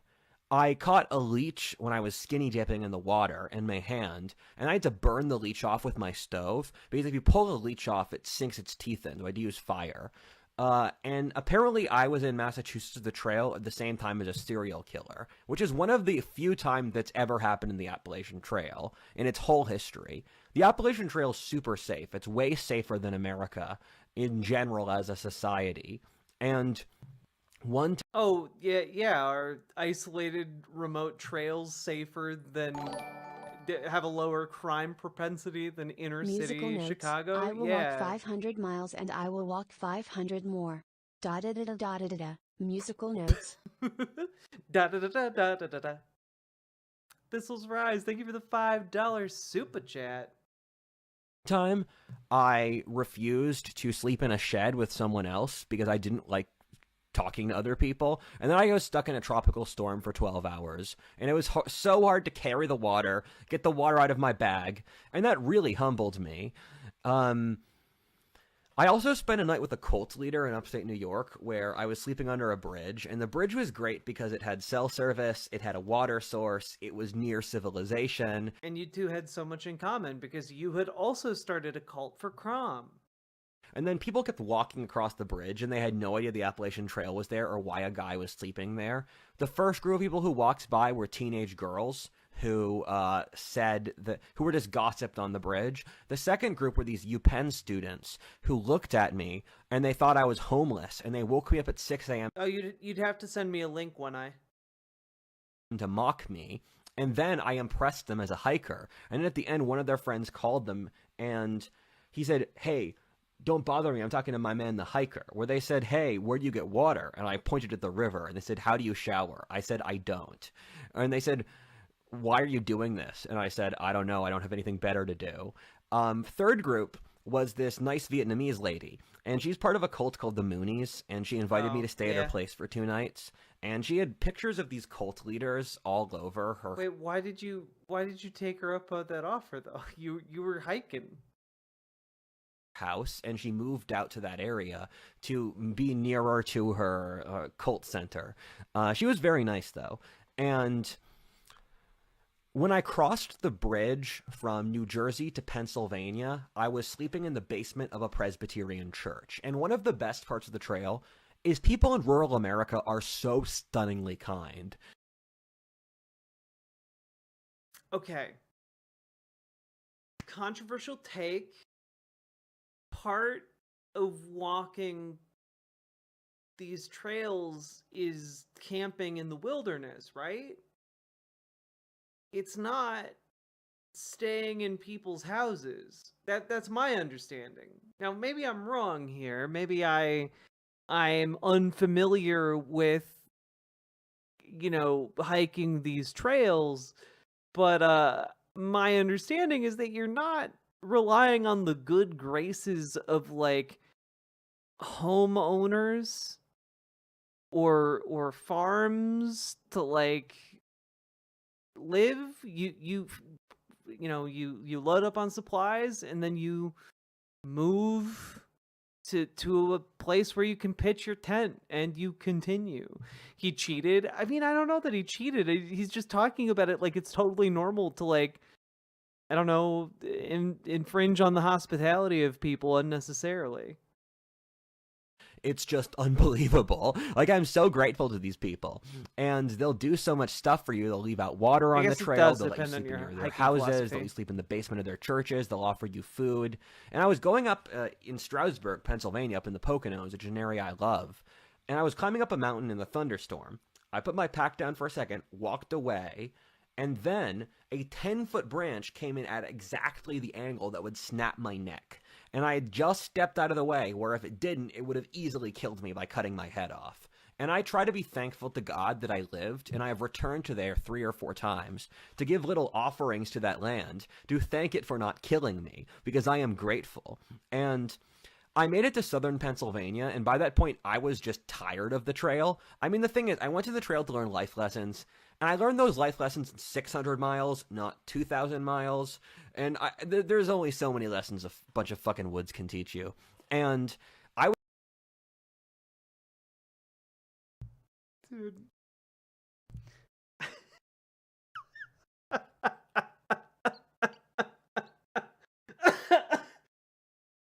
Oh my god.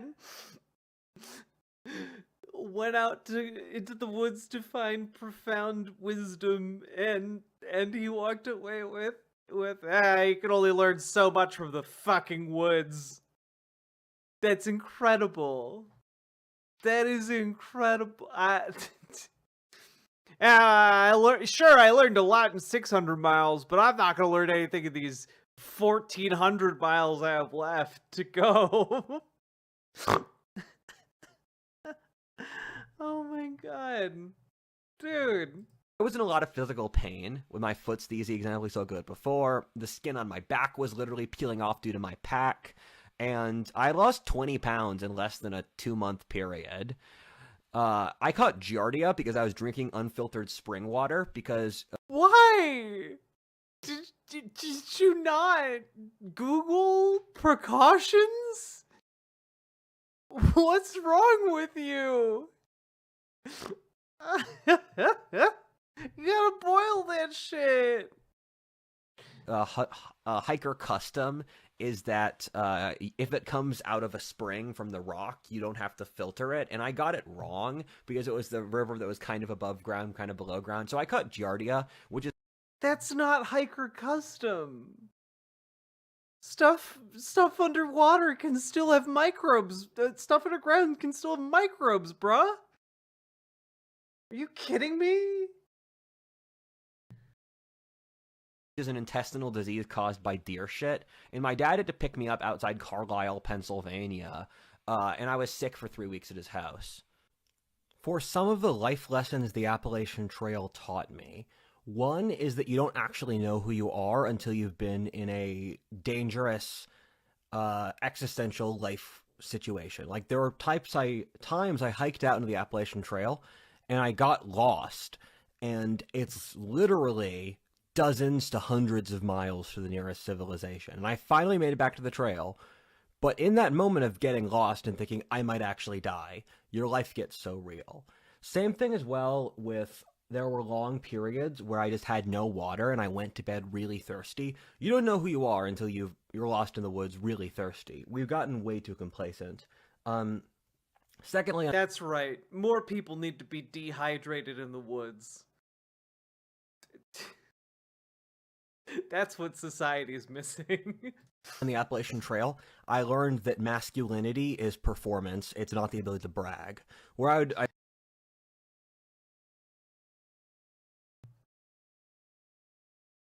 You learned that masculinity is performative, huh? It's really interesting for someone who earlier in this video described gender constructs or social constructs as being bullshit. Anyway. I'd hike these difficult mountains, and I'd think, the manly thing to do is hike the fucking mountain, not brag about hiking the mountain. I have to actually hike the mountain. And the trail convinced... Wait, who would you be bragging about hiking the mountain to before you've hiked the mountain? Me that I was a man, and it gave me a degree of objectivity from the rest of my life. Because my life is quite overwhelming, and being out in the woods by myself made me realize that, first of all, people were objectively very mean to me in my childhood, and I had every right to be resentful for that. And secondarily, that society and the constant alarms and the schedules and the morass of constant enumerating and constantly thinking is making us miserable. Because when I was out in the mountains, I felt happy, and I felt this sense of profound peace and ability to go with the flow that I didn't feel in my previous life. My previous life felt fake, and the Appalachian Trail felt real, in that it felt like I was touching the spirit of the world, that there was this beautiful... But the next 1,400 miles, fuck those things. Almost Lord of the Rings-like place that exists as a parallel dimension on this earth, and we've blocked ourselves off. No, there's a better one. It's called New Zealand. It's where they filmed actual fucking Lord of the Rings. From it. We've purposely blocked ourselves off from the fantasy and mystery of the world, which I could feel on the Appalachian Trail, and that was a conscious decision we had made as a society. I went to China that summer as well, and this was a very formative trip for me because I thought a lot about China as a high schooler because I worried they'd displace America, and I had many Chinese friends.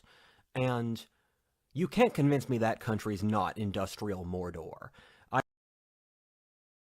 What do you... The level of reading comprehension that you have is really bad. Yeah, of course it looks like industrial Mordor, because they industrialized after England and America, etc. Guess what? There are plenty of places in America that look like industrial Mordors, because they have industrial equipment there. Oh, God. Nine-Tailed Witch, what do you mean by emotional delivery? I've been to like 20 different countries in the world, and China is the one that scares me the most. And I could pick up on the vibes, that's my thing. And I felt so sorry for the Chinese, because I like Chinese civilization. I collect Chinese watercolor paintings as one of my hobbies. Chinese cuisine is one of my favorite cuisines. I've read thousands of pages on Chinese history. There's a beautiful core to that civilization, but then communism's done terrible things to it, and I couldn't help but get the worst vibes seeing China. Guess what? That's like all industrialization. It was child labor in the mines during the industrialization process of the UK or America. Like, what are you talking about? It's miserable in capitalism too, bud. Because all the trains ran on time. It was massive. You drive for hours with skyscrapers in every single direction. And it goes on longer than you could ever possibly imagine, the industrial scale of things. But I also knew this was a fundamentally evil society. There's cameras everywhere. I could sense the totalitarianism and the misery in the air. you don't need to sense it. You could just know that it exists. Like it does, even if like you don't see cameras, you can understand that they're being surveilled. Look at the Chinese were just overworked and forced to live in a soulless. Oh, that's right. Sorry, I forgot he has psychic powers. He can sense it, literally. A soulless society based around greed. And I feel sorry for them, but going to China was a I'm sorry. With zero self-awareness, did you really sense say the that? totalitarianism and the misery in the air. Look at the Chinese were just overworked and forced to live in a soulless society based around greed. And we literally live in a country where one of our primary financial institutions has an index called the Fear and Greed Index to indicate like market actions, because we have an entire philosophy in the United States to support capitalism centered on the idea that greed is good. What are you talking about, dog? Like, when you are talking about their system like this, it kind of seems like you're putting it up in opposition to the US in that way, but there is no opposition there. You're just looking at Dengism in China, which is the capitalistic element of China, which I'm guessing you were going to the capitalist areas of China, and comparing it to the capitalist America. Like, they're both profit seeking. They're both operating on the same market forces. And I feel sorry for them, but going to China was a turning point in my life, and the air is completely polluted and disgusting because yeah, the greed and fear index is like when people are when the index is pointing towards greed, it means that money is flowing into the market. When it's pointing towards fear, it means that money is flowing out of the market. People are selling rather than people are buying. That's all that means. I looked at it and I thought, I need to avoid that. And there were cameras everywhere. Whenever you went into a hotel, you had to get your fingerprints, they checked your passport, and they got your eyes. It's a totalitarian state, and we're not far from it. It was around late August or early August, they checked your passport. And I mean, he's not wrong about that particular point. China's not good just because the US is bad. They got your eyes. It's a totalitarian state, and we're not far from it. It was around late August or early August, I finished the Appalachian Trail. And I had the rest of my gap year where I had to figure out what else to do. And I decided to do a language program in France and to do a archaeology program in Peru for the rest of my gap. But going to French school was just the worst experience ever. Year. And I was super pumped to do that. I was in Montpellier in the south of France for 3 months, and I loved being there. I went to a really good language school and picked up a lot of French in that time period. They use a really excellent teaching system where you have to have conversational understanding in order to learn. You literally complained about it in this same video. You were pissed off about it. In the language. It fits with my empathy thesis later. And I had to walk through a Maghrebi neighborhood every single day on my commute to the school, and I was pickpocketed there. I got into a fist fight, which I won. I was slapped in the face twice, and I was also served rotten food. When I was in France, the Yellow Vest protest was in full swing, and they blocked off the downtown of Montpellier, periodically knocking out windows, and I went on a date with a girl while there was a literal explosion a block away. The air felt very tense in France at the time. I read the book The Great Wave about secular cycles when I was sick there for a 3-week period. I was just in my bed. And that book is what convinced me to move from alternate history content to anthropology and geopolitics. And this was a really important period of my life for intellectual development on a holistic basis. My read on France is that it's a wonderful country. It's like looking at a painting where every single detail is done perfectly. The French have spent thousands of years turning their land into one of those beautiful gardens in the world. And the French understand how to enjoy life. They've not spent thousands of years doing that. I can tell you that much. Okay, they've not been spending thousands of years. Their time as a Roman colony doesn't go back that far. At the same time, I'm so glad my ancestors left Europe, where I would not want to live in Europe now, because I just go completely crazy at the just lack of social mobility and lack of activity. They're so complacent over there, and they just hate excellence and greatness, and they're nihilistic. Oh yeah, man. That entire continent hates greatness as a concept. How dare you excel in your field? We're gonna break your kneecaps.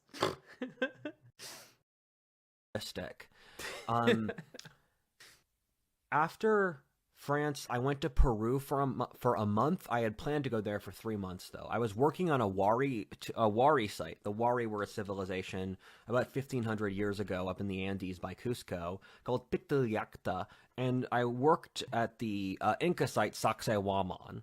Get your jokes out now, which was the Inca holy site. And I was working with an Irish archaeologist there who ended up there in a crazy story. We would categorize Wari artifacts.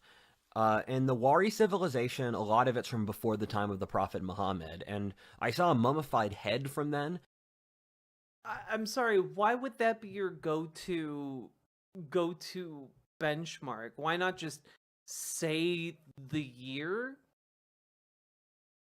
Why not just say, like, yeah, it's circa like 400 AD or something like that? Like, that's not that hard. And also, we were categorizing a lot of pornographic art, because sexuality is sacred in their society. Okay. Yeah, just real quick. Just real quick for my own edification.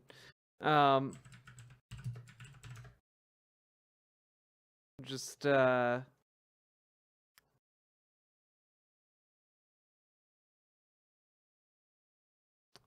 real quick, looking up.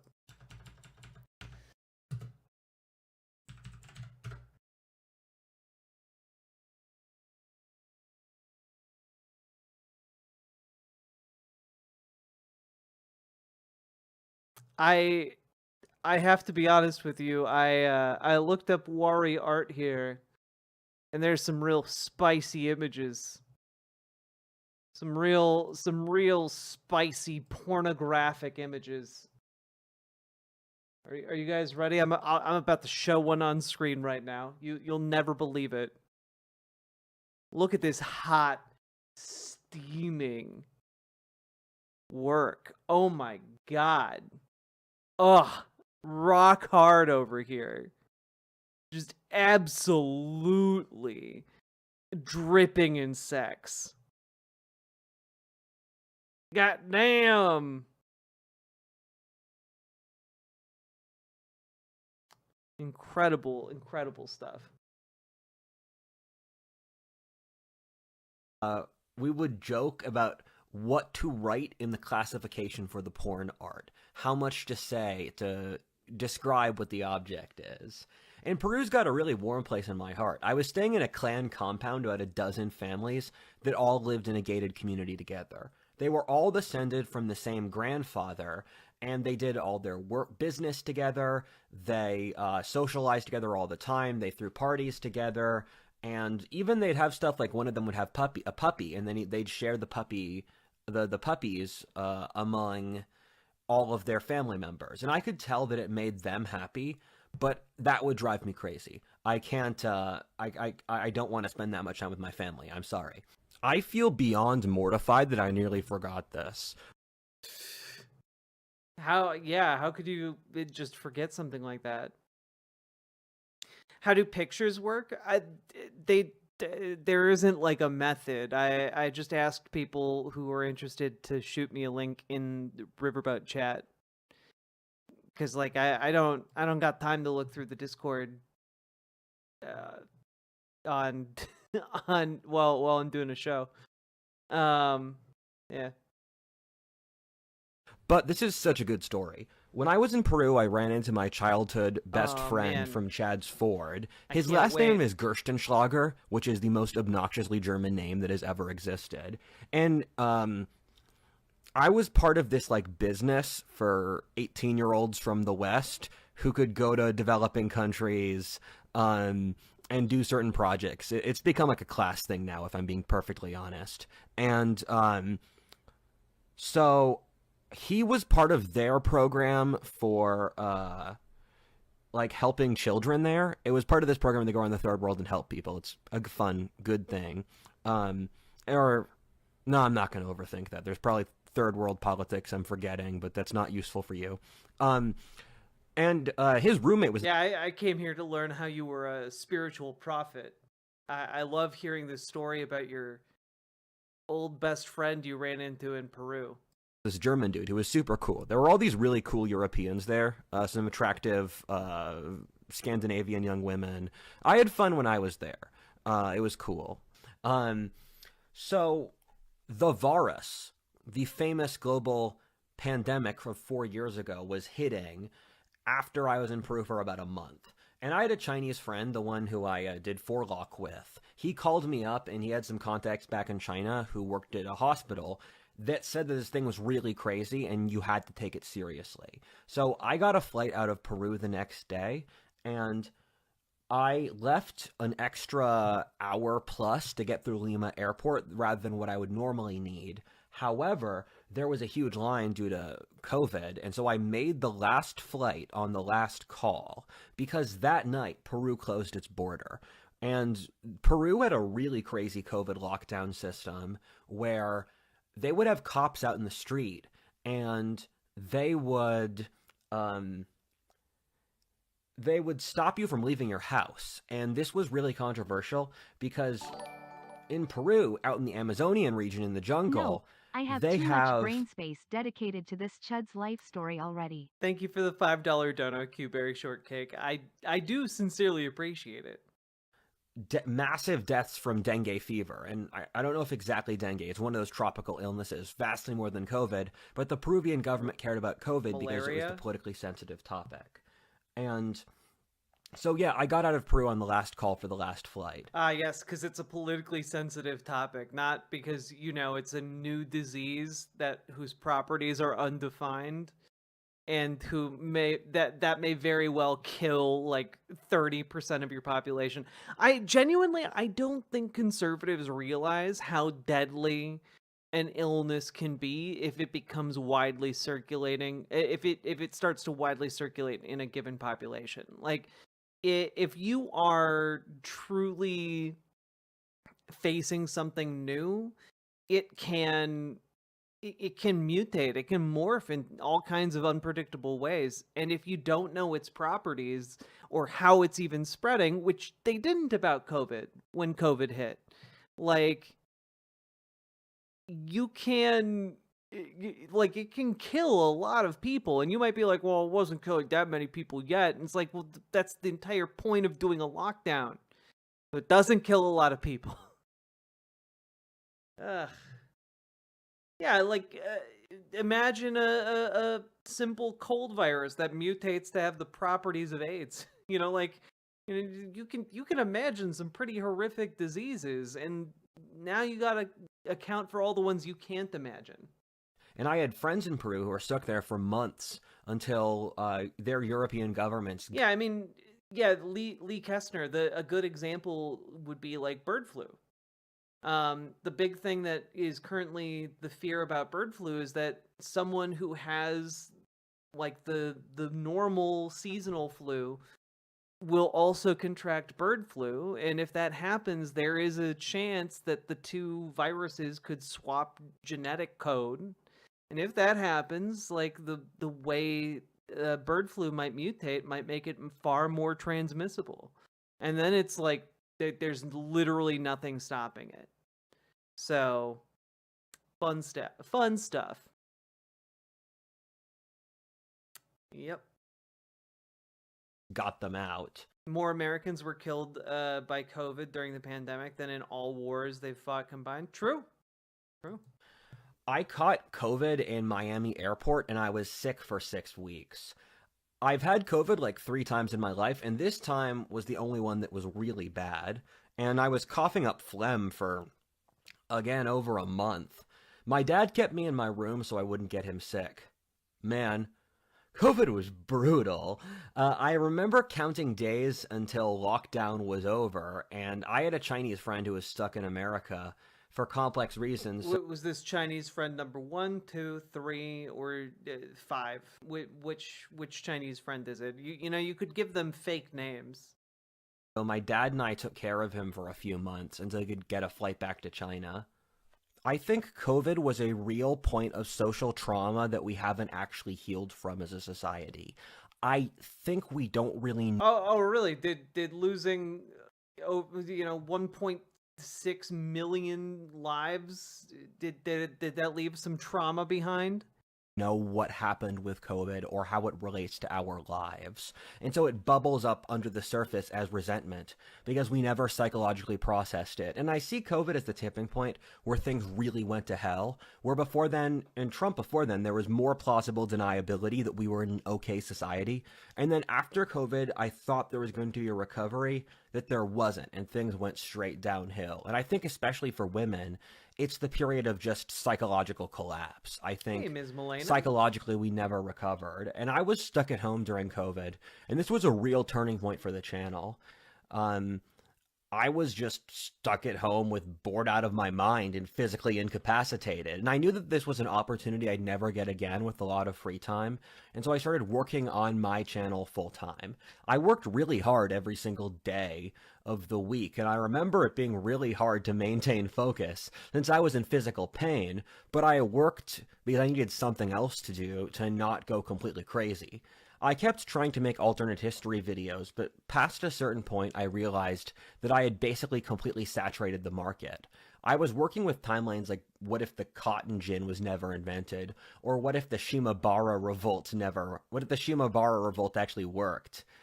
That summer of 2020 is when I made the shift to the anthropology, history, and geopolitics content that I make now. Being stuck at home during COVID was one of the most important periods of my intellectual development. Yeah, I think you missed a few spots. Just throwing that one out there. In which I read possibly a majority of the top 10 most important books of my life. I had nothing else to do. I met the man who would become my right-hand man, business manager, and best friend in March of 2020. One-Eyed Heathen, yeah, this is... I feel like this does, in fact, encapsulate this stream quite well. This is where my brain's at currently. You know, just slowly suffering brain death. Look at this man. Merrick Wright was a 21-year-old guy from Boston who was unemployed from a homeschooled working-class Yankee family. He had 6 siblings, too. He emailed me saying that he wanted to make maps for me, and I looked at his maps, told him no, but I said, "You make maps of my videos," and this was alternate history time period, "better than the maps I have. We should start talking to each other." And so we started talking every week for at least a year, where we became pretty close friends. And I told him he was a loser who should turn his life around, and I realized that he had incredible innate talent, and no one else had, because he's from a working class background and never went to college. I saw in him talent that no one else ever could or would. He was mine, and I was his. And he got a job at that point working at Dunkin' Donuts. Then he worked as a gardener.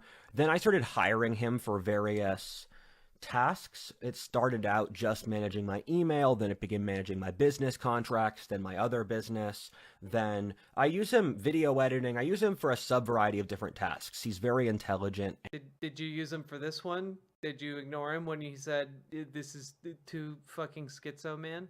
And does a great job. And within a month of meeting me, he actually met the girl who would later become his future wife. And Merrick has recently moved to Texas. Are you taking credit for that too? Did you I don't know, influence the spirits to send him a wife?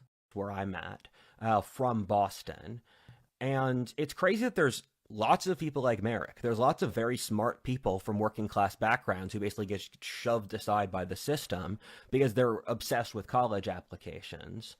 And now he works for me full time, and I could never ask for a better friend and a better lieutenant. It's been a great ride. You know, hot take, but maybe don't employ like your best friends. You know, they're just not the best idea. Like, keep your work and your friends a little separate, you know? Because like if they ever have a professional falling out, like they're not gonna keep being friends. Merrick. I went to college for a semester as a freshman in Bates, a liberal arts school in Maine, an hour north of Portland up in the woods. And the brief time I spent in college was kind of lame, if I'm honest, due to the enormous COVID regulations they had. The school was even more woke than my high school, which is kind of hard to believe. They were trying to make critical race theory a part of the curriculum. No, they weren't. You were going to a liberal arts school. You weren't going to a law school. Critical race theory is only taught at law school. You don't know what words mean because you have no reading comprehension whatsoever. And I'm guessing that's why you failed out of college. I think that's what the next part of your story is going to be. That was just mandatory for you to pass the class. And at that point, my channel really took off because I made a lot of successful geopolitics videos. So when I was stuck at home with Peru, after Peru, I had 666. I had 66,600 subscribers. I was stuck at that for a year. The Appalachian Trail really slowed me down. And then I was at 200,000. And 130,000 was when I hit a real tipping point with my channel where I could live off the income. And I've just gotta say, thank you for supporting my stream and my channel so that I can actually live off of what you guys, how you guys choose to support me, even though I have 1/13 the size of that channel. voted for Trump in 2020 since I realized the left just wanted to destroy white men. And this was a big turning point. Oh yeah, that totally, yeah, yeah. Okay. Yeah, the left just wants to destroy white men. Yeah, of course. Yeah. You know, I'm always saying this. You know, I log on to my stream every day and I'm like, I open up the stream and I'm just like, hey, you know, we need to really get on this plan to destroy white men. That's what we as the left needs to do. Not, you know, we need Medicare for all, or we need democracy in the workplace, or we need, you know, guaranteed housing, or we need, you know, to make sure people have electricity and, you know, heat, etc. Just, oh, Patrick Lucas, thank you for the 5 gifted memberships over on YouTube. I very, very much appreciate that. Thank you for injecting some BWA energy into stream. Let's go! If you mean by destroy, you mean trans. I mean, he would probably consider that being destroying white men. Yeah. I mean, I do want to destroy white men, but not in the manner he thinks I mean. Yeah, it's fair. Oh my god. This man. What a little clown. Point in my life, since it was when I decided to explicitly be a conservative. It's funny that being a conservative is such an important part of my identity now, but it's a relatively recent thing. And I started to really distrust the left with the Summer of Love or the post-George Floyd protests. People I thought I could trust from my high school or my hometown in rural Pennsylvania were just posting completely demented stuff. Stuff where it was totally obvious to me that these people wanted suffering and the destruction of civilization. Not sure why we're watching this weed filled with dicks, but the Dono Ghost is here to do the do-no dance. Woo woo goo. BWA. Woo woo goo indeed. BWA. BWA, BWA. And you know what? I think we might just have some here. I hereby cast a spell of warning to protect the chat. And a second spell to summon the dono ghost.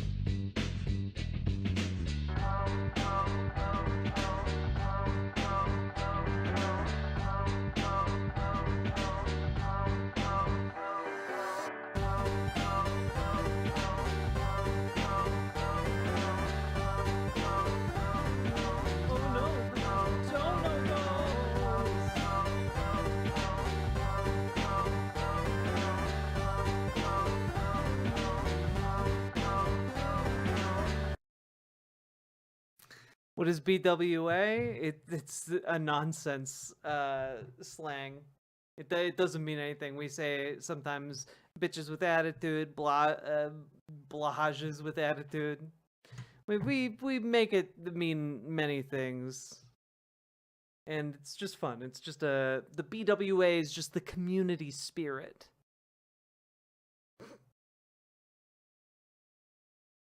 People would say you should donate furniture to butch lesbians, and dozens of people were saying that black people doing property vandalism was justified, and taking the richest property was fine, which is just ridiculous. Wait, but sometimes vandalism is justified. You know, like, what about the Boston Tea Party? That was vandalism. I think that was justified. Please destroy me so I can be a girl instead. From Caracal. Caracal, thank you for the $5 super chat. You can be a girl if you want to. I thought he was okay with Yellow Vest. You know, I get the feeling his opinion on vandalism changes depending on the racial complexion of the people doing it. You know, I get that impression based on everything he's said and professed. Ridiculous.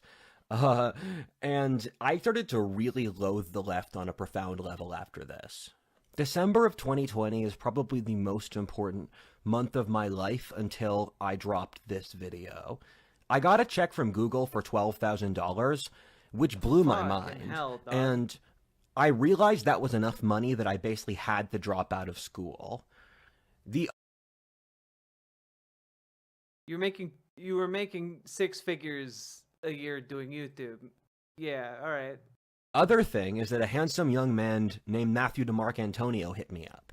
He was a 26-year-old tech CEO who ran a company in the restaurant payment processing business from Teal Capital. That failed, and then he moved into a business where he was basically making OnlyFans for normal content creators.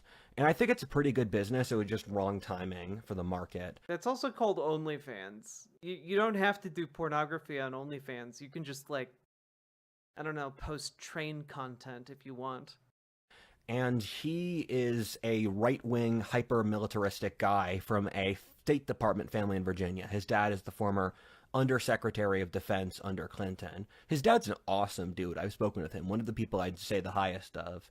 He was a big fan of my show and was part of a secret social club built by someone from Team 10, or Jake Paul's organization. It included NBA stars, Netflix actresses, billionaires, and a successful founder. And not a successful founder, many successful founders. I was super happy to... Yes, he said Teal Capital, yeah. Join them, and the guys who were part of the organization loved me. I was widely known for...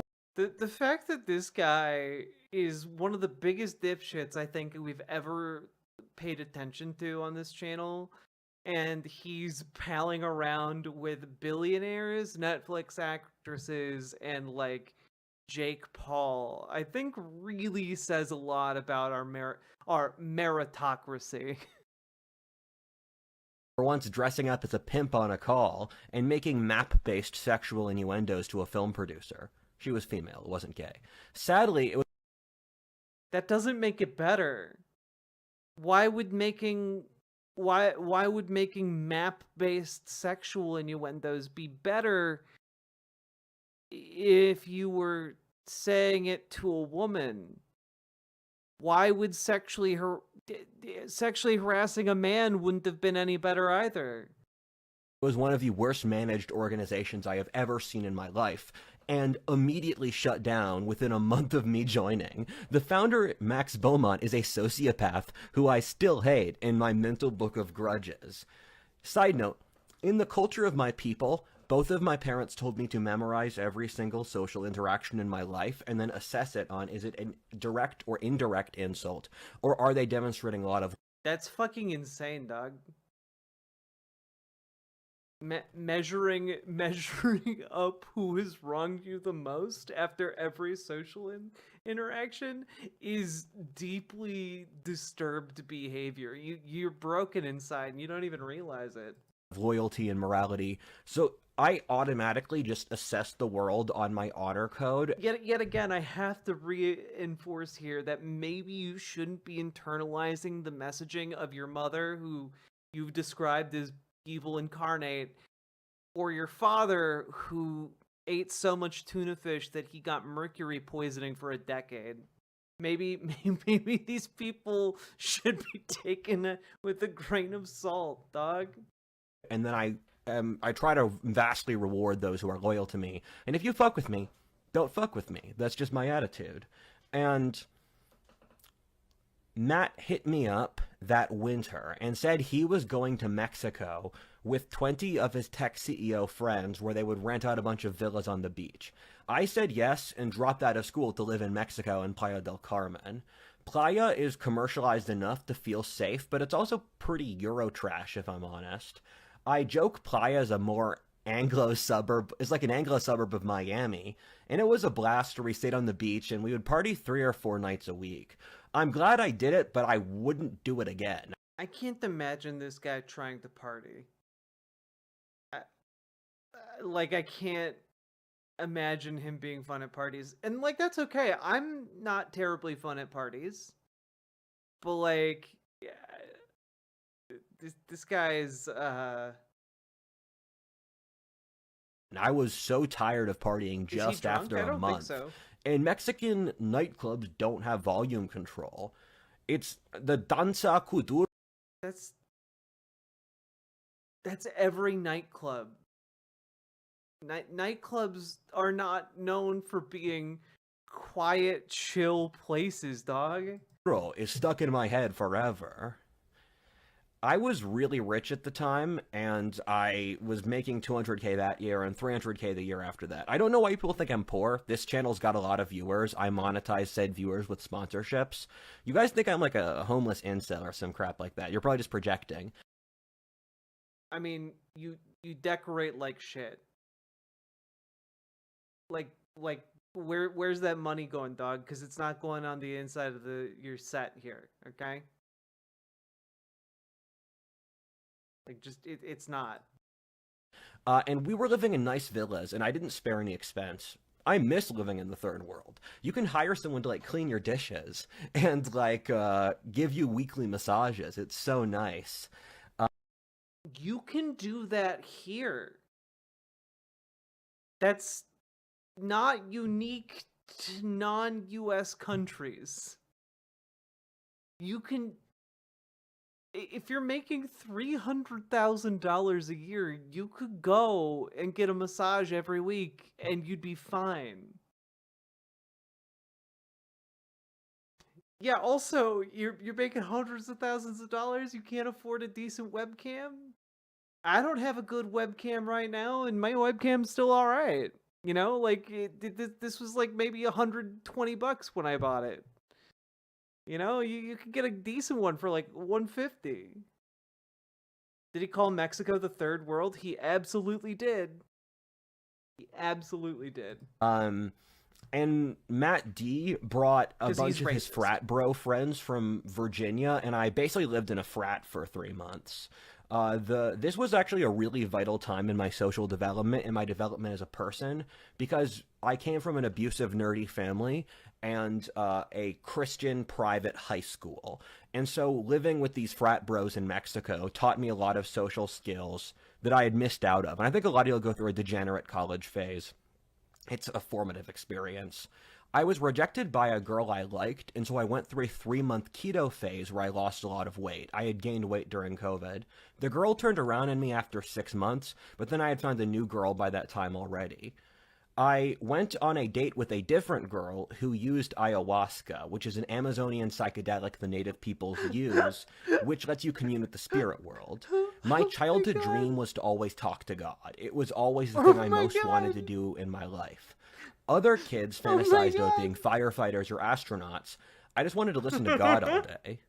I wanted to talk. I fucking called it, dog.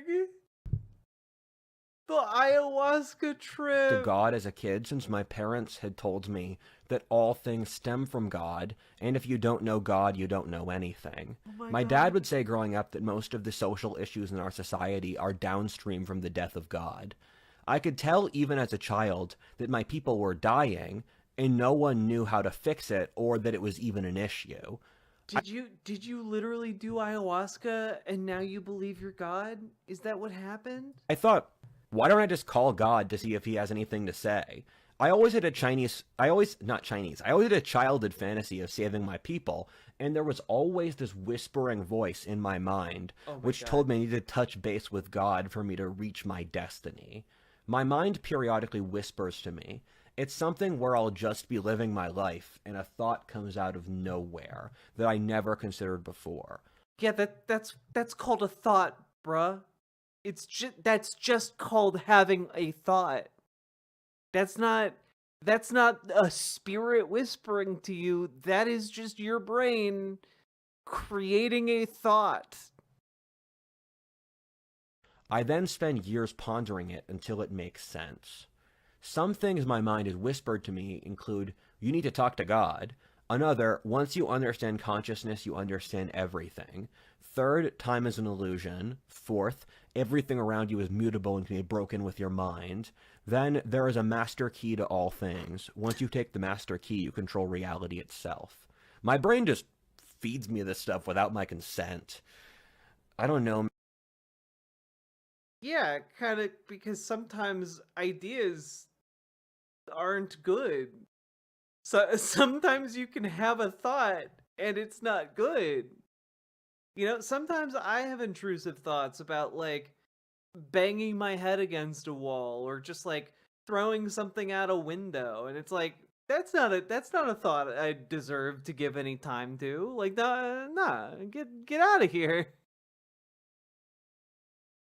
Man, this is my life. I'm stuck here. A final reason I was really excited to take ayahuasca was that I had felt completely numb when I was partying in Mexico. Oh, they're called autonomic negative thoughts. That's cool. I like that there's a term for it. I remember it was my phone stuff is candid. So I remember it was my birthday and I was at a water park. I just felt nothing. I remember even being in the water and feeling no emotion on the slide. I remember... Yeah, go to therapy, dog. You need to go talk to somebody who understands how brains work. One time I was walking on a beach outside our villa, calling my dad, telling him I felt nothing. I just felt complete emptiness. It reminded me of college in France, times where I should have objectively been happy, but I just felt inner pain. Both times I remember thinking, my life is objectively good now, but I feel miserable. I felt like there was an elephant inside of me.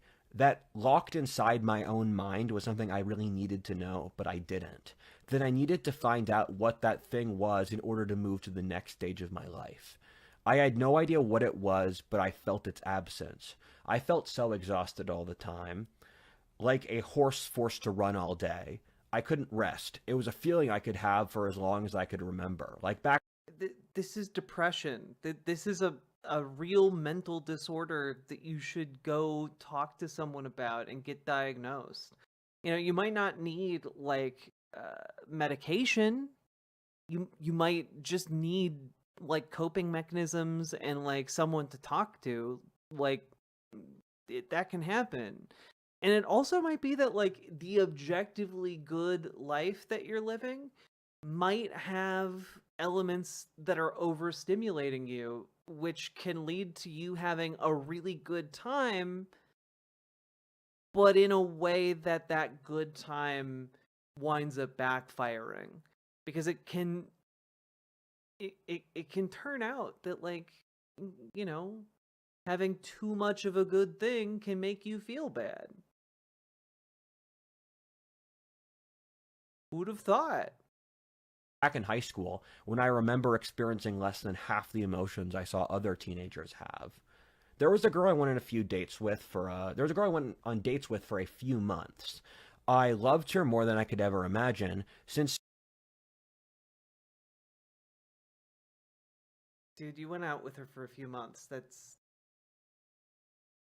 You're gonna be okay. She's what I thought I wanted as a checklist for a woman. She went to Harvard, she was beautiful, was anti-woke, really smart, and other stuff. We would get drunk walking around New York with a flask of vodka in our backpack. It didn't work out for a variety of reasons, and she was trying to manipulate me for some... And it's not very anti-woke, carrying alcohol in public like that. That sounds pretty woke, actually. Be careful, the woke police might arrest you for, you know, your intoxication in public. Social advancement. She once criticized me, calling our friend crying, that I didn't convince her to stay overnight at our place, where she drove 2 hours to stay at my place at nighttime, and then I made a move on her, and she said I wasn't interested. I said, okay, and then she left, and then she called my friend crying, saying, he didn't make me stay, and... moving past... She's anti-woke, dog. What? You wanted her to be like that. You wanted her to be more trad. You know, like, this is why clear consent is good, actually. Why woke concepts of consent are good, actually. Yeah, also, Salmon Moose, strangely enough, another shitty lady. It's almost like every woman he's ever encountered is shitty. With the one exception of being his gender studies teacher, who just simply allowed him to kind of have shitty opinions in her class. And affirmed his right to have them, I guess. Pastor was really difficult, and it was a big part of my development, because it involved throwing away my concept for what I thought I wanted out of life. And I had this sort of romantic sense that I wanted a peaceful, stable, happy life. And I realized I didn't want that.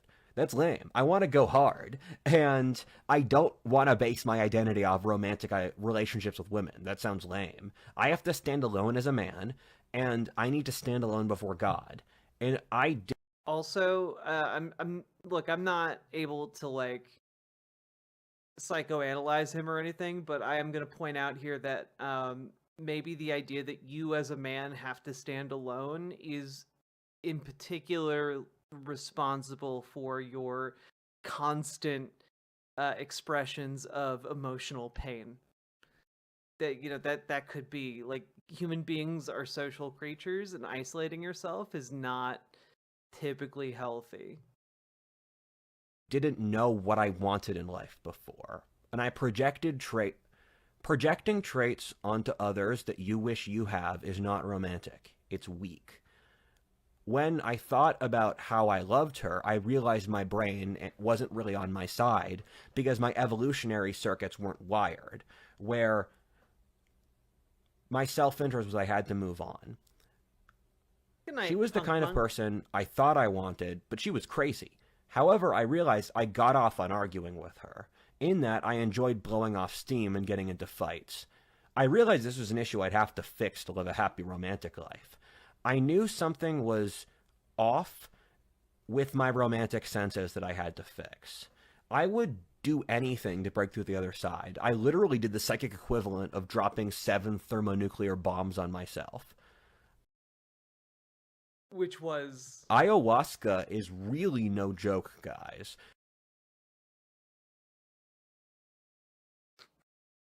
How are my pauses this perfect?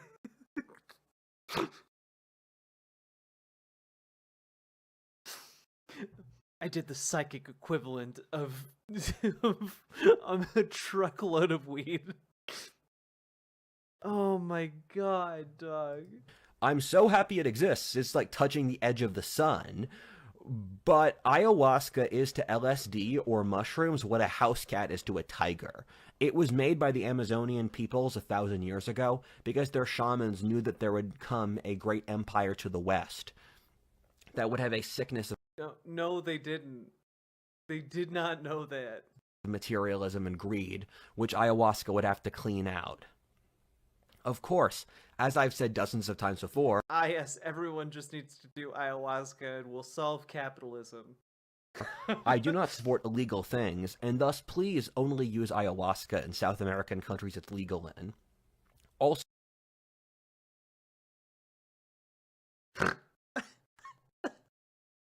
Oh my god. What the fuck are you saying, dog? so please use an Amazonian shaman like I did. The shaman is a trained professional where this is what they do. You really, really need one. If you don't use a shaman and bad things happen, it's your fault. You'll probably be fine either way, and nothing too bad will happen. However, this is playing with a thermonuclear bomb. Even if you have a bad trip, it'll help you grow because you're probably a pussy anyway. The king I was feast, able to reach the spirit world, and I understand. did it through purely ethical and responsible use of drugs. Now, folks, we are dangerously close to the end of this video. And so we're going to take one last break here. We're on part 4. We did it.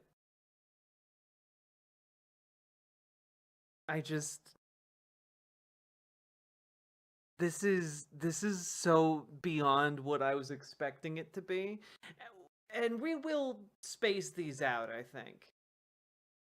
Because I can't sit through another one of these like tomorrow. I can't do multiple days in a row of this. But we'll make it a recurring thing. We're not going to abandon our full trip. Now, folks, if you are enjoying the show, I've been going for almost 6 hours now. If you've been enjoying the show, please hit the follow button on Twitch, hit the subscribe button on YouTube, like the goddamn YouTube stream, and consider dropping those subs and donos because this show is brought to you by viewers like you.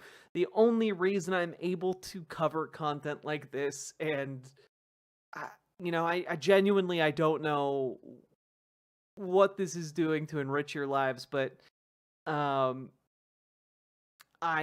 hope that you're enjoying it and consider dropping those subs and donos to keep the stream going and stave off the domino ghost for another day.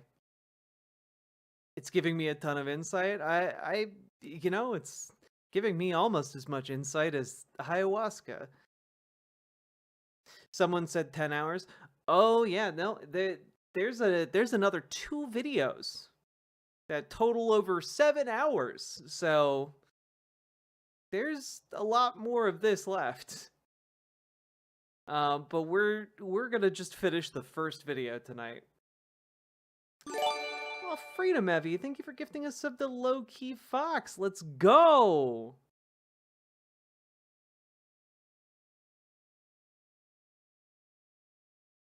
Hey, Nerodia. This has brought me an experience. It has been an experience. You can say a lot of things about this, but it has been an experience. Now, again, one last call for subs and donos before the riverboat departs. Beep boop, beep boop. And well, let's dive in, shall we? So, folks, we've returned. We are circling the event horizon of the conspiracy singularity. And, well, I don't think any of you are ready for part 4. The Tree of Life.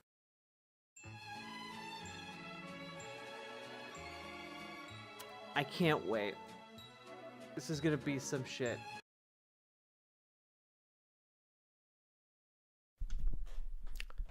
Hola, ¿cómo estás? I hope you can see that I'm wearing the Tree of Life t-shirt I have for this video.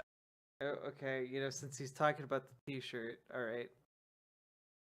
That's the Tree of Life shirt he's wearing. We're jumping right into it this time. Oh boy. So, I don't even know where to begin explaining what I saw on ayahuasca. I saw so much of the spirit world, I could make a 2-hour video just from it. I had the most insane trip of anyone I've ever heard of. I took 7 rounds split apart by a 3-month period. The recommended dosage is 3 in a row, with a shaman at a facility catered to this. We were in a beautiful location with running water and a garden inside a cave with adobe huts built into the rock. The way it works is that you basically take these shots like vodka, and it's this filthy chocolate dirt liquid. Then it gets stuck in your body for 6 to 12 hours. Psychedelics hit me twice as hard as anyone I've ever met. Probably genetic reasons. And your trip will likely not be as crazy as mine. I spent something like 70 hours in the spirit world at least. I have 800 contacts in my phone, and I have spoken to God and the devil more than 90% of people in my phone. I have... Dog, you need to get some serious medical help. Okay? That's not good or normal. Y'all a danger to one another. Hours, and you and I have a photographic memory. I have hours of recorded discussion in my mind with multiple spiritual forces, whether God, the devil, Mother Nature, time, the anima, etc. So I have a relatively good knowledge of the spirit world, and they've explained me multi-hour philosophic discussions about the underlying nature of reality. I'm going to talk about things that I saw thematically rather than in order. It's all really a jumble. The spirit world is innately incredibly deceptive, and everything is everything and yet nothing and yet other things and yet themselves at all times. It both makes sense and is a retarded jumble. I can help you here. It does not make sense. You are simply regurgitating psychosis. And that's just the paradoxical nature of reality. What I've heard is that if you have an incorrect theory of the world, 100% of reality is deceptive, and if you have a correct view of Ansler, yeah, he's not a good guy. He's adjacent to neo-Nazis. The world, reality is innately 20% deceptive. Unless you're wrong. You're often wrong, and always wrong in certain ways. The spirit world operates off technicalities, and it operates off hidden clauses where you look at the Constitution. Our founders created all these different systems to protect the different kinds of government, and tyranny always comes to the technicalities of things the founders never thought about. The way psychedelics work neurologically is that your brain has certain subconscious wirings that you naturally form over the course of your life. Inside Out, the Pixar movie, covers this in a really great way. And the mind operates like a radio tower in which certain species, through a biological... Inside Out. No. Nothing you're saying makes sense. Basis, or even different civilizations, wire the subconsciouses of people in a certain way on a biological level. An easy example of this is if you look at anthropological studies of Westerners and Easterners, when you ask them to prioritize certain things in a story or a painting, they'll pick different details because they perceive reality differently. And keep in mind how enormous reality is. It's infinitely large, and thus it's impossible to... Oh, no, Gordon guy, he also used the R slur earlier, too. To perceive everything. Thus, we create certain filters for how we perceive reality. These are partly genetically wired and also cultural, which is why you could be genetically identical to someone from the Bronze Age, while they would see dryads and gods and spirits in the world and you would not, because the cultural expectation That doesn't make any sense whatsoever. Why would you be genetically identical to someone in the Bronze Age? Oh boy. Expectations of your society wire how you perceive consciousness.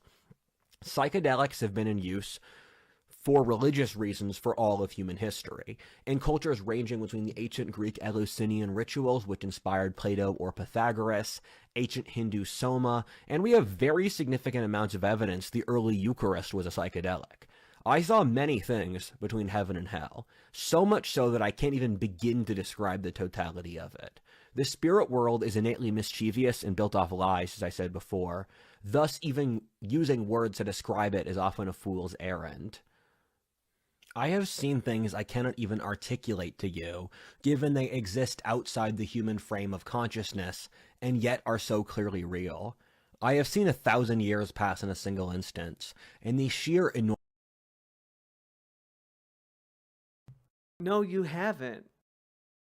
That's the crazy part. You haven't. You're 23 years old. Enormity of the human experience as expressed in that time with each individual soul and each individual life. I have seen 1,000,000 suns crash together at once, creating such a level of cosmic destruction as to lead back to nothingness. I have seen the whole... Wait, that's not even how suns crashing together work.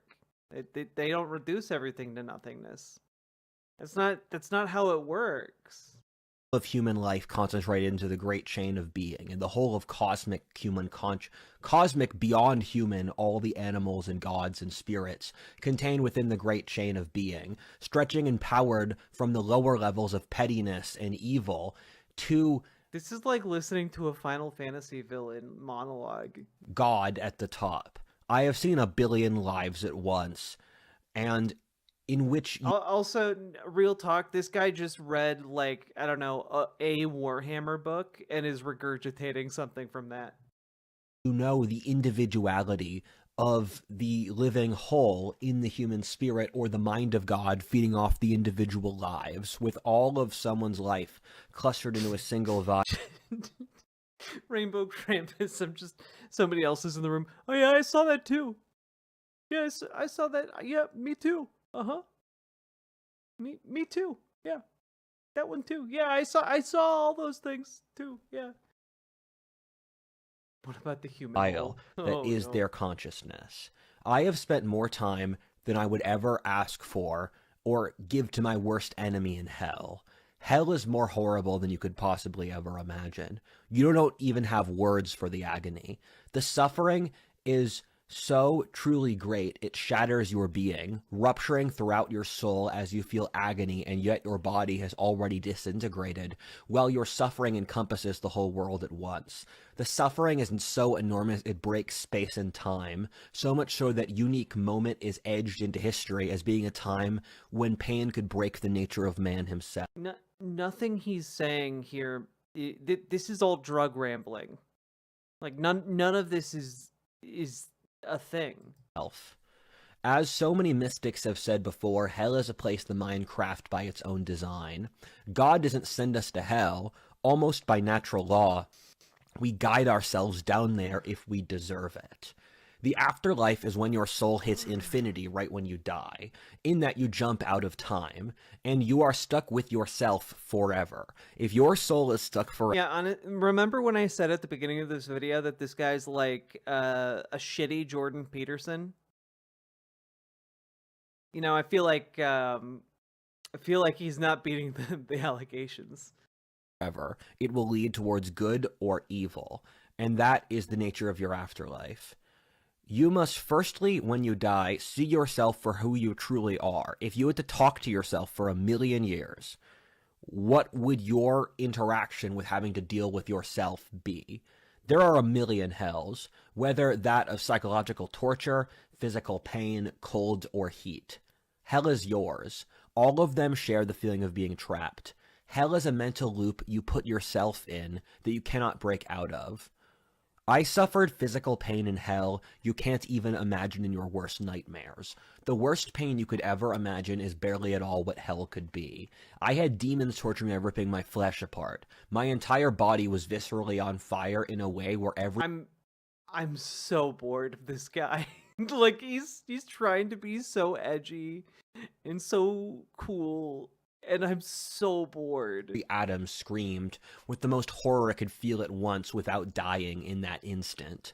You have no concept of how much I have suffered and how long I have spent in hell. I spent something like over 80% Yeah, of which is more likely that you interacted with beings that you have no like physical connection with, or that you were just I tripping. wish I knew how to help balls. people like this. Some people believe something so hard that I don't know how facts or logic can help. From Caracal. P.S. Have to go night chat and Riverboat Jack. Oh, Caracal, thank you for the $10 super chat. Very generous. Thank you so much. And I wish I knew how to help people like this too. Like this, the thing is, I genuinely think this guy right now is beyond anyone's help. You know, part of it has to be that like a person wants to be helped, wants to get help, and is willing to put in the effort to obtain that help, you know? And he's so far in La La Land that he's just like, yeah, I've been to heaven, I've been to hell, I've been everywhere in between. And it's just like, all right. Of my time in ayahuasca in the spirit world in hell. It was truly a terrible experience in which my concept of time was stretched. Hell, 0 out of 10. Would not go back. Service, terrible. Out. So I spent an infinity of time in hell. I think consciously there's still a part of me that's there stuck in infinity. And it was a truly terrible experience, but having done it, I have lived. There is no greater living than going to hell. This is so cool, guys. And having seen hell made me realize everything in my mortal life could not compare to the depth and the enormity of the divine. For the first time, life did not feel boring to me. I spent dozens of hours speaking to the devil. I don't even dislike him at this point. Much like my mother, he's so evil he kind of circles back around, where I realize he's just a wolf hunting sheep. He's a cold nuclear core which radiates suffering to others, which he himself does not feel, since at the eye of the storm everything is calm. The devil was quite civil with me, and I mean, I feel like you're just talking to yourself there, bud. You're just talking to some qualities that you've amalgamated into that mental projection. Polite. He said that I didn't belong in hell, that under normal circumstances I wouldn't be there, and I had to pay a cosmic debt for my bloodline. After I paid the debt, I could go back and change my life. The agony of hell became the worst upon the deep realization that I never belonged to be there, that I had been cast into the worst suffering a man could feel, for no justice of his own. I was stuck in this mental loop that was killing me.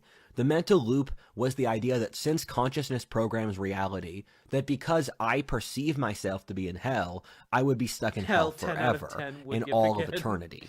I later realized this is the evil loop, or the closed circuit, which lacks humility or the evidence of the outside world, and allows the rationalizing of the greatest evils. The end point... Yeah, he really enjoyed the Airbnb in hell. ...of Nazi Germany and communism is from the closed rationalistic loop. What? And this is the origin of atrocity and totalitarianism.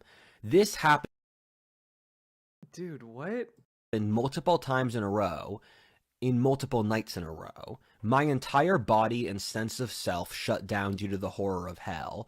I had to have my friends counsel me at the time to not kill myself. Damn.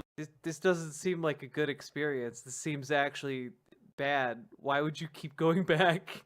I can't believe it's still hot in Texas in December.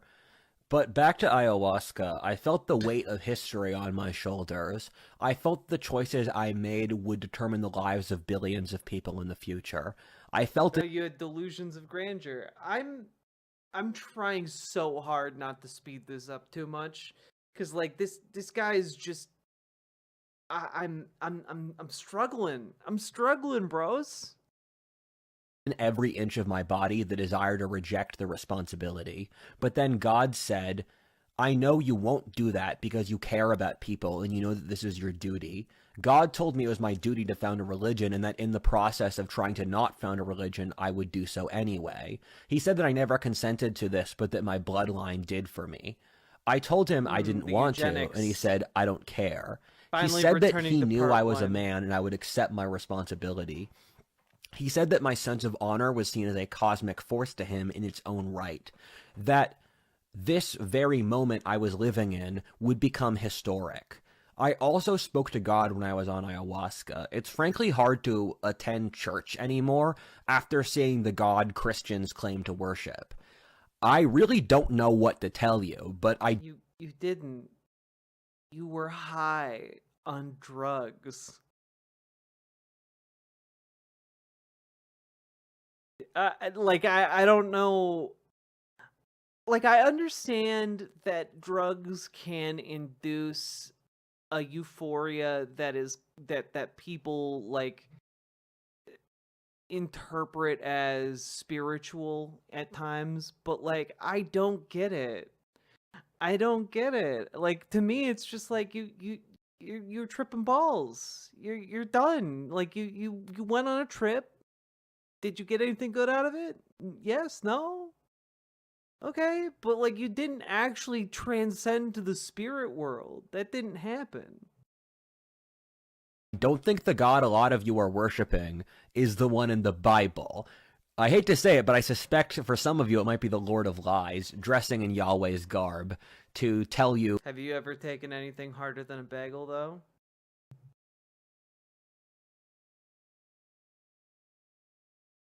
I don't know, I can take quite a bit. Further lies, and the Bible does a pretty good job of describing Yahweh, especially the Old Testament, and he is like seeing a million suns crash together at once. Our mortal brains cannot comprehend his excellence and scale. He's more similar to a Lovecraftian monster, all things considered, than to the God mainline churches preach about. Yahweh's power is so enormous you would find it to be horrifying. That doesn't make any...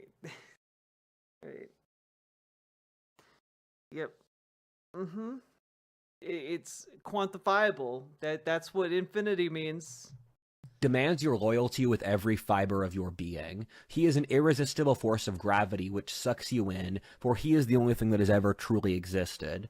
I could see into the mind of God, and I saw it as divine clouds. It's the great mist of consciousness in which all things happen. The mind of God is all human experience lived at once, with each moment being a beautiful choice with a tapestry of such awesome beauty, you can't help but thank him for the extreme wonder and horror of it. The great chain of being may stretch down to hell, but by its very nature it leads fundamentally to heaven. Higher forms beat lower forms, thus meaning evolution guides us to be more like God. The sense of profound beauty I felt for the 5% of ayahuasca I spent in heaven was so enormous that it gave me the will to live through the hell. That 5% of beauty made the entire Oh my god, I bet when this guy makes a D&D character, he makes the edgiest boy in the tavern. Of my life, just sitting worth in the living. corner brooding. I knew that God was real and that I could reach him. God said that I would have to take responsibility for my future at some reading point. his script? They would feel terrifying, but at the same time, it does seem like he's reading his script. Yeah, like his head, you can see kind of his head move as he reads. I would feel enormous peace after making the decision. He showed me that once I moved through my suffering, I would attain an inner peace, wisdom, and sense of direction that I would physically be incapable of believing at that stage of my life. He showed me the mental state I would have as a middle-aged... What class would he play? He'd play Ranger. He'd be like the shittiest Aragorn you've ever imagined. ...aged and older man, and I felt such awe at my future development that it made all of my suffering worthwhile. He said that my decision-making and conscience would come to understand all 9 worlds of the Tree of Life. Oh, good. That I would gain a sort of connection to the anima mundi, or the experience of lived consciousness itself, so I could empathize with the human condition itself. He said this would be my great gift to humanity, showing us the whole tree of human experience so that we could love each other for our differences.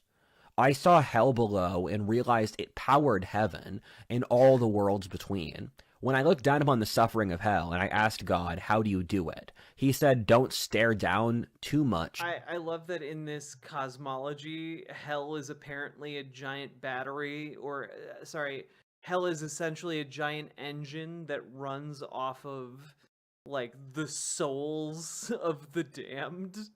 Like, we're grinding up your spirit to run all of the heavens. That's kind of neat. I like that as a concept. Lest they drag you down there for no one's gain. I saw a million dreams of the future, and I'm unclear which are true and which are merely fantasies. You shouldn't take the spirit world that seriously.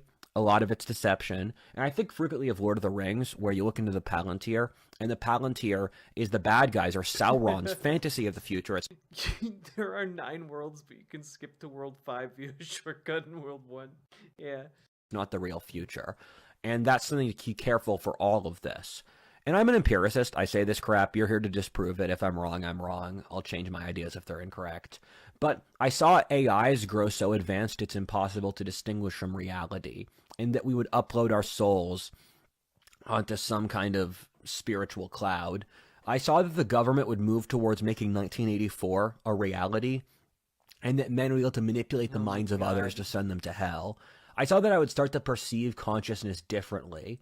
Finally, I saw I would live in a time where the dance of life would stop, where men and women would stop mating with each other for no fault of my own generation, but there would be extreme worry about our species going extinct. I saw that it was my duty to fight against this. I saw that my place was to be a man who stood for men, that this is what I had to do. I had a God gave you a mission to be the king of incels. Gotcha.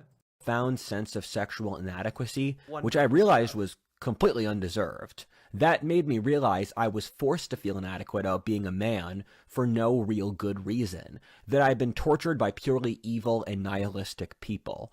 I was talking to the shaman while I was tripping, and she said, Rudyard, I see your destiny is to stand for men, since the feminine has been kicking them around. I could feel the cosmic dance of the masculine and feminine break down. The dancers refused to show up for the match or even try. That this would be the great question of our time. That this would be the question under which our people lived or died. There's a few hilarious details I have to throw in here.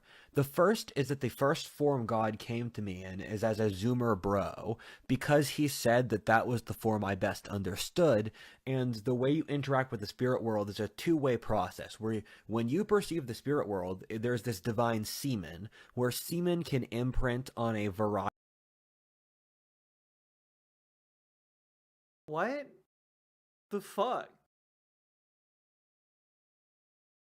This took a turn. This took a turn. This took a turn.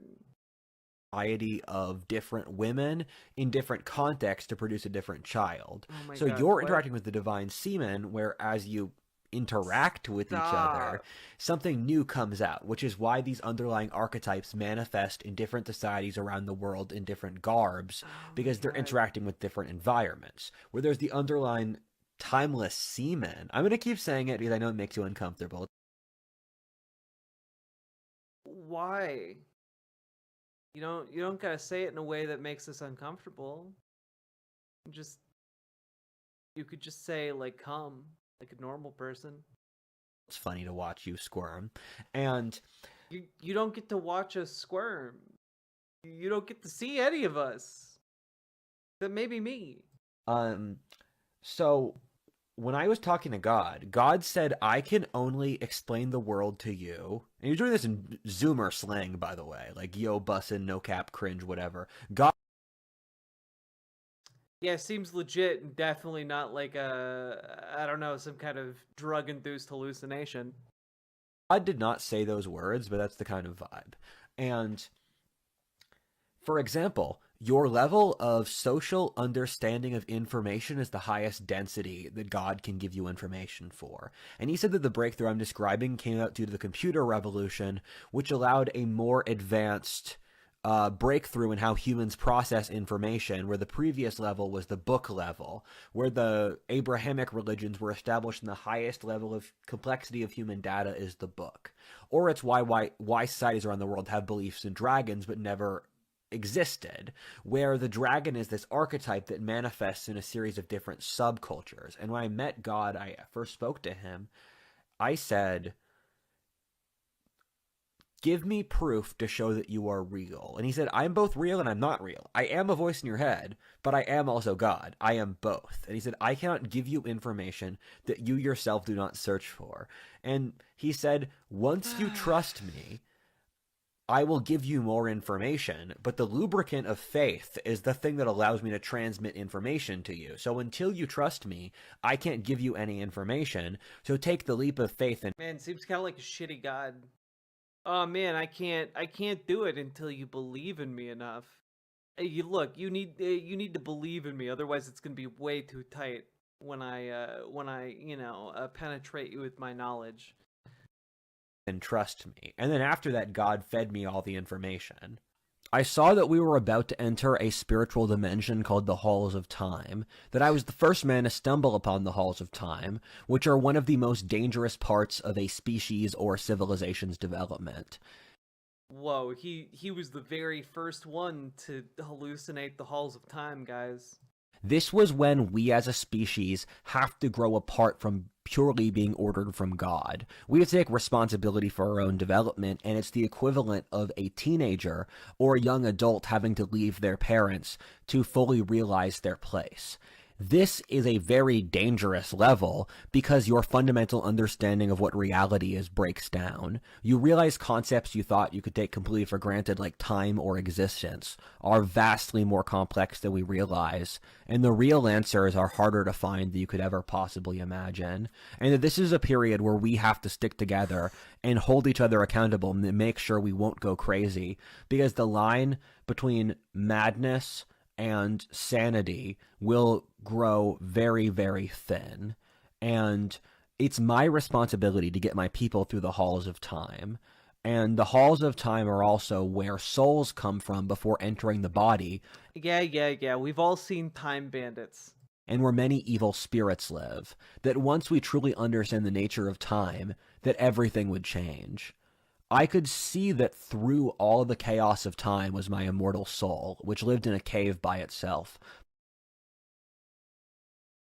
You know, out of everything else, this is the part that checks out the most. Pondering all things while helping those who needed it. I saw that my entire life was the unfolding of a destiny that I made choices in time to, but which all played out according to a plan. Free will and predestination are both the exact same, in that God sees over time, in that time is an illusion of the passing of a single moment of decision, in which we truly live. I saw that through all the suffering, my life still did fundamentally make sense. I was at one with Mother Nature. I could feel the archetypal feminine force of nature, that which underlies all concepts of religion and philosophy. I imagined myself as a woman giving birth. I felt such horror and compassion at the female condition, their feelings of complete powerlessness with the world, how they're forced to shove a football-sized baby between their legs and not die. I don't think he empathized enough with the female condition, largely because women aren't powerless in the face of the world. We're not. So, also, not all women give birth. How their physical weakness was so pronounced, they were dependent upon others for survival. Dude, I've literally met like dozens upon dozens of women who could give you like the biggest atomic wedgie you've ever experienced since Quiz Bowl.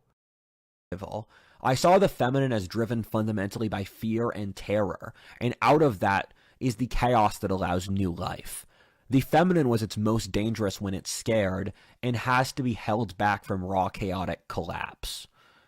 The final part of my spiritual journey I saw would result in... Oh man, I'm so glad he's fantasizing about restraining women.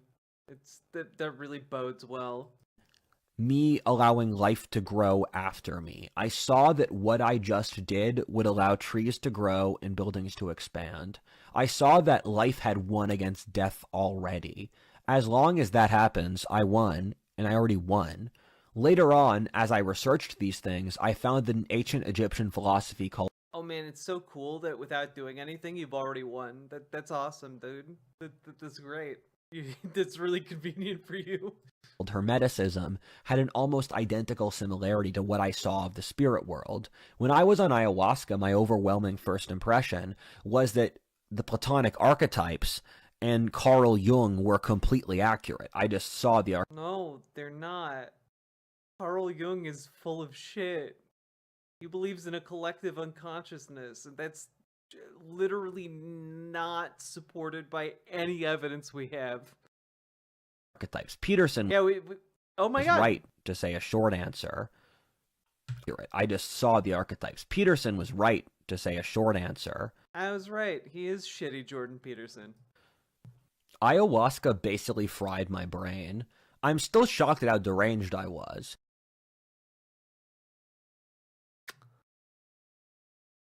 You don't say. As I healed from the PTSD that came after ayahuasca, I always assumed that as I grew healthier, I would be harsher on how reckless I was as a decision. The opposite happened. I fucking love that I nearly killed myself to go to hell. What's the point of living if you're not going hard? As you'll see later in the story, I can be psychotically brave. I kept going back to hell. Yeah, we know you can be psychotic. Since I could sense that it was my duty from God. When God tells you to do something, you do so immediately without hesitation. God demanded I suffer in hell 7 times for me to clear a generational curse. I have no other choice since my duty is to listen to God, and there's not an easier answer. I'm always shocked how my parents would talk about honor all the time, and duty and courage, since them being part of a very specific American subculture and ethnic identity had such an enormous impact on the rest of the course of my life. And it's really another anthropology example that sticks with the theme from this video. My family had told me growing up the worst thing a man could do was to be a coward or to back down. And I'm not a coward because I am a lynch after all. And it's crazy to see cultural stuff my family gave me inform facing hell and the rest of my life.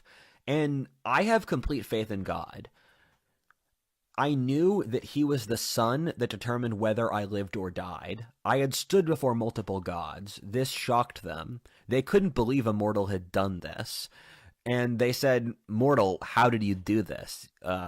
Most of you did die by this point. You can't handle hell." And I said, "I know I'm Rudyard William Lynch. I know that I exist, and thus I know I cannot be destroyed by another spiritual force, and I know as a fundamental fact of existence that I exist. So you can't kill me." And so my guide to the spirit world was just refusing to die, and so I saw various cool stuff. He was the specialist boy on the ayahuasca trip. I was a total vegetable after I finished ayahuasca. I slept for 48 hours straight after 2 nights with no sleep. I then missed my flight back to America, and I flew to Boston since my father and I had been fighting over Jennifer, and I didn't trust him at that time. Merrick took care of me for 2 weeks in my vegetal state. For the time after ayahuasca, I felt as if the spirit and physical world had been so intermeshed as I could see one spilling into the other in active time.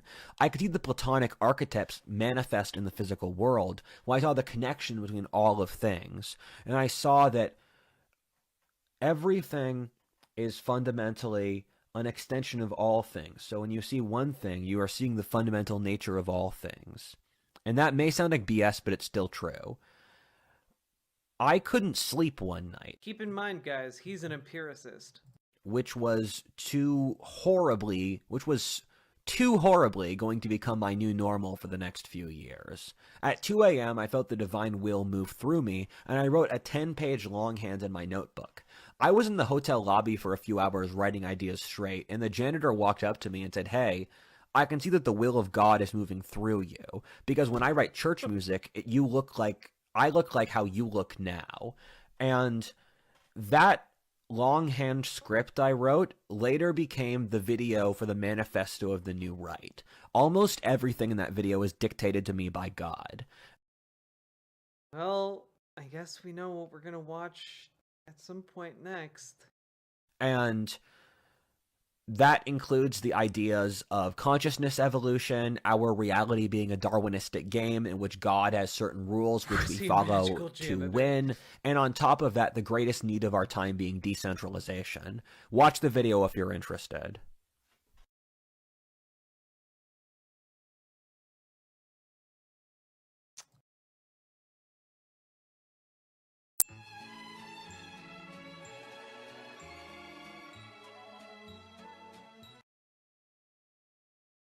All right, so this guy like really went off the deep end and has no idea what's going on here. This was truly fascinating. Bless you, hun. The Sockster, thank you for subscribing. So this was also originally in 3 installments. Mr. Malachite, this is only the first installment. It was 2 hours and 41 minutes long. There's a second one that is longer, and a third one that's longer than either of them. So it's a real journey we've begun to embark on here. Ship Miss Miracle, yeah. I'm asking if it was originally a 10-hour video or 3 separate ones. It was originally 3 separate ones that he dropped all at once. I genuinely, I'm not sure where to go with this, because like I think that what we've seen here is just a mind destroyed by trauma and conspiracism and toxic masculinity that prevents him from actually getting the help he needs, and instead pushes him towards embracing some of the hardest drugs that exist. You know?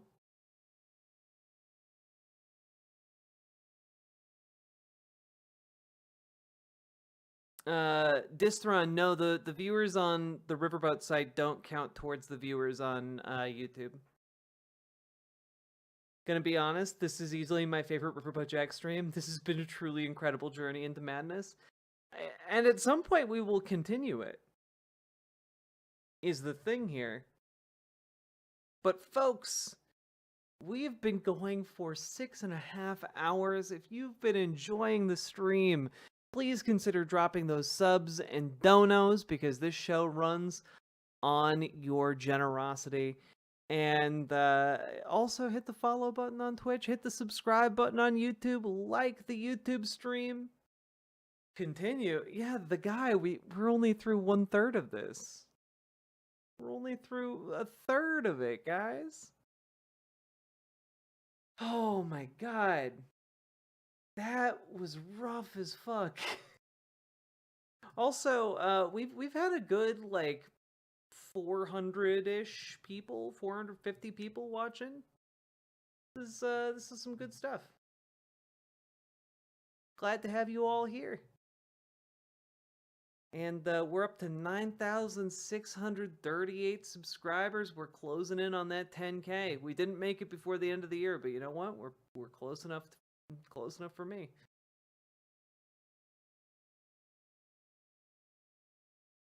Oh god, yeah, Fox of Fate. It's 5 o'clock in the morning here. If you guys wanted me to continue going, you would have to give me a ridiculous sum of money.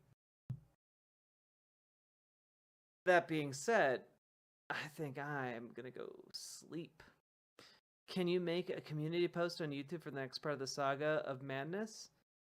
I don't know when it's gonna be. It's gonna be maybe like a week or two from now at least. Oh my god. All right, folks. I'm hitting the old dusty trail, but I'll see you all later.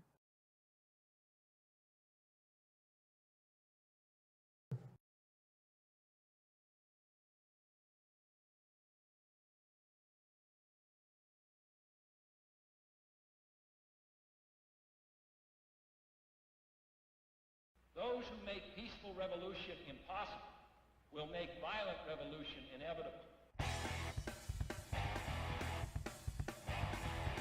Yes, we have to deny so many claims from us to meet our shareholders' expectations.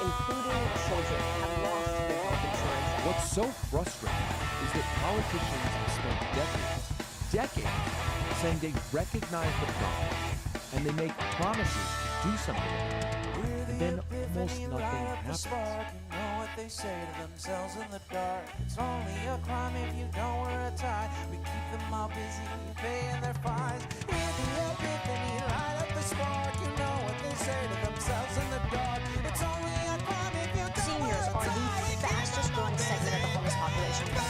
And this is a great thing because it inspires everybody, gets the motivation to look up to the 1% and say,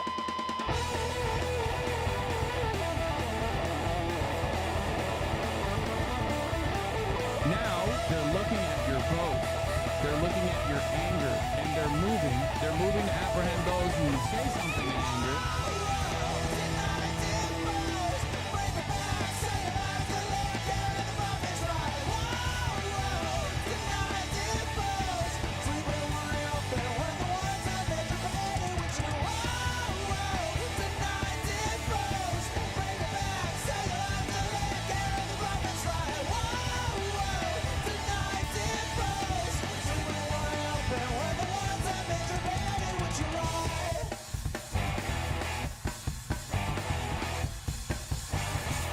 Increasingly by choice or by accident, this is the role our nation has taken, the role of those who make peaceful revolution impossible by refusing to give up the privileges and the pleasures that come from the immense profits of overseas investment